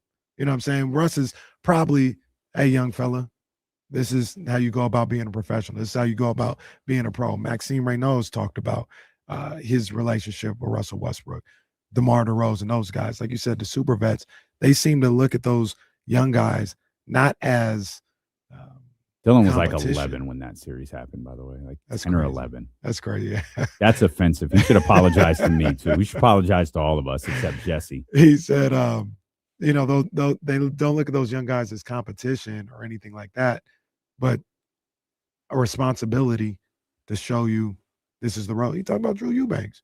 Drew Eubanks might be on his way out of the league because of a guy like Dylan Cardwell, but he wants to, hey, young fella, this is what you're supposed to do, or on this play and this rotation, this is how you do it. He's taking minutes away from him. He could be taking a roster spot away from him. But Drew Eubanks understands this is how you pay it forward. You know what I mean? And to your point, I think that's pretty cool that those guys are in that locker room going about things that way, even though the season has been so bad as far as wins and losses. And hopefully it doesn't get – I mean, I was trying to figure out whether – if it could get a lot worse, because this road trip that they have coming up is nasty work. We'll talk about that as the day rolls along. Should mention Chris Biderman is going to be with us coming up at 3:15. We'll talk not only Sacramento Kings basketball with him, we'll also talk about the San Francisco 49ers and some news that came out, Casey, while you were out yesterday about Gus Bradley and how he might be the leader of the pack to land the defensive coordinator position for the San Francisco 49ers. There seems to be some caveats to that, but I guess we'll see how this story progresses. So we'll talk to Chris Biderman about that, and I want to get your thoughts on Gus Bradley as well. We talk about locker room staying together through tough times. How do we think the Nets locker room is doing this morning? I almost text you guys when I first saw the score, and I thought, no, there's about 6 minutes left. Let's see how high it gets. For the record, they were at 55. They got to 66. It was 120. The New York Knicks, Mike Brown and the New York Knicks beat the Brooklyn Nets by 54 points last night. 120 to 66. The Nets scored 20, 18, 18, and 10. Come on, man. 10 what? Like in half of points, right. Sir. They scored 10 points. That's pathetic. That is insane. It's pathetic. That is absolutely insane. 20, 18, 18, and 10. For the record, The Kings were outscored by, what'd you say, 22 Yes. in the third quarter? They scored 21. Now Brooklyn got to answer this one. That's a investigate these guys. That's a 120 to 66. I don't know if that's got the New York Knicks right and everything is better in Mike Brown's world, but my goodness, that game was over before it started. Shout out to Ace, my cousin Ace. He's a Nets fan. Hadn't heard him talk about the Nets since we had tank tops on. Man, what year? That's a good point. Before you bought the Malik Monk jersey? I think so. Last time we talked about the Nets was when we were in Vegas watching the start of Bucks Nets. We watched game 1 out there. Yeah. Wait, where were we? Oh, you and him. Yeah. I was like, we were in Vegas? Man. Yeah, we were at the little sports bar in Paris. I think it was. Very nice sports bar. Have you gone to that crazy sports bar you always talk about with the one that I think infected Katrina with some sort of virus? Circa's downtown, which is it's by Fremont Street. Yeah. No, I haven't been there. I've never done Fremont Street. I hadn't either. We decided we're going to do that next weekend. Okay. Because we have an open night. So we're like, we've never done this. Let's do this. Yeah. And we'll go to Fremont Street. Circus too. You got to check out Circus? Yeah. I'm not going, bro. What you, man? What you think about first time? What are you talking about? Circus. Looks I know what it is. KC doesn't want me to come back. That's what it is. He's going to send me to Circus. He doesn't want me to return. Circus looks so old. I went in there the last time because it was with the kids. So this place looks like the 40s. Ceilings all low. It's like the Holiday Inn when Casey downtown. says the 40s, he doesn't mean retro. He just means like it's not kept up. I think it is routinely voted as the worst hotel in Vegas. Have you been in the Holiday Inn downtown? In Las Vegas? No, downtown Sacramento. Oh, I don't think so. It'll make you feel like you're I don't know why I would be, so I'm going to say no. Shaq or Wemby. The ceilings are so low. Oh, man. It's crazy. We'll come back. We talked. I'm curious. I don't know if you had a chance to read that Lakers story that went up on ESPN.com yesterday. There's some fallout to that. Chris Haynes said something really interesting on a radio show that, a Sirius XM show that I want to bring to your attention as well. Plus, we'll get into Christian McCaffrey, Kyle Shanahan. They were nominated for some awards coming up in a couple Saturdays from now, I think it is. So we'll talk all about that. Steeler and KC brought to you by Sky River Casino. Get in on the action. Sky River Casino is the place to play with 2,100 of the newest slot machines and over 80 table games. Sky is the limit at Sky River Casino. I had no idea that that's where this guy was. I did not know that. That's amazing. That is amazing.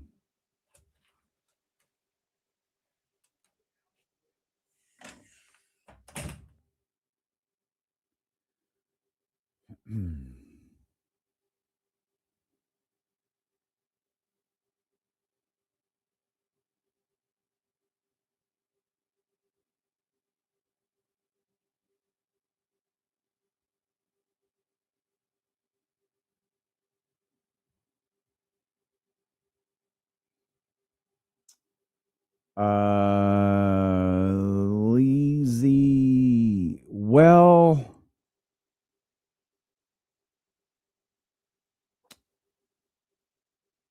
I'm going to answer you. No, that doesn't make sense. And I'm going to tell you why. But this is a great way to get into the conversation. So well done, Lazy. Well done, Lazy.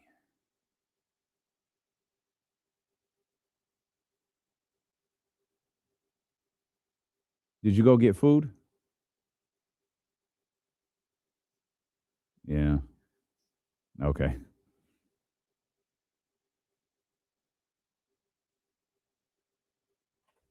Yeah, so did I. Yeah, so did I. I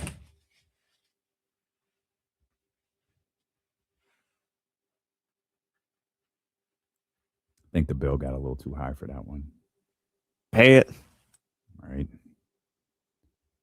Quantity versus quality. Yeah. Want some really great pizza or some really good pizza?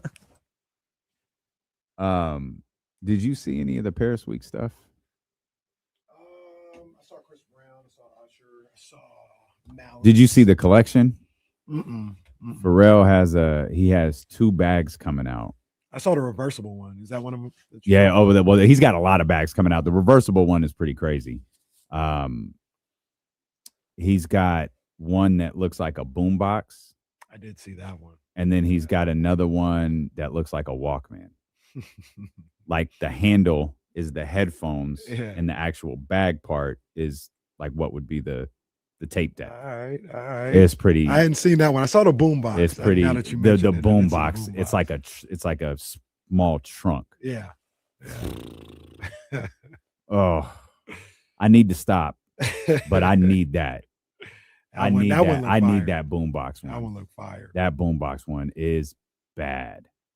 I got breaking news, guys. No, you don't. Oh, brother. No, you don't. Those pizzas out there kind of growing on me. Not gonna lie. I wouldn't go order them, but when they're here, I'm not throwing stuff against the wall. Did you eat this morning? I think you're hungry. Yeah. Well, no, it's the last few times I've had it. You need a It's Snickers. all right. It's okay. Not going anywhere for a while. They're fine. Honestly, I'm saying that I have no idea. I don't know. I don't know if it's good or bad. I have no clue. I heard Jesse turn them down. Jesse said That's what the street said. Last few times I had. It's okay. Once again, Hey, just heat this cup of noodle. Actually, hey, it's pizza night at the house. Like, where are we getting them from? I'm not calling them. That's not the case. I've never even looked up the number. Yeah, I'm not doing that. But we got some today. Oh yeah, it's cool. It's cool. Yeah. Damien said, like, get Pete Alfredo's Pizza Cafe. Mm-hmm. Pizza by Alfredo's.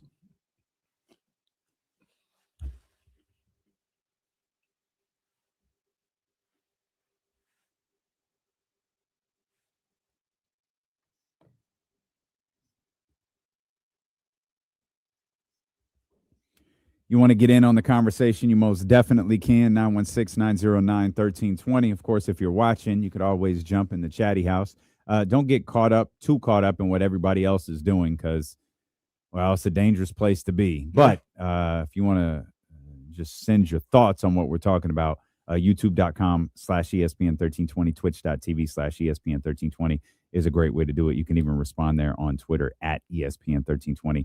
Make sure you're following there. Shout out to Jesse for all of the great work he's doing on our social media channels. We got some traction going on TikTok, and it's already lasted longer than KC's very memorable but very brief run as a TikTok influencer. The funny thing about Kenny's run as a TikTok influencer is he had the opportunity to do a video live from Steph's party because he really launched into his TikTok influencer days when he was going to the All-Star game. He just passed on all of the good stuff that could have happened at the All-Star game, and we haven't seen nor heard from Kenny on TikTok since. Well, new TikTok coming soon too, by the way. Gotta shout out my people. You know what I'm saying? New TikTok You've been soon. saying that for a pretty long time. What do you mean you need to shout out your people? Well, that people. You got a team? No, I mean people, doing some good things around the city. You know what I'm saying? I want to show love. So I got a social media account on TikTok, Instagram, Facebook, Twitter, all this other stuff. I want to show my people some love. So coming soon. Stay tuned for Kenny's TikTok. Yeah. Will Z says, I seem to recall Casey saying he was going to get back to posting on TikTok when I was on last. Now that used to mean Will Z used to be on every week, multiple times a week. We've seen Will Z once this season. Just proof of life. That's it. It's just hang in there, Will. We're going to get through this together, man. We're going to get through this together. You weren't here yesterday. You probably would have had to have taken the entire 4-hour show to finish that ESPN article that came out about the Lakers and the power struggle in the days following, or in the years following Dr. Buss's passing. It was an incredible read. It was an incredible long form read. And I joked, all right, I don't know how many, I don't know how to judge how many words that was, but I used the example, like, if that article was 50,000 words, less, maybe around 200 of them were devoted to Jeanie Buss and LeBron James. That's all anyone has been talking about since the article came out was Jeanie Buss and LeBron James. And Jeanie Buss's the remark about his, I think the term was outsized ego, the influence of clutch, his lack of appreciation for the Lakers drafting Bronny, his lack of accountability for the failed Russell Westbrook trade.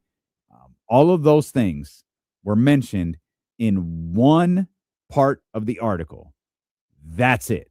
One, I'm not trying to be funny. I think it was a single paragraph in which that stuff was mentioned.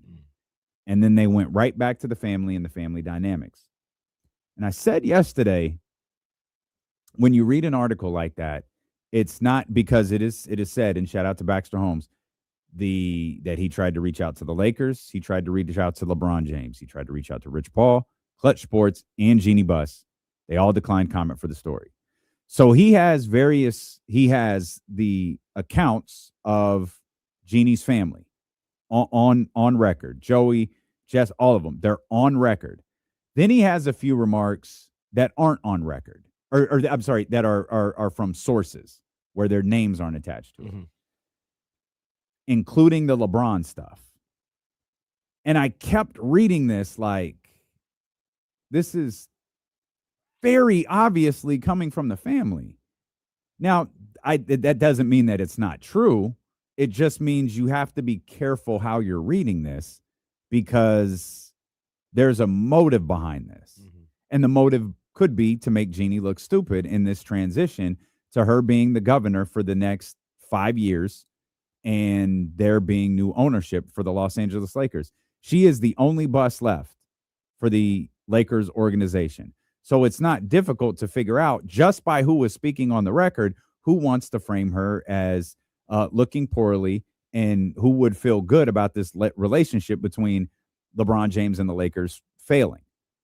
It is worth noting that this isn't the first time we've heard there's been friction between Jeanie Buss and LeBron James, or more specifically, the Lakers front office and ownership and LeBron James.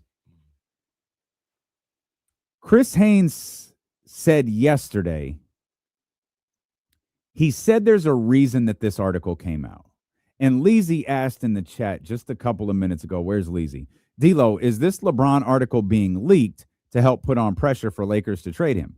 Well, it's not being leaked. It's being published. And the Lakers can't trade LeBron James without his say-so. So the only thing you could get out of this is LeBron James requesting a trade. And my guess is it would be extremely difficult to trade LeBron James with 2 weeks' notice. He is not an accountant who can just put in his 2 weeks' notice and go, have me out of here by the 6th of February. But Chris was like, something is coming. I just don't know what it is. Something is on the way. Anytime stuff like this happens, it is the precursor to something else. But the only thing it could possibly be is LeBron asking for a trade. And based on Rich Paul's comments yesterday, I don't think that's happening. Rich Paul, in no uncertain terms, said, I don't care. I don't care what I don't care what that article says, and that's not exactly what he said, but if you've seen the clip, you know why I'm not repeating it. Yeah. Rich Paul, who seemingly, is there a more up-to-date, timely podcast ever? Everything that happens like at 9 a.m., somehow by 10 a.m., the podcast is up. Live reaction from Rich Paul. I have no idea. How does this always happen? When I first saw it, I thought someone grabbed an old clip because I saw the quote. And I was like, oh, someone's being funny. And I didn't even listen to it. I was like, all right, man. And then I realized, oh, my God, this This is live. This is real. This is his reaction to it. Every story that comes out, he's got the podcast ready 45 minutes after the story's out. And the podcast is an hour and 30 minutes long. So how he does it, we'll never know. Rich Paul defies time, apparently. So let me ask you this, and I understand, I do understand like what you mean by this, but when you say it would be too difficult to trade LeBron James in 2 weeks, would it? Like if it got out right now, LeBron's available, you guys got 12 days. Mm-hmm. The league, you're on notice for 12 days to come up with your best offers. It feels like you'd be able to do that. And I only say that because you might not be having LeBron next year if you're the Lakers anyway. It's not, you don't have to plan for the future with the deal that you make. Which makes the trade difficult. You think so? Yeah, because remember, you can't trade LeBron James for Zach LaVine because LeBron has to say, yes, I'll go to Sacramento. You also, so if you're a contending team, you have to give up something to acquire LeBron James for 4 months. His contract is done. He is a free agent next year. If you're the Lakers, first team that came to my mind is Toronto. That means Emmanuel Quickley. That's 3 years and $205 million of Emmanuel Quickley. Yeah, you're already out though. Like we don't even have to spend time talking about that. If I'm the Lakers, Toronto, you're out. But that's what I mean. Who's in? The Knicks. How much money's Karl Anthony Towns got left? I'm not even trading so him. who are you talking about? I'm trading one of that Anunoby or Michael. Throw Josh Hart in there. Both under contract. Yeah. So Rob Pelinka would have to like one of those two. Right. Say he likes Josh Michael. Hart, I think is easy. Say he likes Michael. All right, well, I got If he likes for the Michael, Knicks it's easy. to go along with the no defense playing Luka. Knicks are one. That's the one that came to mind right now. And you could probably get LeBron to agree to Quick question. I'm glad you said that. Remind me, everybody, all at once, who coaches the New York Knicks again? Mike Brown. He ain't worried about that. He not okay. Like I don't think he may not be a fan of Mike. No, Brown, I don't think but he has. Wouldn't, no, I don't. It think wouldn't keep him from going to New York. Okay. And winning a title. I don't think. Okay. Again, you're perfect at this job. It wouldn't keep him from going to New York. Maybe not. And winning a title. That might. What you mean? What you mean by that? You have Mike Brown. The pressure on Mike Brown. I mean, when he took this job is immense. You have to get to the NBA Finals. That's what our expectations are of you. It's to get to the NBA Finals. Now we acquired him. You better get to the NBA Finals and you better win. LeBron can look at this like, I've seen this movie before. I'm not doing this. I'm not doing this. The one footnote, though, could be, do I have a better chance of winning an NBA championship with this Los Angeles Lakers team or this New York Knicks team? KC's right. One, sign him to Clutch. What's it? Oh, he's already signed. Great. Let's consult him more.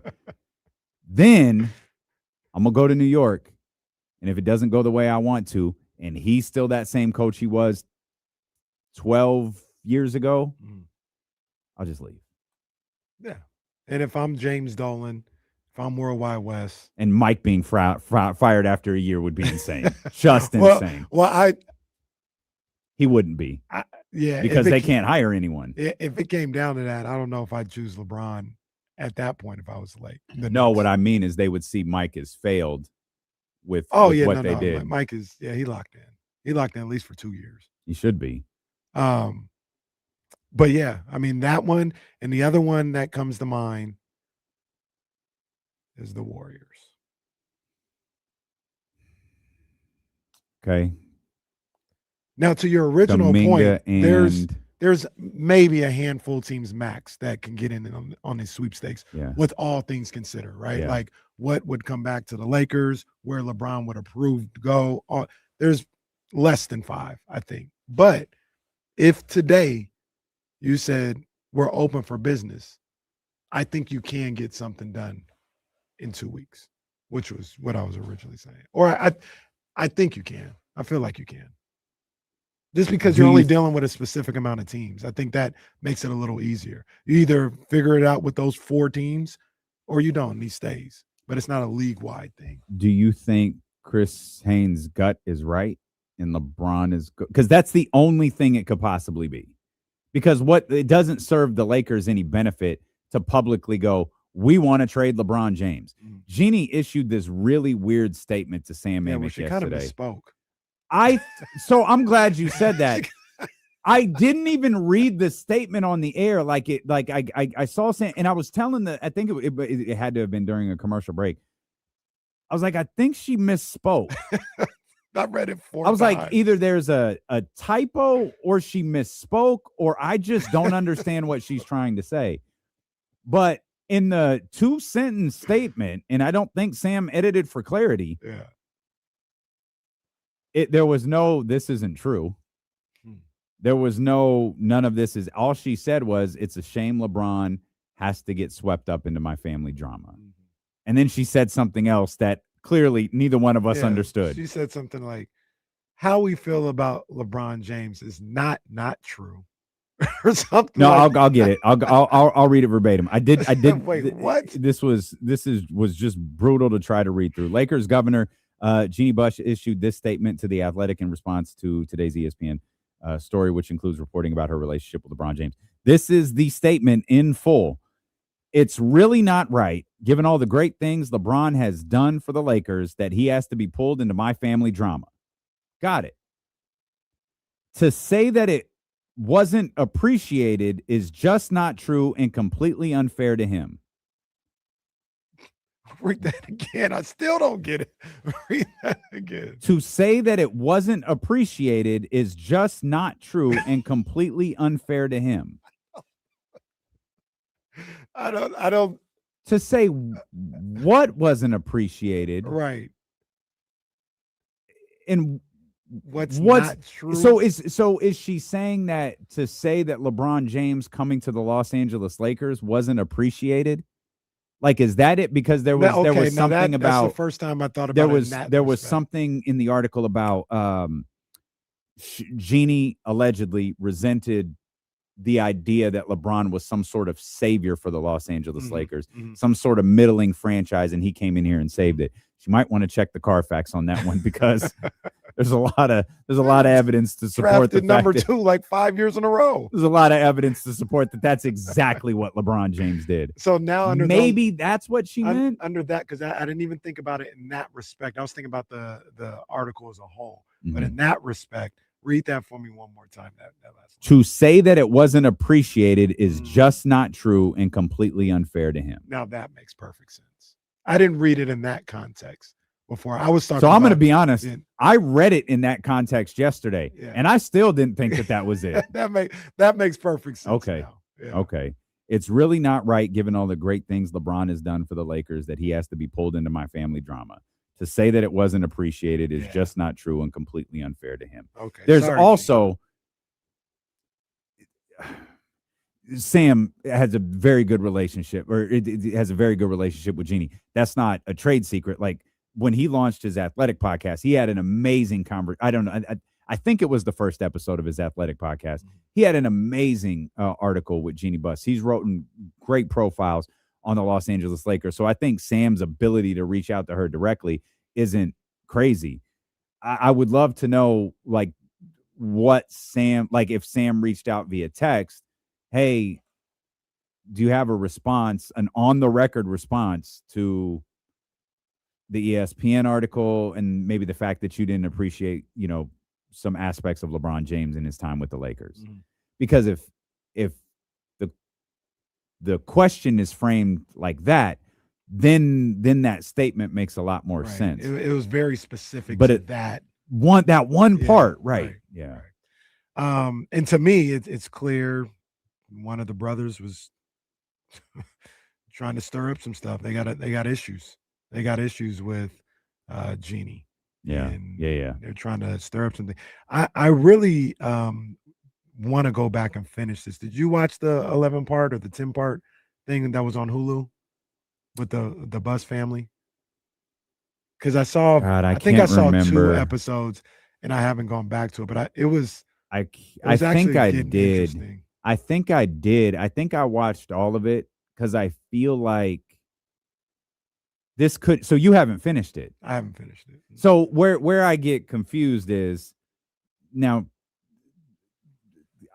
I get it, but like Winning Time came out, and then the Magic doc came out, and the Magic doc was like 6 parts, I think. Mm-hmm. And so I kind of get them all like jumbled up a little bit. I think I watched the Hulu Lakers one. Mm-hmm. And for some reason, and if anybody watched this, help me. I remember feeling like I was surprised by the Kobe episode. Because I didn't think it was a Kobe episode. It was like a part of an episode where I thought it should have been a bigger focus. Maybe I'm thinking of a completely different doc.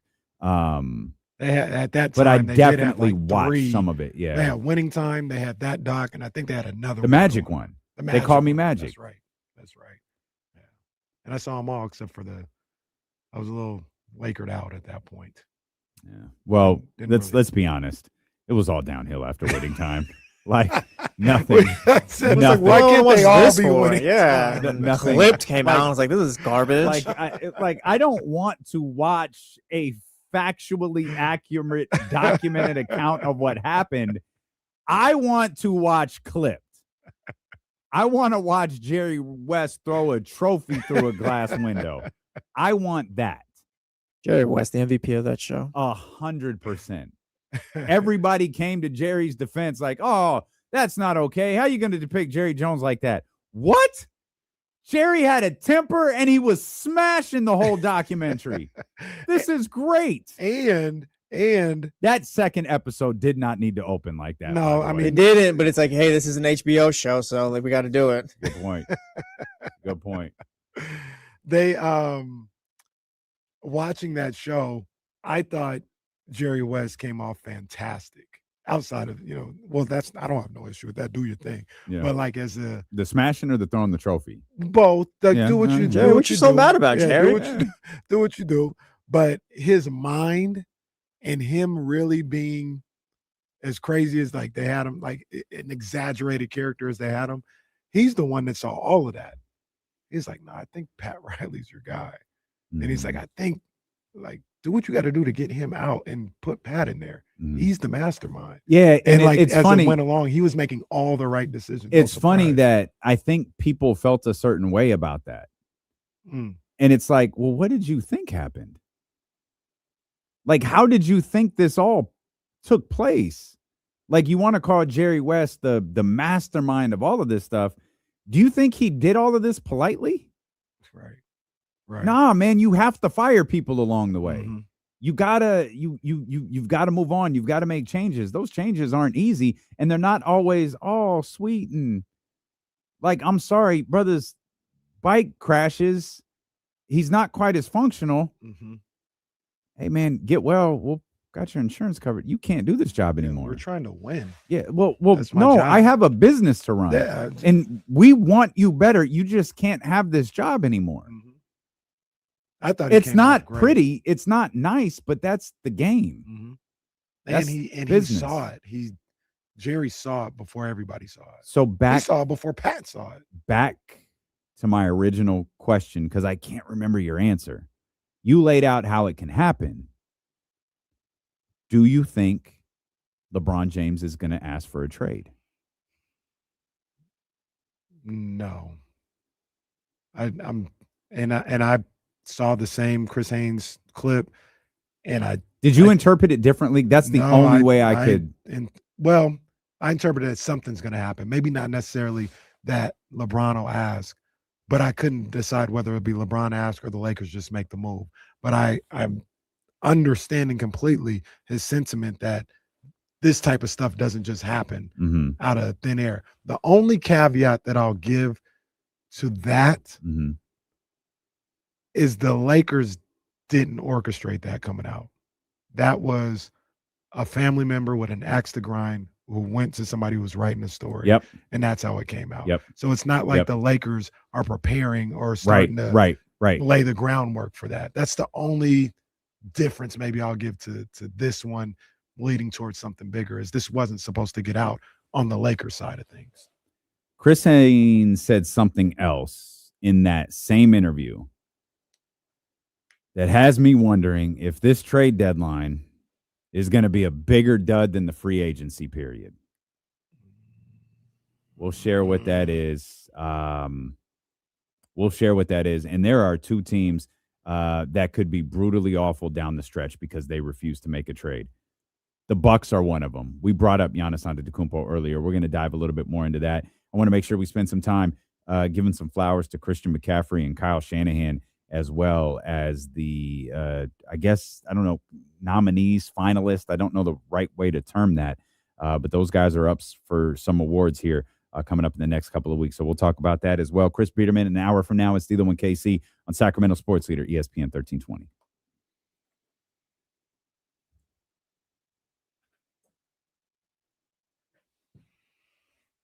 Oh, man.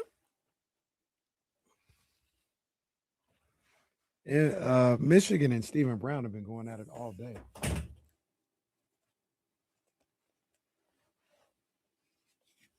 Pause if need be.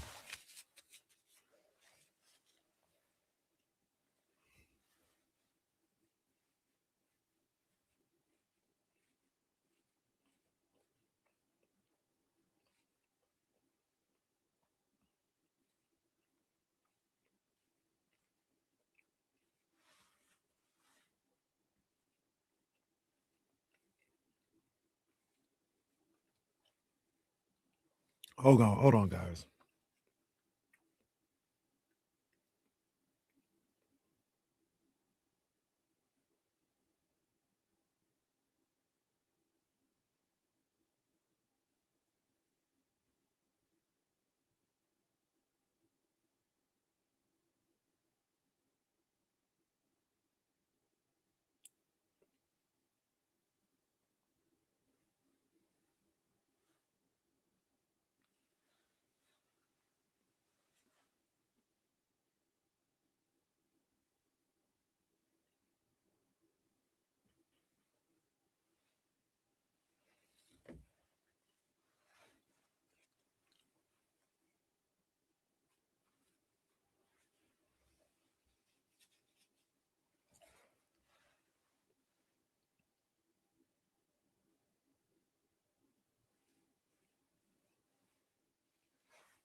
Oh, yeah, Scooter. I like that place a lot.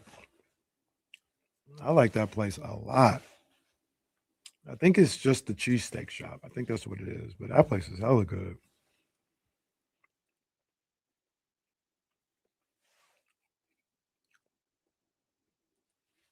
I gotta watch that. I'm trying to get this confirmed here. I saw rumors. I don't know. But Jesse, did you see that thing about Usyk and Wilder in San Francisco? Yeah, I saw that. I haven't seen like the official poster. This is what's happening. So that'd be crap. I'm there. It's like July 11th, I think the date they were saying. I'm there if it happens. But yeah. Yeah, next week I'm tapped in.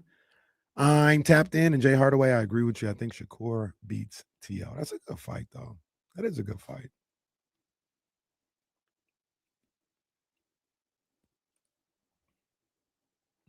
He sells tickets, I guess.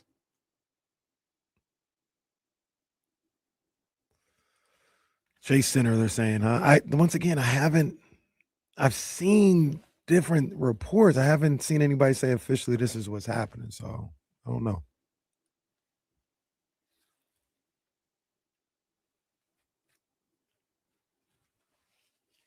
It's a little random. I'm not going to lie. Why they come to San Francisco? Why they would come to the West Coast and go to San Francisco? I'm not sure. San Francisco's a fine place, and I'm happy about it. But why not just go to LA? Why not go to Vegas?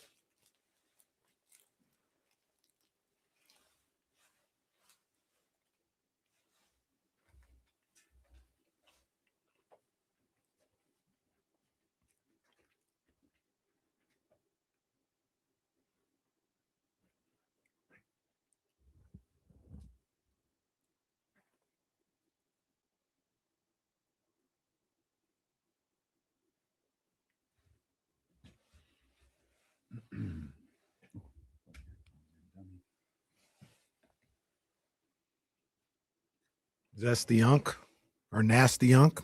Thank you.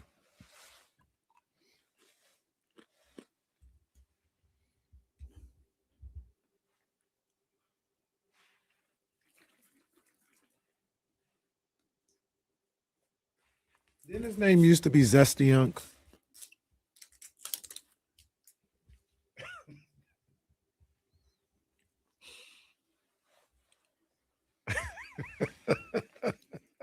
What was that again?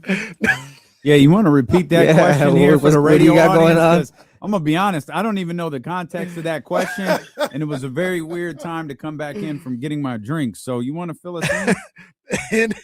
In the chat, yeah, we have Nasty Unk who says, "Great KC, great hat." Now, obviously, this is a parody account, but I asked, didn't his name used to be Zesty Unk? Yeah, you're correct, I think, but it's funny the way you asked. It is funny. It is funny. Oh man, y'all got to stop with these parody accounts. Well, there's only one person, I think. Manny, stop. Come on, Manny, knock it off. Leave Michigan alone. He'll beat all your asses, He man. will. Stop it. I mean, you guys will be like Cena in the sleeper hold with Michigan. Just tapping out. That's Tapping become a meme. Have you seen that? Oh, that? you knew it was going to be. Is that stupid little smile and the oh, it's over. So dumb. Shut up, Jesse. Just what's it? F5? No, what's it called? AA him and keep the thing. Just let the kids be happy. I'm on your side about this one. I'm usually a traditionalist and like, hey, no, this is how it's done. He's not above the sport, but I've come around. I'm on your Jesse side. McMahon Tapia over here talking about a time-honored tradition. Jesse, you haven't changed your tune on that? No, it's what John Cena wanted. Who cares what he wanted? See, that's the problem with fans now. So selfish. I have news for you, buddy. I'm not a fan. Not anymore. No. Tune into the Royal Rumble next week. Sure. They said The Rock's gonna need to show up after his movies haven't been doing so good. Bro, oh, yeah. Boy, that Dwayne Johnson PR machine is a monster. That what else is there? That dumbass movie came out. I had the opportunity to watch it on the flight to New York when I was trying to sleep and Smashing still Machine? in it. Yes. Inappropriate name, but that's what it was called. They said, and now in hindsight, it was clear this was the Dwayne Johnson PR machine hard at work. They said, oh, this is an Oscar-worthy nomination for The Rock. This is an Oscar-worthy performance. Now, his performance has been praised in spite of the movie. The belief is the movie actually wasn't bad. It's just no one wanted to see it. I don't know. I didn't want to see it. Those Oscar nominations came out. Not only is Dwayne's name not there, Dwayne isn't even mentioned in the 4,000 snubbed articles that came out immediately following the Oscar nomination. There's a tweet circulating. It's a video of Dwayne back when this movie was about to come out. Like, he's getting a standing ovation and he's crying. And someone quote tweeted that today. Said, yeah, wipe them tears, buddy. We'll see you in Saudi Arabia. And the realization of how true that statement is. We'll see you across the ring from Roman Reigns in Saudi Arabia. What time does the Royal Rumble even air? I assume like 1 o'clock. Yeah, I'm going to say 11 out here. What'd you say? 11 or 1 o'clock, like KC said. Someone text me the spoilers. Please. Me too. Start a group chat. We'll just name the chat. We're not watching this crap. By the way, because they're trying to cook me online still. Did you think Soccer. Pittsburgh's getting a WrestleMania? No. No, have they ever? No. We're gonna put it at Heinz Field. They actually did get one, didn't they? They didn't. Was it a Royal Rumble? They got one of Roman's Royal Rumble. I think Roman. God, this sounds crazy. Roman, I thought it think was further back than that. No, I think Roman. Someone looked this up. I think there was a Royal Rumble. Roman, I think, won 2 of them, and I think one was in Pittsburgh and one was in Philadelphia. But Pittsburgh gets big events. I think the arena got some good. Yeah, I don't think. I know there was at least for 1 year a discussion about Heinz Field. kept it moving. And I think they're willing to take the risk, but they're only willing to do it in New York. Royal Rumble 2014 was in Pittsburgh. Okay. What was 15? Was 15 Philly? Let me double check that. Okay. And that's before they started. I feel like there were there were Royal Rumbles close together. That might have been in the SummerSlam that I'm thinking of. That was Yeah, it was in Philly. Yeah, I thought so. Nah, Pittsburgh is a good place, man. I've never been to Pittsburgh. I'd love to go there. I'd like to go too. Yeah, I want to check out a baseball and a football. Yeah, never been to Pittsburgh. I never even been to Philadelphia, despite all of my opportunities to go. I just never went. I was having a thought about Philadelphia. It's such a shame what's happened with me in Philadelphia. I like the city. I like the energy, not the jackass energy, but I like the grittiness of Philadelphia. But they're just I don't think that's Philadelphia energy. That's jackass. I think that's fans. I think that's sports fans. It's not an indictment of the entire city. Feels like it's just Eagles fans too. For being real, like yeah, 76ers games don't even really get crazy. Phillies fans. Is it Philly fans? Philly fans. Is it 76ers? Well, yeah. It's Sixers Philly fans might be sports the fans. best out of the group there. I think I Who's like might be the best? Sixers fans. I think I like them the most out of the. Wow! Shout out the Flyers. Yeah, I saw what they did to Mavechkin. I mean, who? He said Munchkin. Ovechkin? He said Munchkin. I think. I was thinking of what's his name, McAllen. Who's Who are you trying to say? Who's my guy with the Sharks right now? Oh, Macklin Celebrini. I was Jeez, thinking of Macklin and Ovechkin at this. bro was mixing up like 3 different hockey players right there. My boy Macklin, that's my dog. Tune into Breaking the Ice with KC coming up at 4th period. 4 Barry o'clock. Melrose and Kenny. 5-minute major with KC. I was working on a little inside baseball thing. I was working on show ideas for us that we take to our sales staff, and it's just what D'Lo and Casey do, but it's branded as something. It's like, what if we created something that's a really strong like end of the show? And it's like, well, the first thing that comes to mind is the checkered flag. But that's the most disingenuous thing we could possibly do, because we have never once done anything associated with racing before. And I was like, no, I'm doing this all to myself. Yeah. I'm rationalizing it. No, it's an all-out sprint to the finish where we'll cover the biggest stories. We'll da-da-da-da. It's like, that would be so stupid. It Call it can't the be finish that. line. So I was trying to find something associated with wrestling. I got something right now. Okay. It could be the victory lap. We associate that with Nip. That's in line with what we do. That is in line with what we do. Wrestling would be like play a Nipsey beat underneath it. I was thinking for wrestling, I like the victory lap. I was thinking like a cheap pop or like cheap heat. Something like that. Or high like the spot. go home segment or something like that. The go home segment is good. The intro to the segment would be, let's close things up here in Sacramento, California. That's exactly what I was thinking. That is exactly what I was thinking. I know there's a clip of Mick Foley saying, right here in Sacramento, California. That's it, bruh. Exactly what I was thinking. That's terrific. That is terrific. Oh, man. We I like the victory lap, though. Yeah. I like the victory lap. We could work in cheap heat somewhere else or cheap pop or something like that. Did the Ravens name their coach? Oh, I don't. Did they? No, I think they did. No, the Browns got turned down. Wait, again. where it is? The Baltimore Ravens are hiring Chargers defensive coordinator Jesse Minter as their head coach and signing him to a 5-year contract. That's who turned down their Browns interview this morning, I believe. Boy. Yeah, no. Well, at least he's taking a head coaching job. No, that's why. And not a coordinator position. Well, yeah, shout out Mike McDaniel. Damn. And Mike McDaniel's going to LA, right? Yep, to the Chargers. Yeah. Oh, well, yeah, get Greg Roman out of there. Oh, they did. Yeah, games passed you by. They did. Grandpa. I think I meant to say they did like an hour after you and Kyle had that conversation on the air. It's like they were listening and they went, you know what? They're right. Step off, Grandpa. Get Greg in my office. Jim was like, yeah.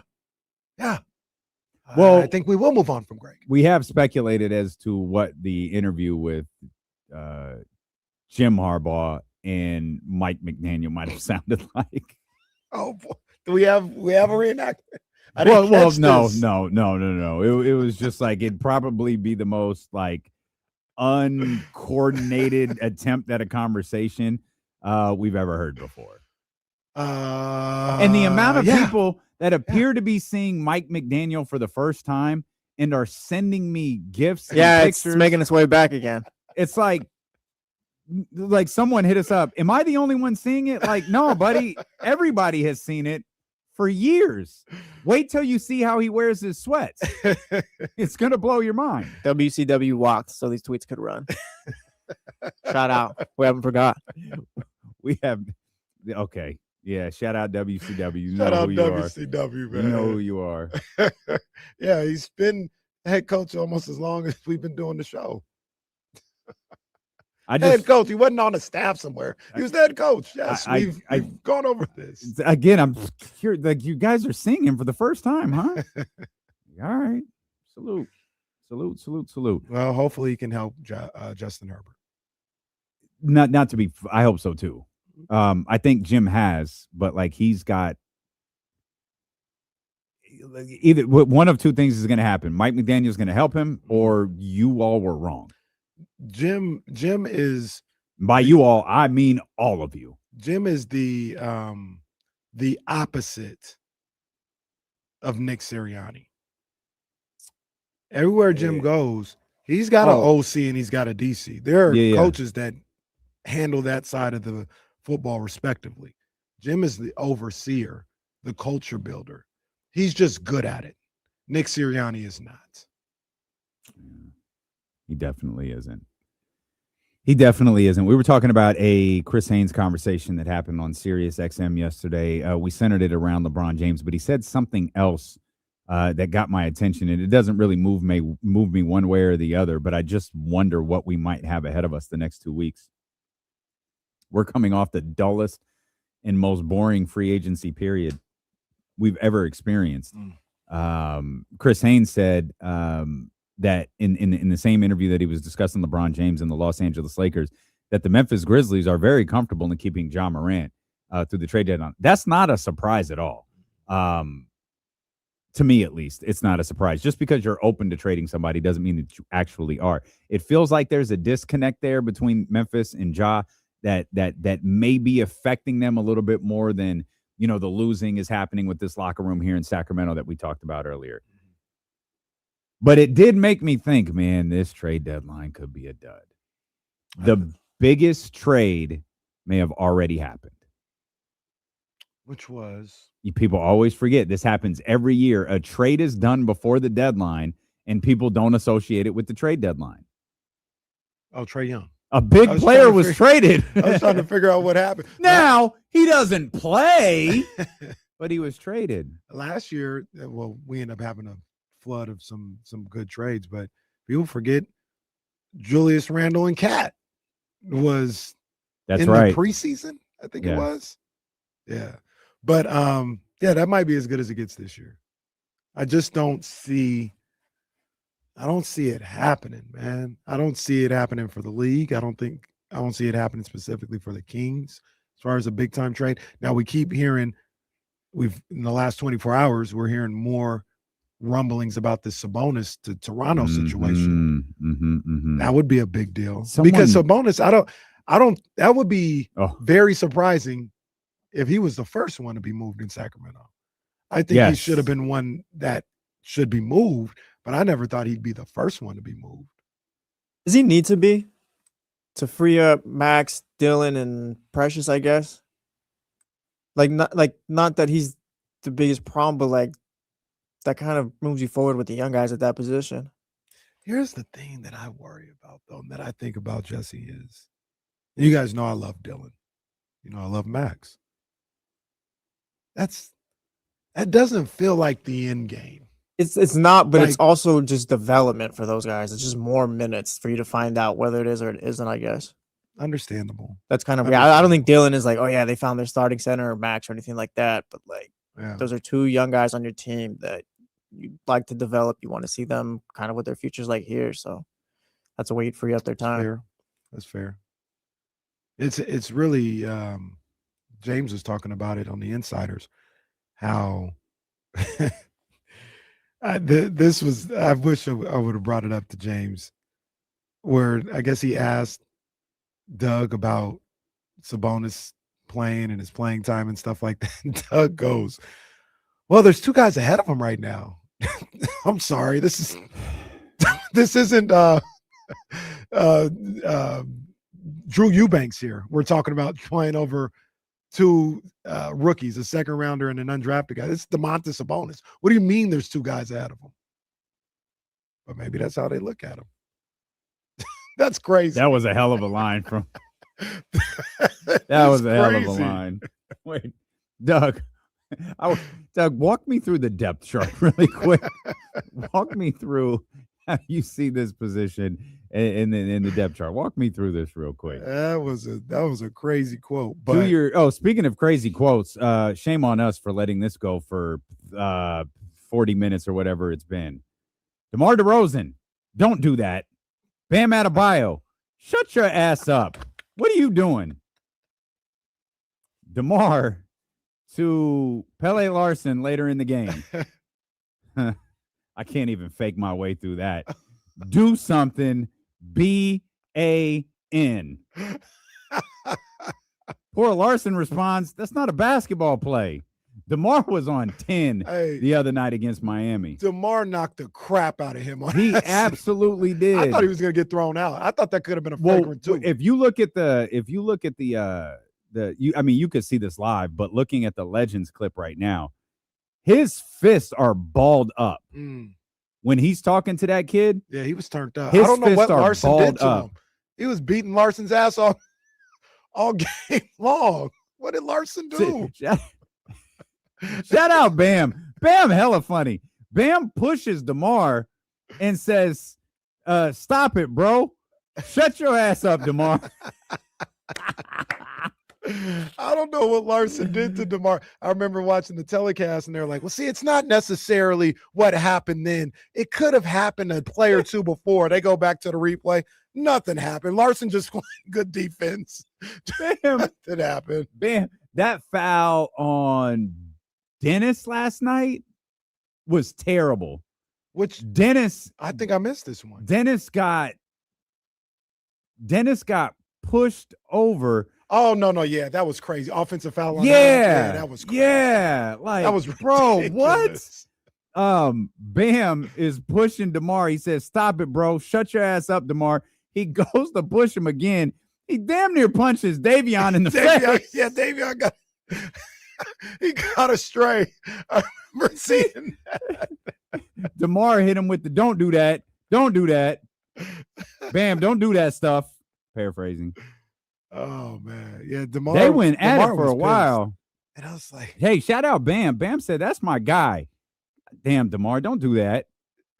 Good job by Bam. Yeah, it's good stuff by Bam. Once again, what I wonder, did Larson do to that? What is DeMar referring to? He keeps saying, "Don't do that. Don't do that." What? Sean Cunningham, if you're listening, James Hand, if you're listening, next time you see DeMar DeRozan, ask him what that is referring to. He's saying that to Larson? I don't know if he's saying that to Larson or to Bam. Because all Larson did was drive to the basket. Don't do that again? And DeMar took his ass out. Twice. First time. Now, Bam was a little Oh, excessive. my God. Yeah, he got him twice. Yeah, Bam was a little excessive on the first one. That's second. Bam was like, don't do that. Don't do that. Well, it was a little foul, a little shoulder check. Nothing Do something. Do something. That second one. Do something. Like that's where his fists were balled up. I thought he was going to I thought that was going to be a flagrant too. He wound up, clocked him in the head, showed no remorse. Malik says, don't effing do that. Who is he talking to? What did this kid do?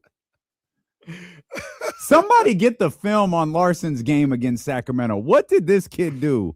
and poor Larson. That's not a basketball play.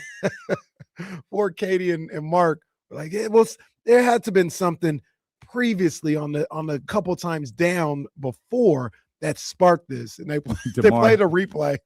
Nothing happened. DeMar walking off the court. It's a foul. Yeah, you don't say. Poor Larson telling the official that's not a basketball play, man. That's not a basketball player. Look, DeMar was in a bad space. I'm not trying to be a rat, but what is a flagrant 2 if that's not a flagrant 2? Goodness gracious. What's Gardner talking about? He's talking about that's what we do. What were y'all doing out there? I don't know. I feel pretty good knowing Bam Adebayo got my back though. Yeah, Bam, that's my dog right there. That's my dog, Bam. And if I'm Larson looks like he might have been doing something to get under DeMar's skin throughout the game. Well, good news for you, my man. It worked. Yeah. DeMar was pissed. Yeah, he was furious. He saw that boy coming down on the fast break and said, take advantage of this opportunity. Boy, that Compton came out quick. He said, "What's up? What's up?" Do something. That's wild. Come on, DeMar. Dylan Cardwell. Yeah, the easy composure of DeMar DeRozan getting us there. Shout out to Malik. He made that boy touch earth last night. He did. I was not. At Malik first, I had thought some moments last night. I thought he just kind of tripped or something like that. No, it was the move that got him. It was the move that made him fall that way. Thought the Kings were going to win at that point. Did you? I was wrong. I was like, these boys cooking. I think they went up like 11. I said, oh, they came to play today. Second night of a back-to-back for Toronto. They just don't have it. No, it wasn't to be the case. Chris Biderman going to join us coming up in just over 30 minutes. Lots to talk to him about. Domas getting traded. To go back to what you were talking about, because we asked, and I'm of the belief, I absolutely believe to be true, the Sacramento Kings aren't making a deal in the next 2 weeks. You don't think Domas is happening? I don't. Oh, that's what I meant to go to. I have legends. DeMar's happening? I have legends opened. Where is the so there have been different incarnations of this Toronto deal put out there. The origins of them, the origins of all of them, I'm not sure. Quickly was involved in the first one. That was 2 weeks ago. One that I was tagged in earlier today has Jakob Poeltl and RJ Barrett involved in the deal for Domantas Sabonis and Keon Ellis. You're not interested in Jakob Poeltl and RJ? No, Barrett. Just because of it. Well, no, not at all. I like don't think RJ I'm Barrett, the interested player, the contract, and Poeltl's fine as a player, but I don't want the contract. I don't want that. I don't want both of their contracts. RJ Barrett would be okay with me. I mean, I kind of feel like that's about the best you could do for Domantas Sabonis. It feels like that's really low-hanging fruit in terms of because I don't feel like the strength on any of this reporting is super strong. RJ Barrett, I feel like, is a Scott Perry tie. You find ways to work money after that. You find ways to make money work after that.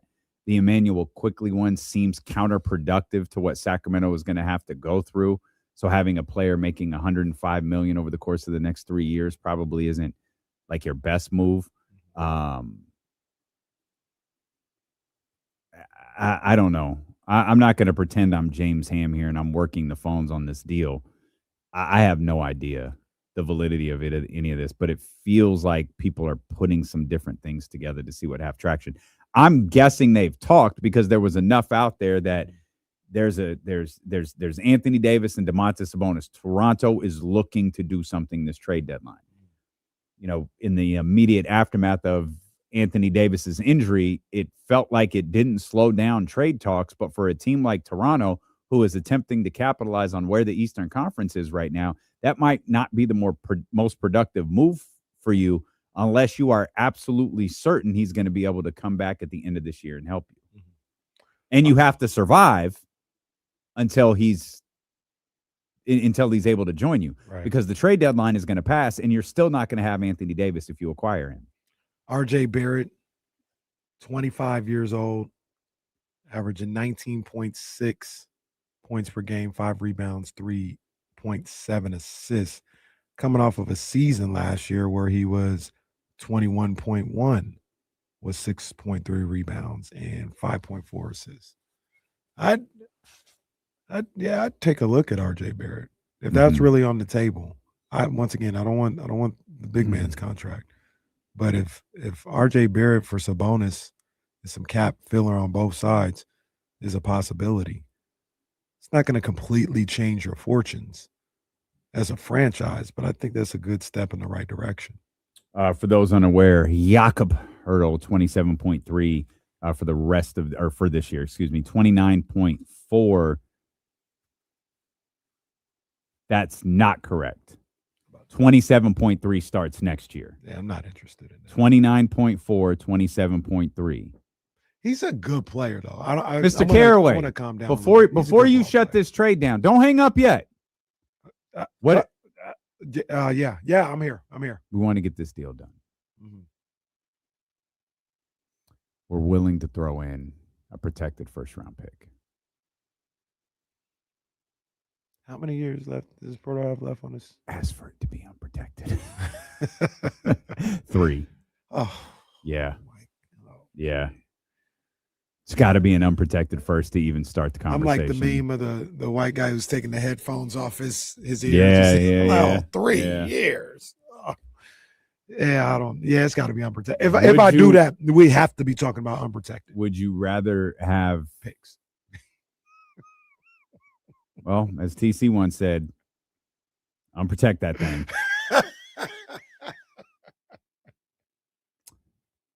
Would you rather have Jakob Poeltl in that money or Emmanuel Quickley in that money?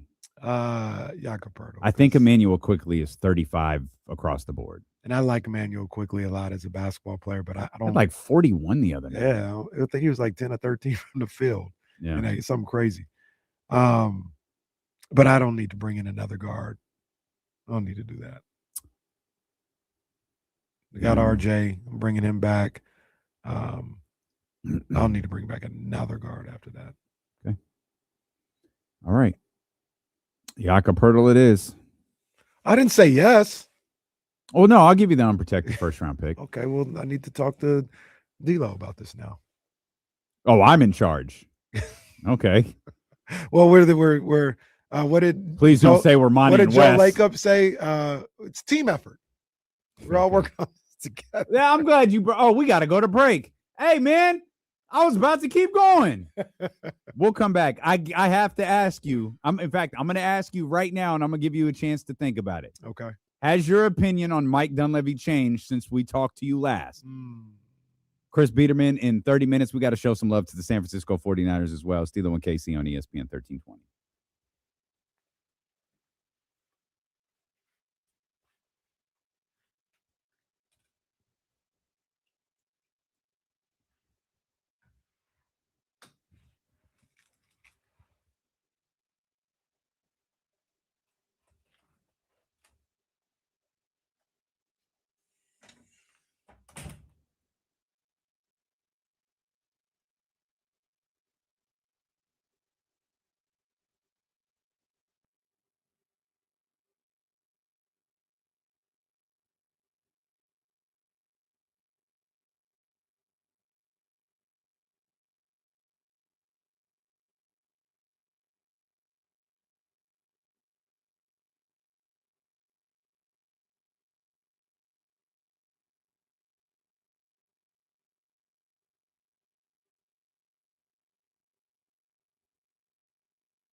D'Lo, so as Kings fans are stuck with Zach LaVine this season, I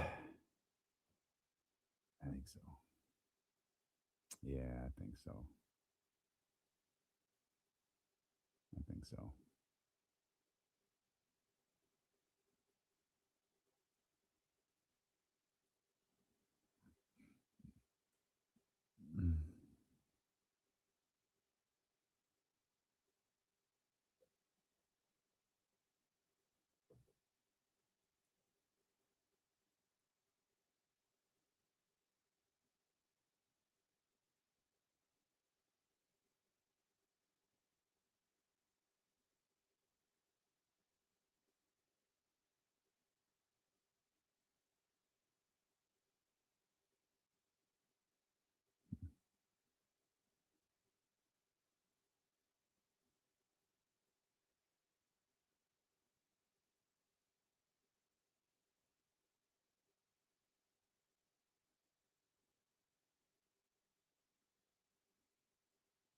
D'Lo, did you make official predictions? Official predictions for what? Sorry.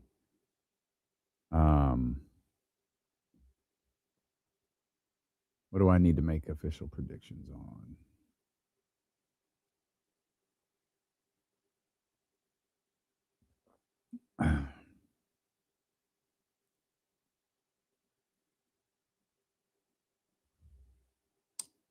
Oh, Rams Patriots Super Bowl. Oh, traded players. Yeah, I don't think it's happening.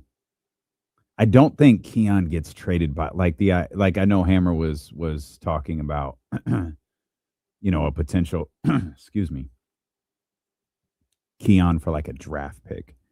I feel like if Keon gets moved, it's because someone took Zach LaVine or someone took one of those bigger name contracts or bigger money contracts, excuse me. Yeah. Outside of that, I think I'm just gonna go no. It's not happening. Nothing major, at least. No Ja, no AD, no Kings.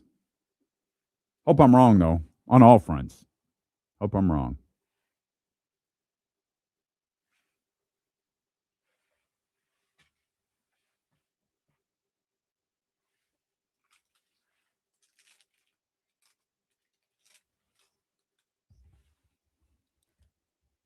Chris Biderman going to join us coming up in about 30 minutes. I want to show some love to the San Francisco 49ers and Christian McCaffrey, Kyle Shanahan, all of that stuff. But Mike Dunleavy, since we have spoken to you last, KC, you weren't here yesterday. Mike Dunleavy gave a press conference following Jimmy Butler's injury. Obviously, he talked about Jonathan Kuminga. We saw Jonathan Kuminga with a lot of context, scored 20 points in 21 minutes that night. I told you I thought Mike Dunleavy was a jackass, and he was a problem. You said, nah. Kind of a nondescript character in all of this. One, did you watch the press conference? Two, how quickly did you change your mind? I did not watch the press conference, but I read the quotes. I still don't know if he's a jackass, but he's heading in that direction. Okay. What it really he's over there on Jackass Boulevard. You know what he sounded like to me? He sounded a jackass. He sounded like somebody who's not exactly sure what they're doing and is trying to sound like a GM. Well, he's doing a terrible there's job. no demand because there has to be a demand. Shut up. You're going to get there. It's taking a little longer than I thought, but you're going to get there. You're going to get there. What they say, trying to cosplay a GM, an NBA GM. Yeah. Just stop, brother. Just stop. Oh, he hit him with the Hulk Hogan, brother. He got the full ER right there. Man, KC hit him with the ER, brother. Oh, man. Yeah, go away. See, Sydney, I told you. Sam Amick pushed that narrative this morning about 20 points and a loss, so you know what that means.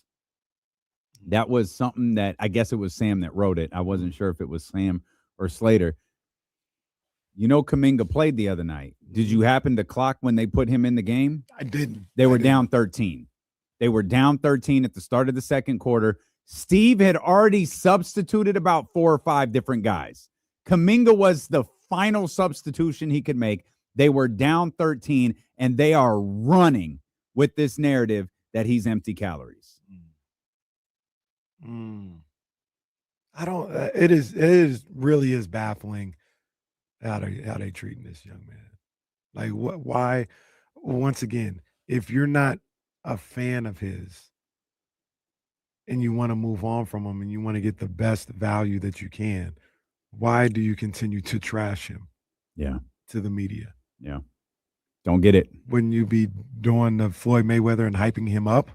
Wouldn't that be how you would go about this thing if you want him out of there? They want him out of there and they want to trash him. Mm-hmm. Doesn't add up. No. Does not add up. Christian McCaffrey and Kyle Shanahan were nominated for some season awards yesterday. I don't know if nominated is the right term. They're finalists. McCaffrey for MVP, comeback player of the year, and offensive player of the year. Jeez. What a season Christian McCaffrey had. And of the three, I got to believe he's got a real chance at offensive player of the year. Yeah. I feel like comeback player of the year.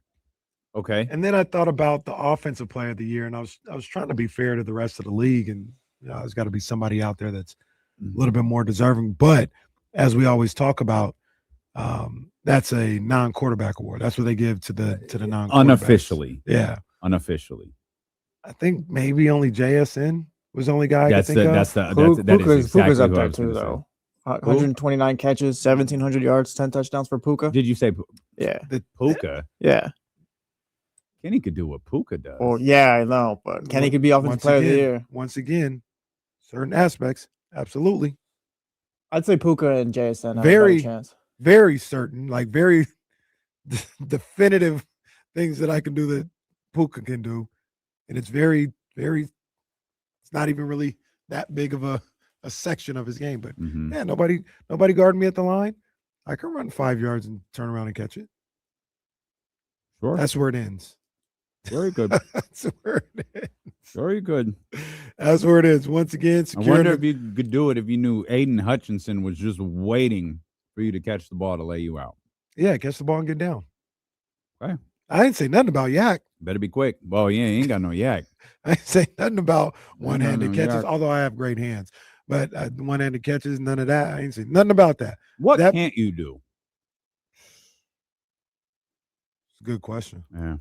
That's a good question. Well, once again, what I do? Securing the Bagley or securing the Carter and others, because you can't fathom doing things like that. Don't project that on me. Don't go lashing out. I'm not lashing out. I'm not. Lashing out. Others don't go projecting on me what you cannot do.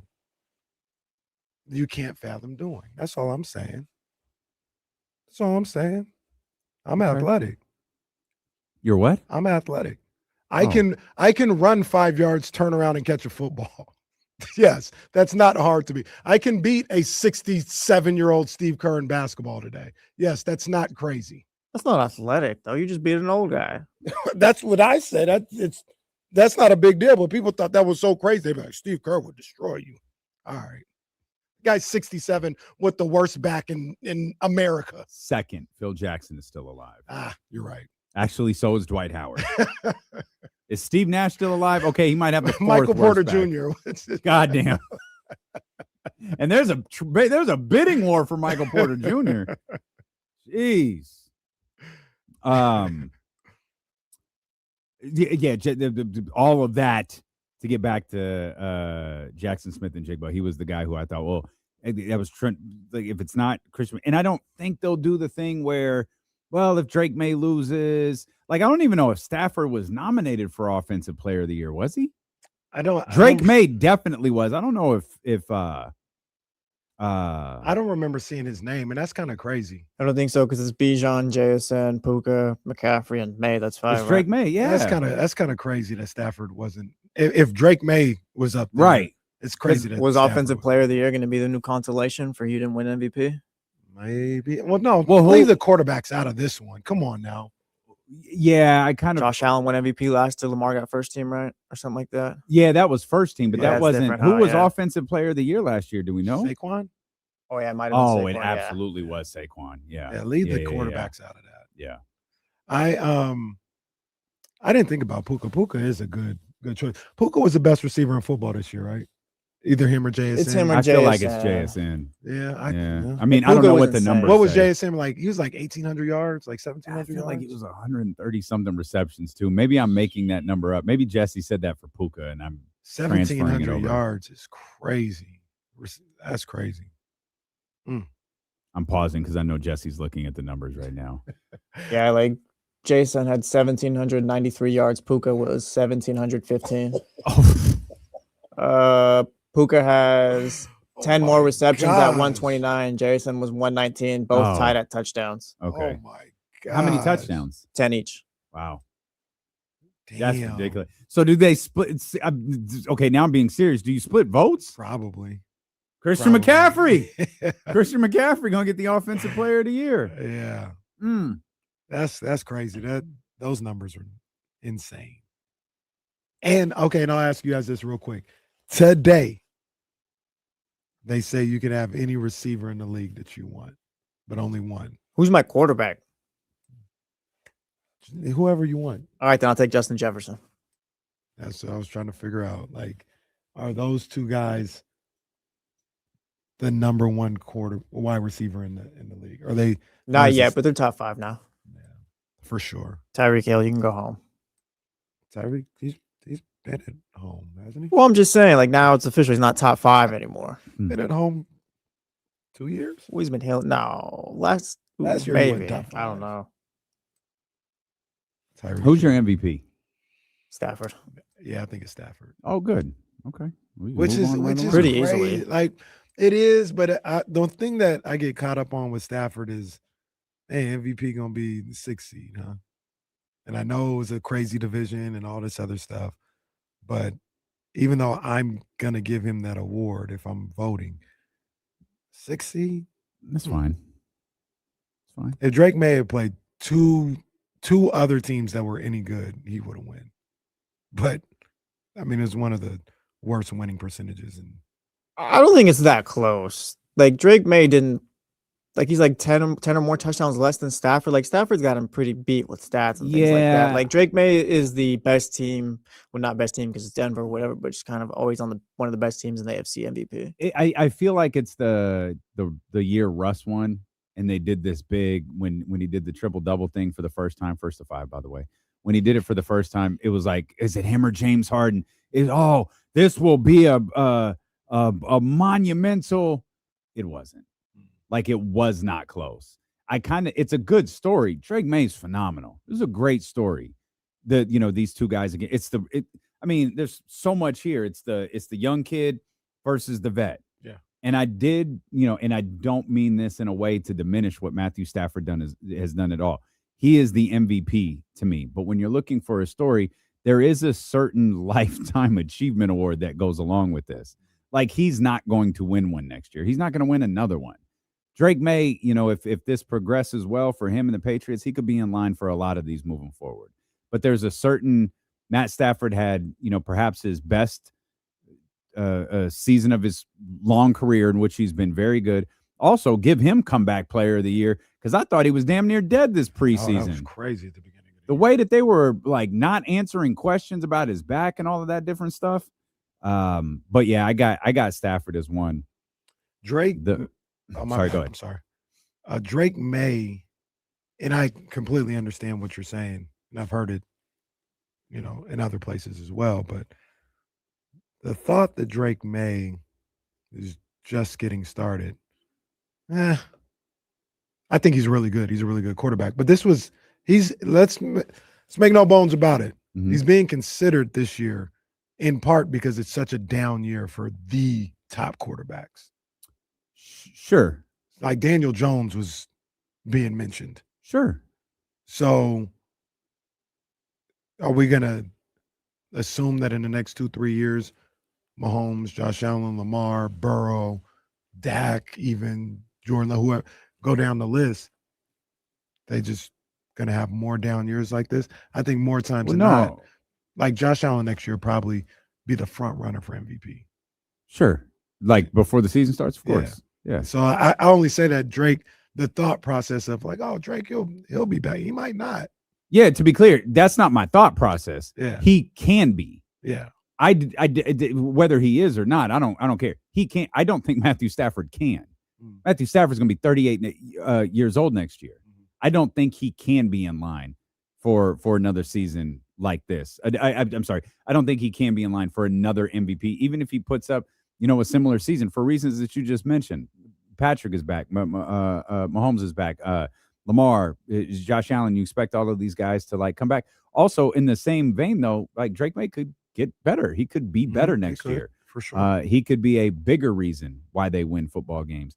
Getting deep into the playoffs could add something to what, he already has. How aggressive is New England, during the postseason with adding some weapons to the offensive end? Like all of those things play a factor as well. I only say that not to what you said, but just the thought process that some people might have with that. Like, if you think he's MVP, give him the MVP. Yeah. Don't not give it to him because he's young. You know what I mean? Yeah. So no, I'm with you.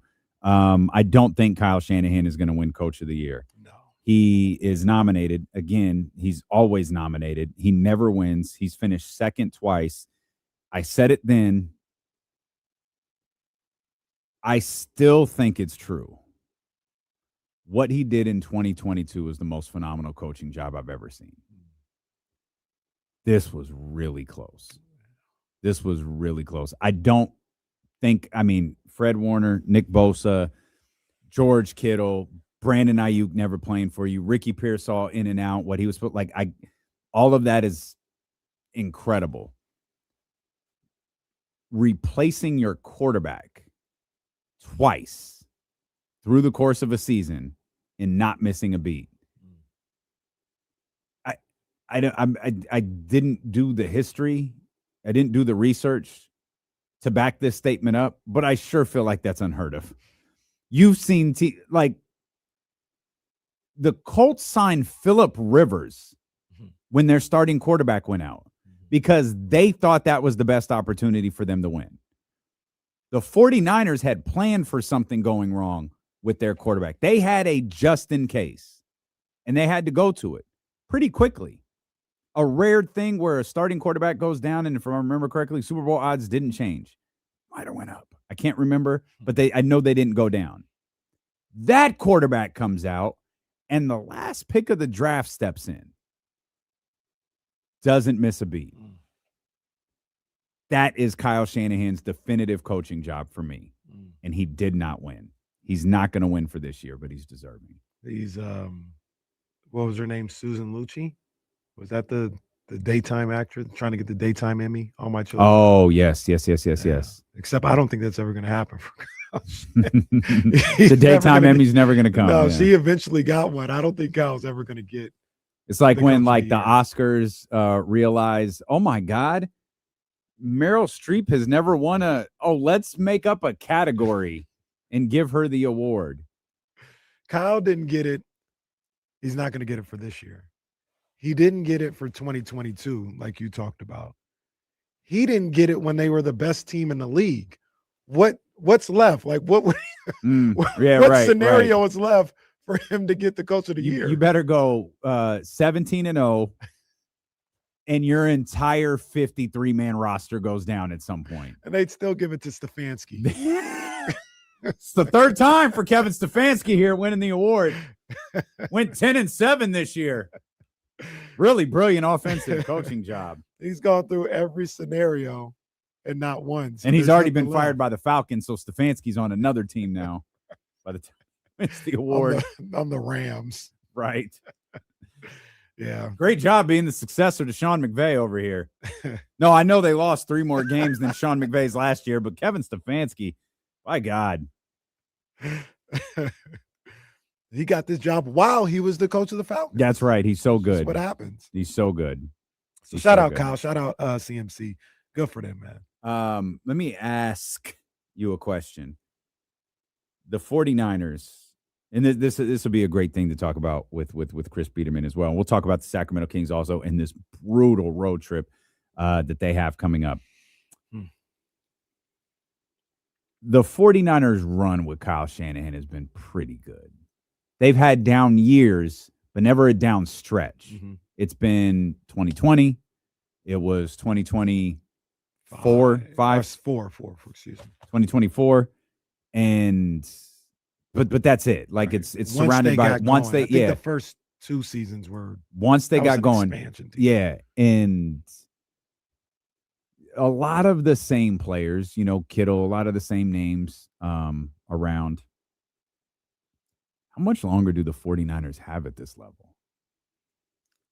I think they just started a new era of this. The era that we were talking about before is Armstead, Kittle, Buckner, Debo, Ayuk, even McCaffrey era. Mm-hmm. I think they've begun to enter in to that next era that I think will be really good. The one thing they're missing is the bona fide star that's next to go. The Rams had that with Puka. They don't have that, but they've got certain pieces around them. I think Warner is going to actually he's going to be able to transcend the first Kyle era and go into this next one. But I think they've ushered in the new wave, and they're beginning to usher in the new wave. They started it with this last draft class. I think they'll work on it again with this upcoming draft class. Mm-hmm. And usually for me, it takes about 3 draft classes to kind of reestablish yourself as a franchise with that roster. And I think they're in the midst of that right now. How long was the Rams? The Rams was 2. 2? It was 2. And once again, it got I don't even know how they did it. They traded every pick that they had and still drafted. League just gave them more. No, that's fine. They just gave them more and That's unlimited cap. But it got accelerated because they found Puka. Like that. Yeah. That's the thing. They found a top player in the league, and that sped them to the front of the line. They hit on like 4 good draft picks, and then they got a superstar as well. Yeah. So I think Kyle, we talked about this when we first started the show, the D'Lo and KC 5 years ago. Mm-hmm. I want to know that Kyle Shanahan is a Mike Tomlin-like coach, where the faces around him may change. Okay. But if he's there, they're always in the midst of things. And he's shown that. Over the course of these 5 years, he's shown that. Quarterbacks have changed. Running backs have changed. Defensive players have changed. Coordinators have changed.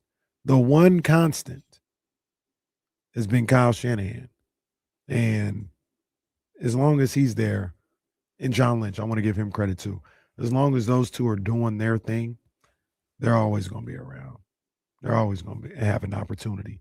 And it's going to go from having an opportunity to potentially being a championship team. Like that's the floor and ceiling.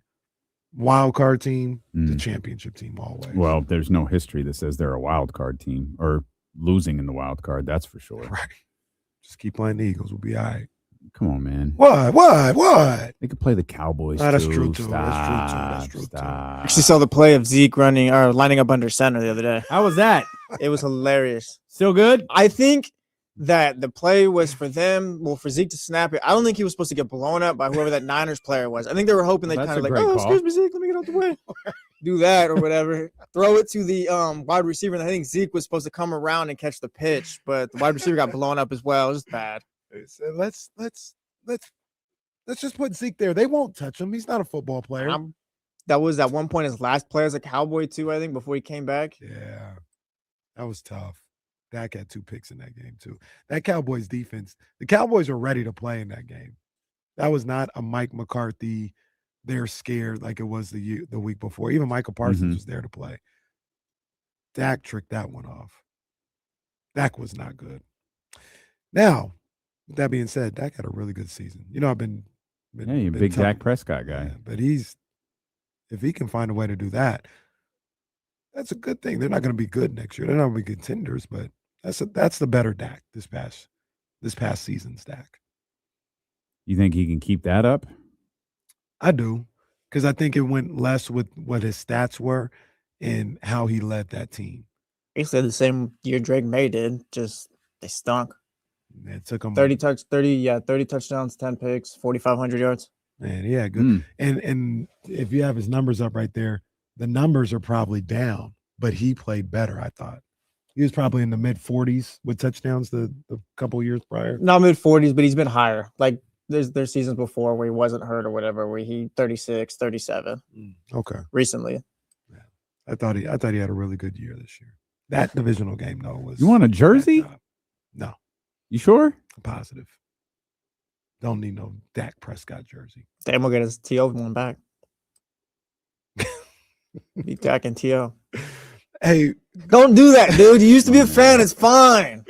real quick, because I know we're getting out of here, and we'll talk to Chris Biderman. There was a post I saw, a tweet I saw earlier today about the title was "We Own You." It was NFL football teams, and it was each team's best record against, like, who they have the best record against. I saw this as well this morning.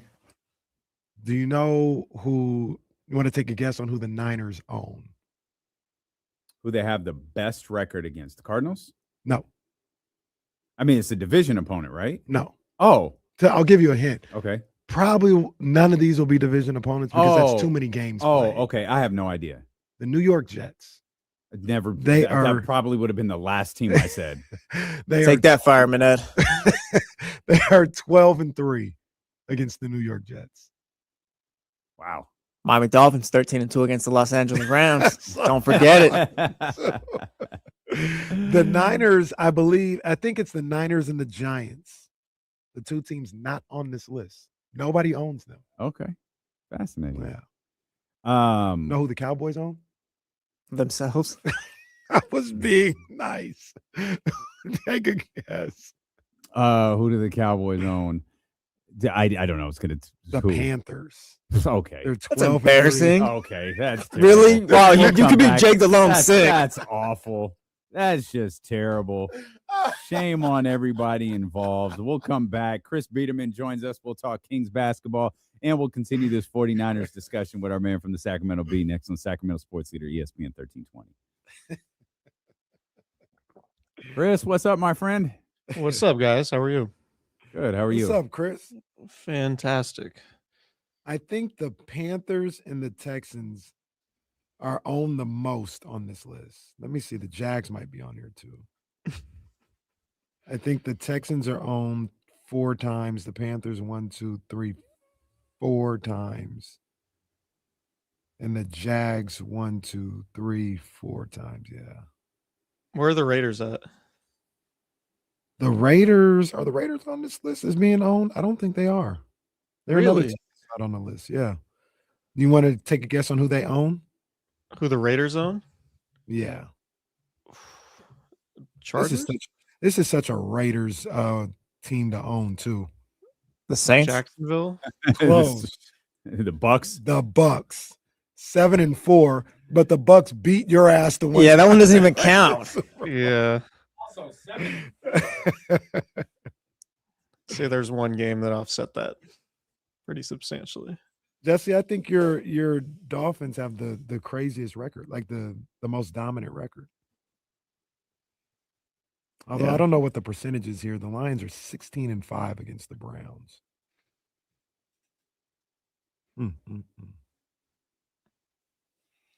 Always said Kurt Warner couldn't get it done in Miami.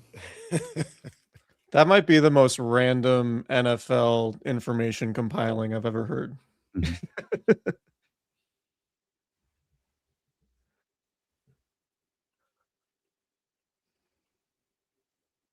Oh, man. Were you at the game last night, Chris? I was not. I'm going on the road, though, next week, and I'm a little concerned because I'm flying to New York on Monday for the Knicks game, and I'm already getting hit up by the airlines about weather advisories. Oh, no. So, I mean, it's fine. Connecting in Denver, there are worse places to be stuck, but we'll see. Denver, that's a beautiful place. Beautiful place for sure. How are you guys? We're good, man. Yeah. We're good. Good.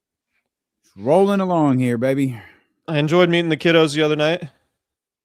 Oh, thanks, man. They had a blast with that. Cool. They had a blast with that. True story. He won't believe me. We go to leave. And she was like, "Wait, we're leaving?" I was like, "Yeah, baby, it's very late. We need to go to bed." And we're near the exit. She goes, "Well, can we go see KC first?" I said, "Baby, you just saw KC. Like we left where we were with you, went back upstairs. We're like, you just saw KC." She goes, "Oh man," that's her thing. "Oh man."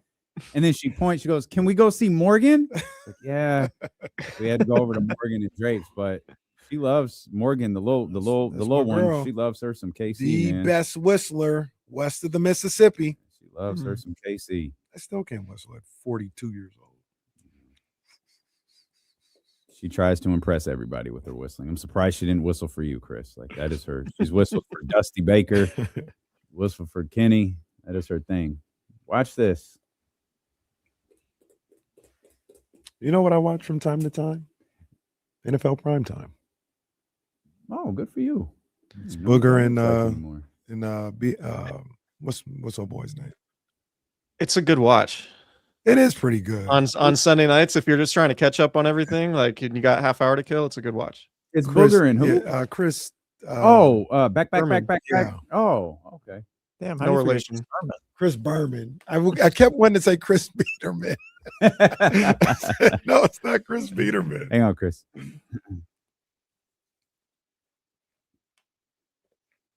All right, Chris Biderman from the Sacramento Bee, kind enough to join us here. We'll shift our attention to the Sacramento Kings coming up here in just a minute, Chris, but we were talking about the San Francisco 49ers a moment ago.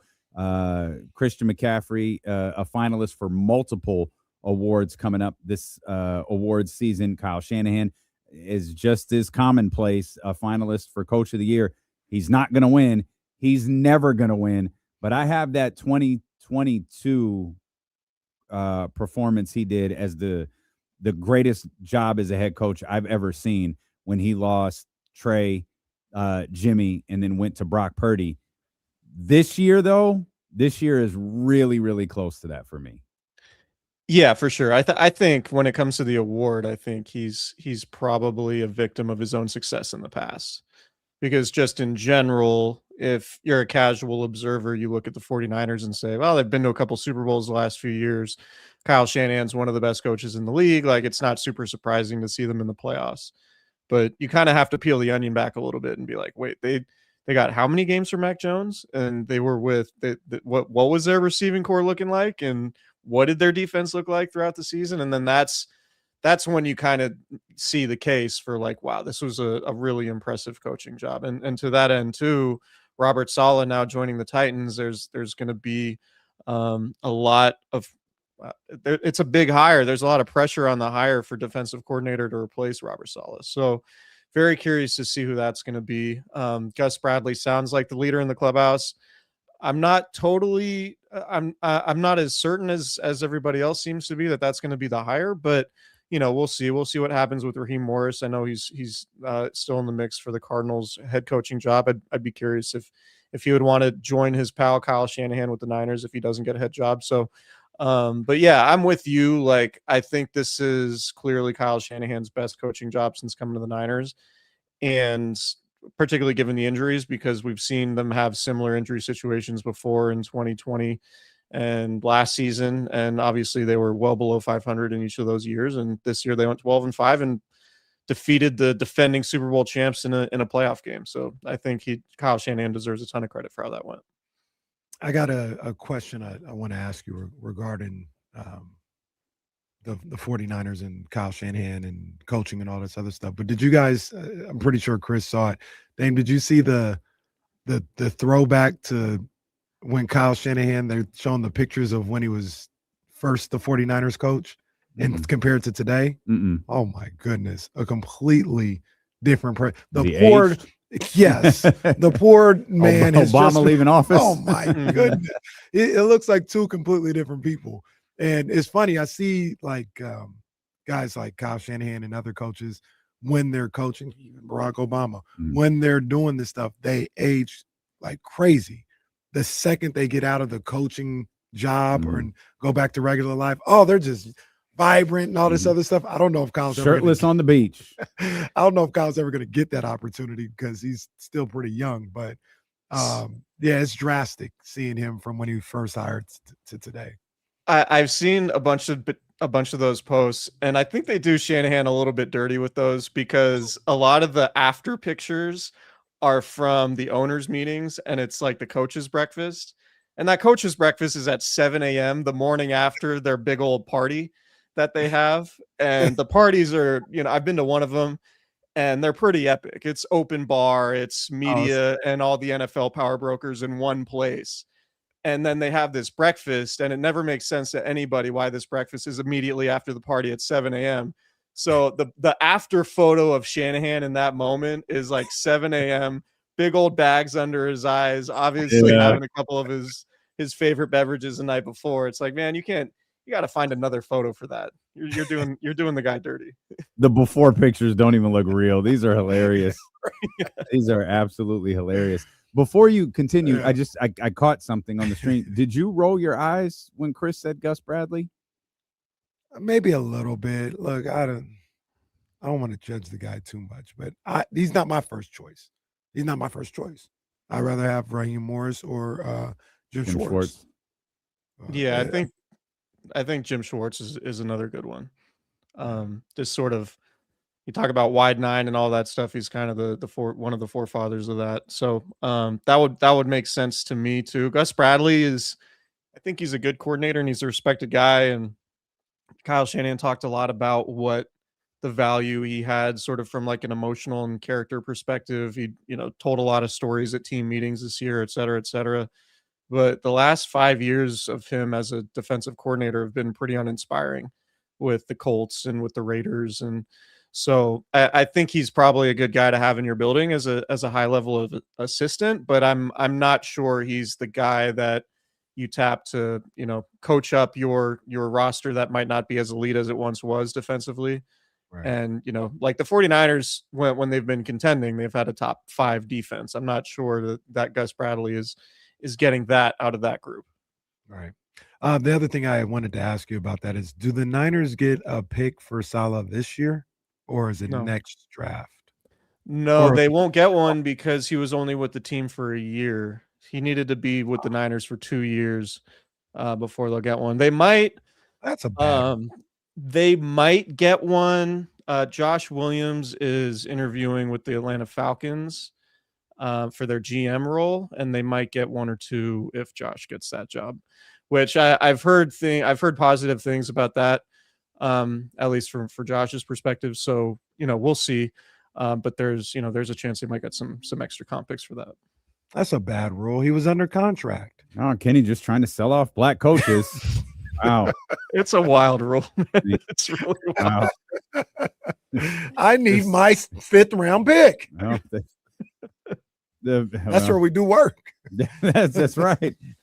Martin Luther Shanahan out there keeping the league's minority coaches alive. Shout out to him. Where do you stand, Chris? Chris Biderman of the Sacramento Bee with us. Where do you stand on electrical substations? Oh man. I am very much not a scientist and I'm not a doctor, but I would say NFL agents and NFL players are probably not my main source for scientific knowledge. So I understand, the Washington Post, really the genesis of their story was the fact that NFL agents and players are talking about it. And I fully understand why they're talking about it. We're talking about it. The internet's talking about it. I don't, it sounds like most of the scientific community says, this isn't any different than, I know Kyle talked about it with you guys earlier in the handoff. Like, it's not any different than being around, your house with TVs and microwaves and stuff like that. Where I come down on like, what's the cause for the 49ers injury issues? I think they've played a ton of playoff games. They've played 13 or 14 playoff games since Kyle Shanahan's been head coach. That's almost an extra season. And they're doing this all while the new CBAs of 2017 and 2020 have been really restrictive in terms of the offseason work you can do. So I think guys now are bigger, faster, stronger, but they're also doing just less football stuff in the offseason. I think that's a factor. On top of the NFL expanding the schedule to 17 games, taking away bye weeks for number 2 seed in the playoffs, adding more wild card games. And also doing crazy things with the schedule, like having games on Black Friday and more Thursday games, and everybody's playing international games. So I think it's like just football. I think it's unlucky. I think it's the lack of football in the offseason program. The fact that Kyle Shanahan's still trying to have a super physical training camp despite all of these things. Like, I think it's kind of just a confluence of all of that. And that to me is probably a better explainer for all the injuries with the 49ers than the substation. But again, I'm not a scientist. I'm not going to say that I know for sure. I just know that most scientists believe that it's not a real thing. Clearly, this is not a real issue at all. But the jokes were hilarious that Christian McCaffrey and Kyle Juszczyk were at the Warriors game and Jimmy tore his ACL. Oh man. They said they just rubbed off. That's terrible. Those guys were healthy. Those guys were healthy. They just being in the presence of 49ers. Yeah, they're radiating. They're radiating from the electrical substation, and it got Jimmy. Could have gotten Buddy. Instead, it got Jimmy.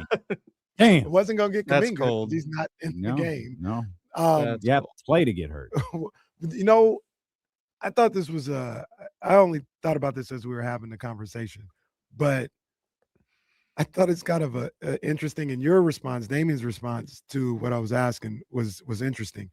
Say they do the study. They are going to do the study. Scientists come back and they're like, it's not really like that big of an issue. I would say at best, it's a 15% chance that it affects these players. What percentage is too much for you? What percentage are you comfortable with? If they said it was a 5% chance, are you still like, nah, that's not good enough? In terms of like, what's the threshold to like, you got to move your practice fields? Yeah. I mean, I don't know. I would be very surprised if they're going to do that. Like there would have to be, to me, overwhelming evidence that like, yeah, this is what happened.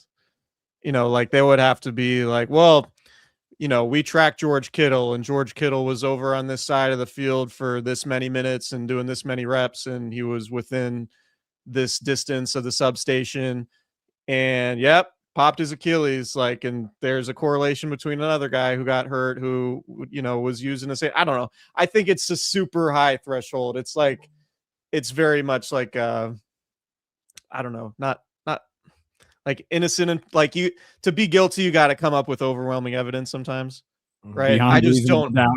Yeah, beyond reasonable doubt. I don't know that that's gonna happen. Like I don't know that there's gonna be anything that makes Jed York be like, all right, well, we're gonna build a new $30 million practice facility somewhere else in the Bay Area.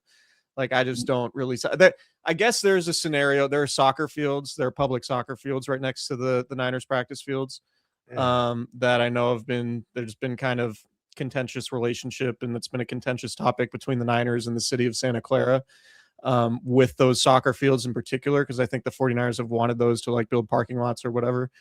Maybe they move them there. Games. They have soccer games during the Niners games. Yeah. So maybe there's some deal to be done that moves the practice fields over to where those soccer fields are, which is another, I don't know, 200 or 300 yards away from the substation. I don't know.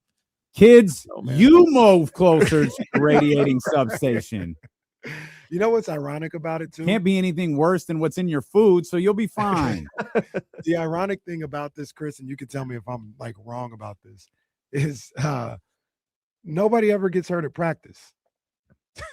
Nobody for the 49ers ever really gets like these injuries that happen usually happen in the games. They don't really happen at practice. But they have a lot of hamstrings, a lot of calves during training camp. Like a bunch of guys have missed time during training camp. But again, like I don't know what the data says regarding training camp injuries for Kyle Shanahan. I do know just anecdotally that Kyle Shanahan tends to have one of the more physical training camps. So I wonder if like, again, with the offseason stuff, there being fewer, there's no padded practice in the offseason. So with there being just fewer football related activities in the offseason and then going into training camp, which, you know, Kyle Shanahan has a very physical training camp. I wonder if just transitioning from no football from like the regular season to late July when camp starts, I wonder if that factors into it for the 49ers. That to me makes the most sense. But again, I don't know. It's a crazy thing. Chris Biderman of the Sacramento Bee with us here on Dylan KC on Sacramento Sports Leader. Chris, we'll shift our attention to the Sacramento Kings. How much do you love Dylan Cardwell? Because we're looking for something exciting to talk about and Dylan Cardwell is as good as it gets. How much do you love that kid? Man, I was listening to the Insiders and you guys today, and I texted Kyle this, and I said, man, it's kind of emblematic of where the Kings are as a franchise when Dylan Cardwell becomes this much of a positive development. Like, I think it's great for the Kings. Like, I think Dylan Cardwell playing with personality, playing with buy-in, and like actually, protecting the rim in a way that like the Kings haven't had a traditional rim protector in years and years. And they've that to me has been sort of the biggest, I don't know if indictment is the word, but the biggest thing lacking in Domantas Sabonis' game. It's just like it's hard to play defense at any sort of it's hard to have a playoff level competitive defense when you just don't have rim protection, and the Kings haven't had it. Even the Beam team, right? They just lack that type of rim protection, and now we have it, and it's like, whoa, where's this? Where's this come from? Guys blocking shots at the rim with like weak side defense. Like it's certainly a positive for sure. He fouls too much. Like he's fouling almost 4 times a game in 20 minutes a night. So, he's going to have to cut back on that, but I think he's exactly what they need in terms of, a backup big who maybe develops into a starting big who can protect the rim a little bit and finish. And obviously he's got a big personality, and personality, I think, is something this iteration of the Kings could really use, particularly as they're going through the season they're going through. I love Dylan. Actually, I love Dylan. Yes, you do. He's everything that this team has needed. Well, he's a lot of the things that this team has needed over the last couple of years. A guy that is physical at the point of attack when you talk about his defense and around the rim, things like that. A lob threat. They haven't really had that in a while since, the failed attempt at JaVale McGee and all that other stuff. But his energy, and I mean that physically and just his presence, is something that, Chris, I think can carry him to a decade-long NBA experience. Like, what he does is transferable to any team in any situation. He could be on a bad team like the Kings and, be able to do that. You could see him on, I'll just throw a team out there. If he was on Boston, they would love him in Boston. He would be a big factor in them being a good team right now. And it's something that if he continues this mentality in the way that he plays, he can be in the league 10, 12 years just off this alone. Yeah, for sure. Like every team could use a Mitchell Robinson, like that type of guy, right? Like somebody, even if he's not your starting center, if you just have a big that you can match up with Isaiah Hartenstein and match up with Mitchell Robinson and, the guys the Rockets have, Steven Adams, like having a big physical guy is never a bad thing. So that I think ultimately is going to help the Kings long term. I guess where my question would be, like, is he going to develop into a starting center? Is he going to be somebody that you sort of not build the team around, but is he going to be sort of a building block going forward that you could, okay, we have our rim protector, now we can at least play this level of defense? Or, I think it's interesting that the skill sets between him and Max Reynaud definitely complement each other. Like Max is more skilled finisher, float game, etc. And Cardwell is just the big sort of unrefined rim protector, rim runner type guy. And I think they complement each other well from that standpoint. So yeah, long term, I'm with you. Like there's always a place for rim protection and size in the NBA. And a lot of the good teams in the league have that. They have, whether it's their starting center or backup center, at least they can go to that guy in certain matchups. And if the Kings have, bad perimeter defense, which they've had for years and years, they could at least put Cardwell in there and say, all right, you're not going to get to the rim as easy as you have. You're going to have to do a little bit more after you break down the perimeter defense. And ultimately, that's a good thing for the Kings. Sometimes you just need a player for vibes. There's that. And Dylan does some things well, and this team needs good vibes, and Dylan Cardwell supplies them. Yeah. I think him and Russell Westbrook, and now that Malik is back, in the lineup. What do you make of the Malik Monk thing? Like, he was kind of out of the lineup. It felt like something was going on there. Dennis Schroeder gets suspended for 3 games. He comes back, and we've seen what feels like a different Malik Monk since that suspension for Dennis. And that's one thing, like, I understand Doug Christie's not in a great spot because this isn't a great roster, and the situation is what it is. But there hasn't been any real stability in terms of like what the rotation is, like when guys are coming in, who's finishing games, who's like, is Keon playing, is Malik playing, is Dennis playing? Like, Dennis is always going to play, but it just seems like is Neat going to play? There's just always sort of this like moving target in terms of what the rotations are, and the guys talk about it now and again, like.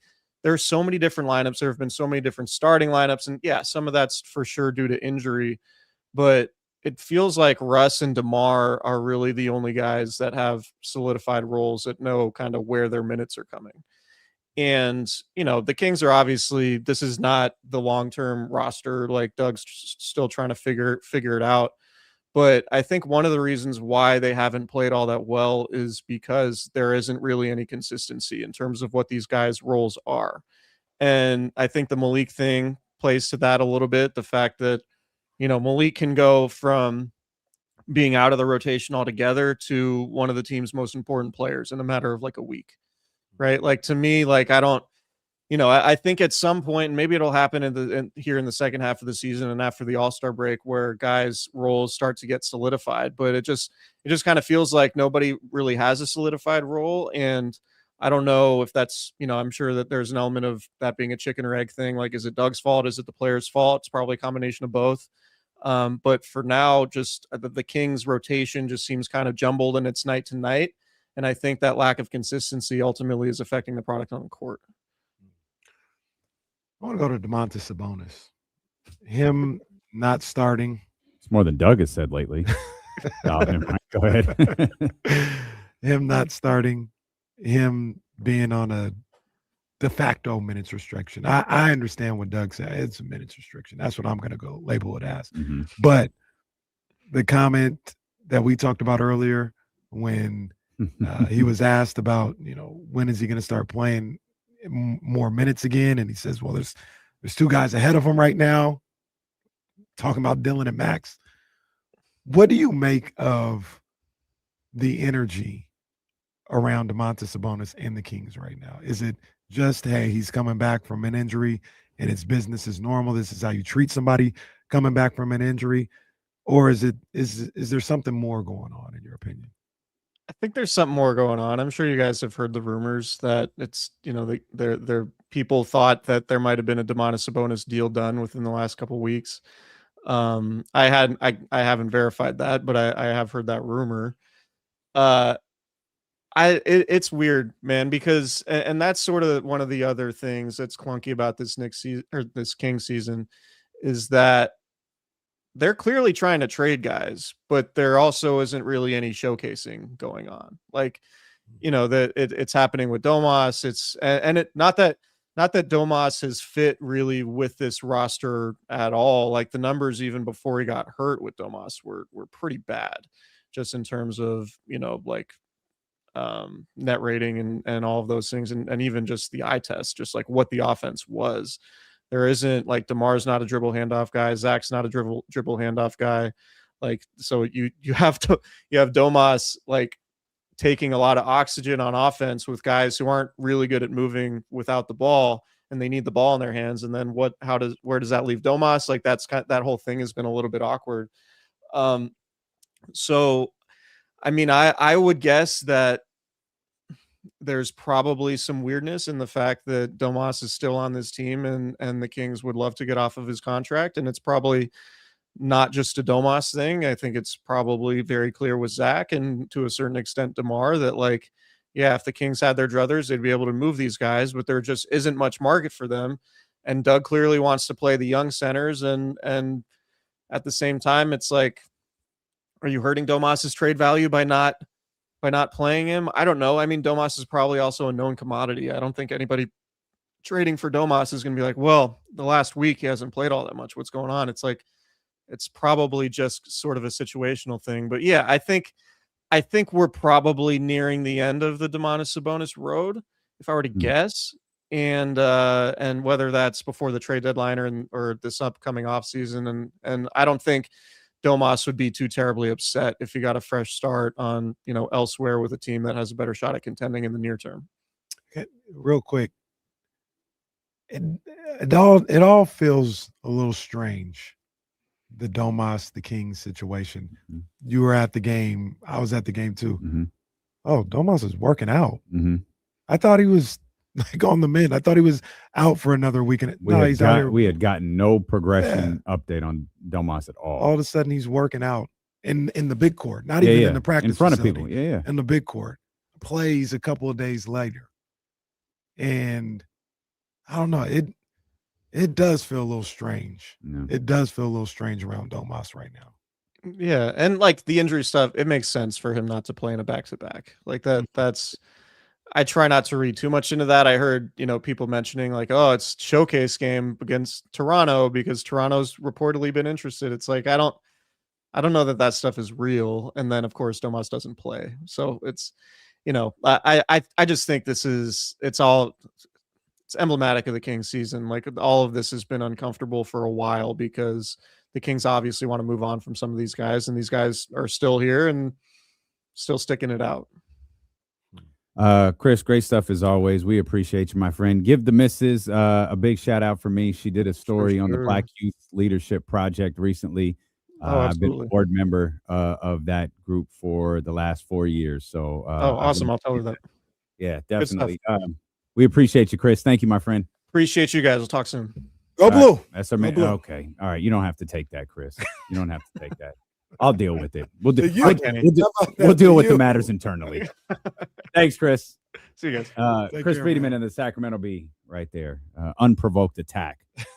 McKinney Caraway to close. Actual alum of the Ohio State University. Well, I'm an alum of. Well, actually, I'm not an alum. I am. I just didn't Cal graduate State East there. Bay. Well, I graduated from there, but BYU. Me and my boy AJ DeMonsta. In Rider Lions. How did that happen again? What did you do? You had a class? Yeah, I had a class I had to take to get into East Bay, and the only one offering it online at the time was BYU. So I enrolled, took the class. The only one that made you an offer, huh? Damn. They tried to. It was about to turn Kenny into a episode of the sequel to Get Out, just so he could take a class. I'm gonna tell everybody I'm a Cornell graduate because I took a program. They would have got me off that campus in a heartbeat. I would have the pillars they have. Like, hey, you could, hey, can you dunk? Are you buddy, you got to do this online. Sorry, man. Yeah, man. But take your ass back to California. My boy AJ DeMonsta, my boy Rider Rider Lions. Lions. Boy, you don't even like him. That's not true. It's my boy. You said you want Darren Peterson. I do. They play like next Saturday. Okay. That's gonna be. I'm tapped in. BYU this versus is Kansas. So sad. This is so sad. A conversation has been had about a lottery party. It's gonna be lit. That one's got to. It's so not sad. A draft day party, a lottery party. Yeah, man, that's where we at. That's where we're at. Jeez. All for the moment that didn't happen with Harrison Barnes' shot. If the Kings move up, that pop is going to happen, and we'll be on House of Highlights that night. Telling you, if Harrison Barnes did that shot, we'd all be millionaires by now. Oh, we'd be famous. we would. We'd be on ESPN without the 1320. Damn shame what happened to D'Lo and KC after that Harrison Barnes shot. I want to ask you though, does it seem strange to you with Sabonis? Yeah. I mean, I think I said the day after the Laker game when we saw him on the floor was like, what? That was weird, right? Like, because I mean, James is the best James is the best covering this team. He is particularly great with stuff like that because he will snoop around. Like, wait a minute. Domas is out here and he will. Okay. Domas. Okay. He normally does that. Domas is going through his normal workout. Okay. Let me go find Scott. Let me go find someone who can ask me, hey, what's this mean? The fact that even James was like, yeah, that was his first time out there. Like we hadn't seen him. And then James says, like, I saw him in uniform and was like, hey, what's going on? It seemed to have caught everybody off guard, which is fine. Like, if you're ready to play, you're ready to play. But ever since then, it's been like, because the Toronto stuff that Chris had been already percolating. Yeah. And it's like, all right, what's happening? Dog, they brought him back, at least to our knowledge. They brought him back, or he decided to play without any of that 3-on-3, 5-on-5 stuff in practice.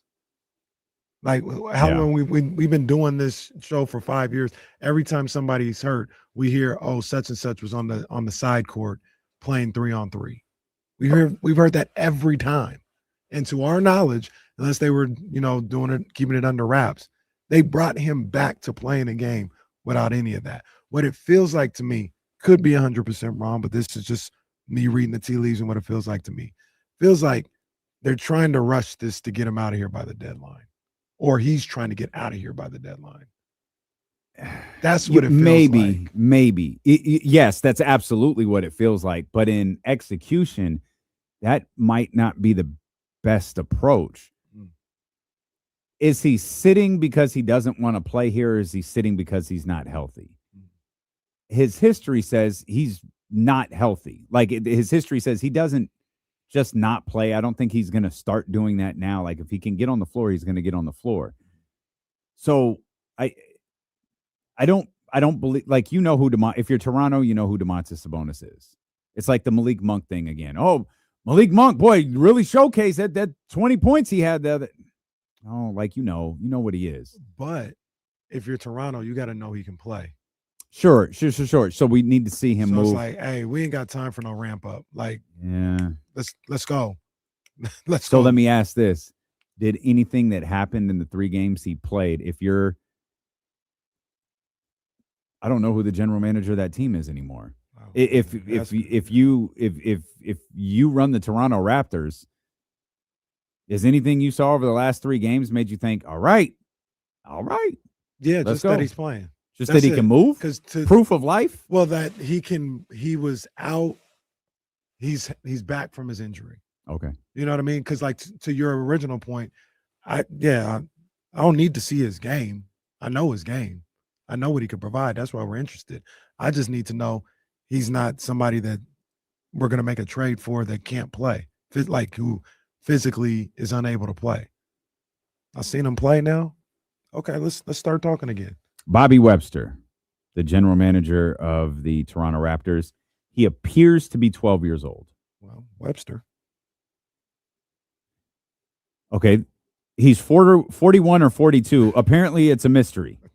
No one is quite sure when Bobby Webster was born, but he's either 41 or 42. And either this is a tremendous picture or this man is aging at the slowest rate I have ever seen in history. Let me see Bobby Webster here. Let me see what he's talking about. No, this brother looks like a child. This man absolutely looks like a child.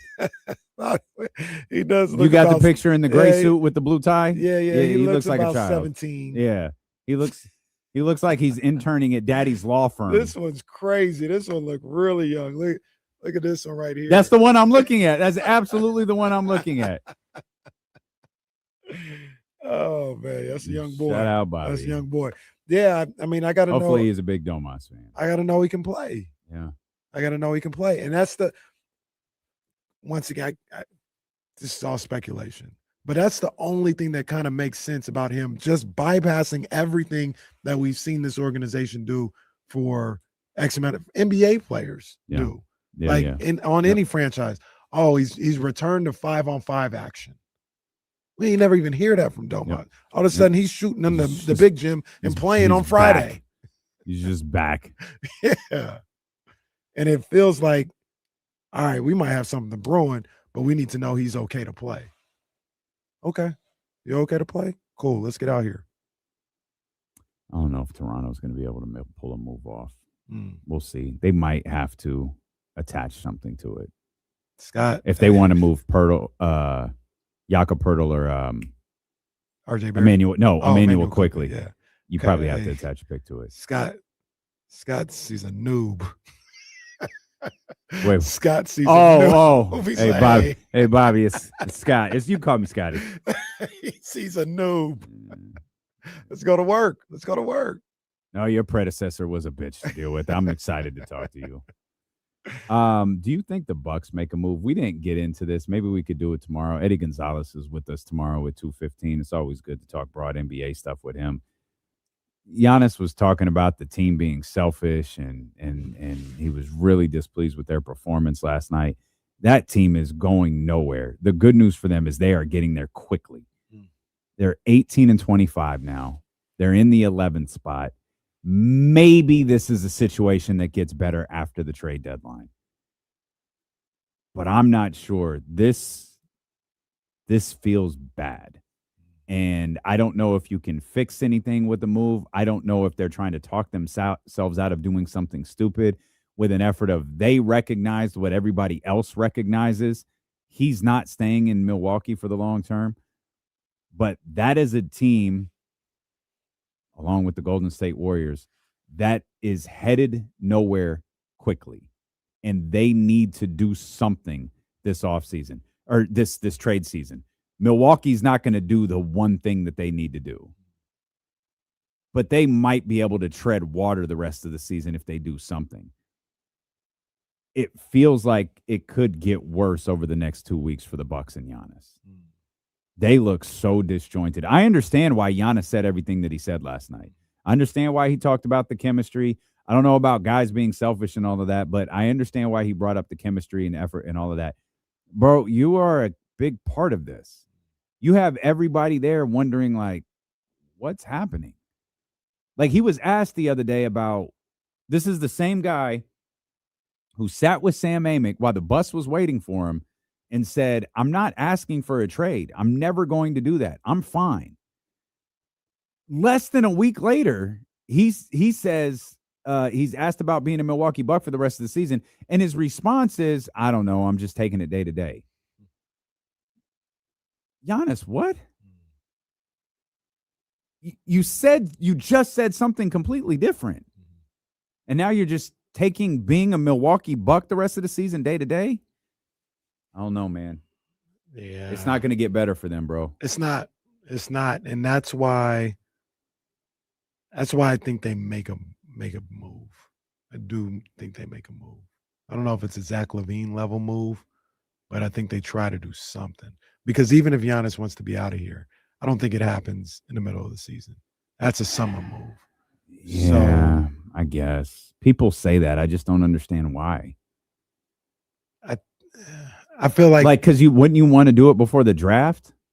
You might do it before the draft. Okay, sure. For summertime, you're not talking about free. You're just talking about time. Yeah, the might ability do it to at execute. The draft. Yeah, I got you might do it then. Okay, but I don't think it happens in the middle of the season. All right. Well, Jesse's making us end the show, so we'll see you guys tomorrow, beginning at 10 a.m. on Sacramento Sports Leader ESPN 1320. Vamos Pittsburgh. Jack, I was gonna try, but we couldn't do it right there. It's cutting it too close. Well, I mean, tune in tomorrow. Eddie Gonzalez is gonna be here too, and we'll talk a little bit more about it. And it's just one of those things that Giannis. I really should get more credit for Giannis still being here. I really do. I really feel that way. Thanasis as well. Well, Doc, I don't think you want that. Is Thanasis involved in any trade? He's involved in all of them. Like, hey, look, you guys have to take Thanasis too. Like, you imagine Thanasis just randomly goes to the Knicks? He's not even traded.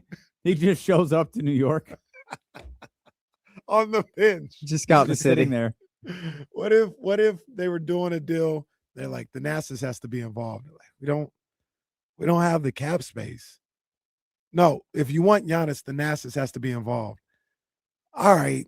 I mean, the only way this works is if we put OG Anunoby in. Thanasis makes some trade. OG. I think Keon's contract is good enough for Thanasis. Well, come on. Can you imagine acquiring Thanasis with nothing else? I'm going to tell you this. The Bucks can't turn down Keon Ellis for Thanasis, all right? So Giannis theoretically has to come to our team after that. the Bucks are like, how can we force Giannis to ask for a trade? Trade his brother. There you go. Trade him where you want him to go. Trade him where you would get the best deal. Yeah. And we really want Zach LaVine, so let's send him to Sacramento. Goodness gracious. All right, y'all. We are finished. Thank you, guys. We'll see you tomorrow morning at 10 a.m. Holla.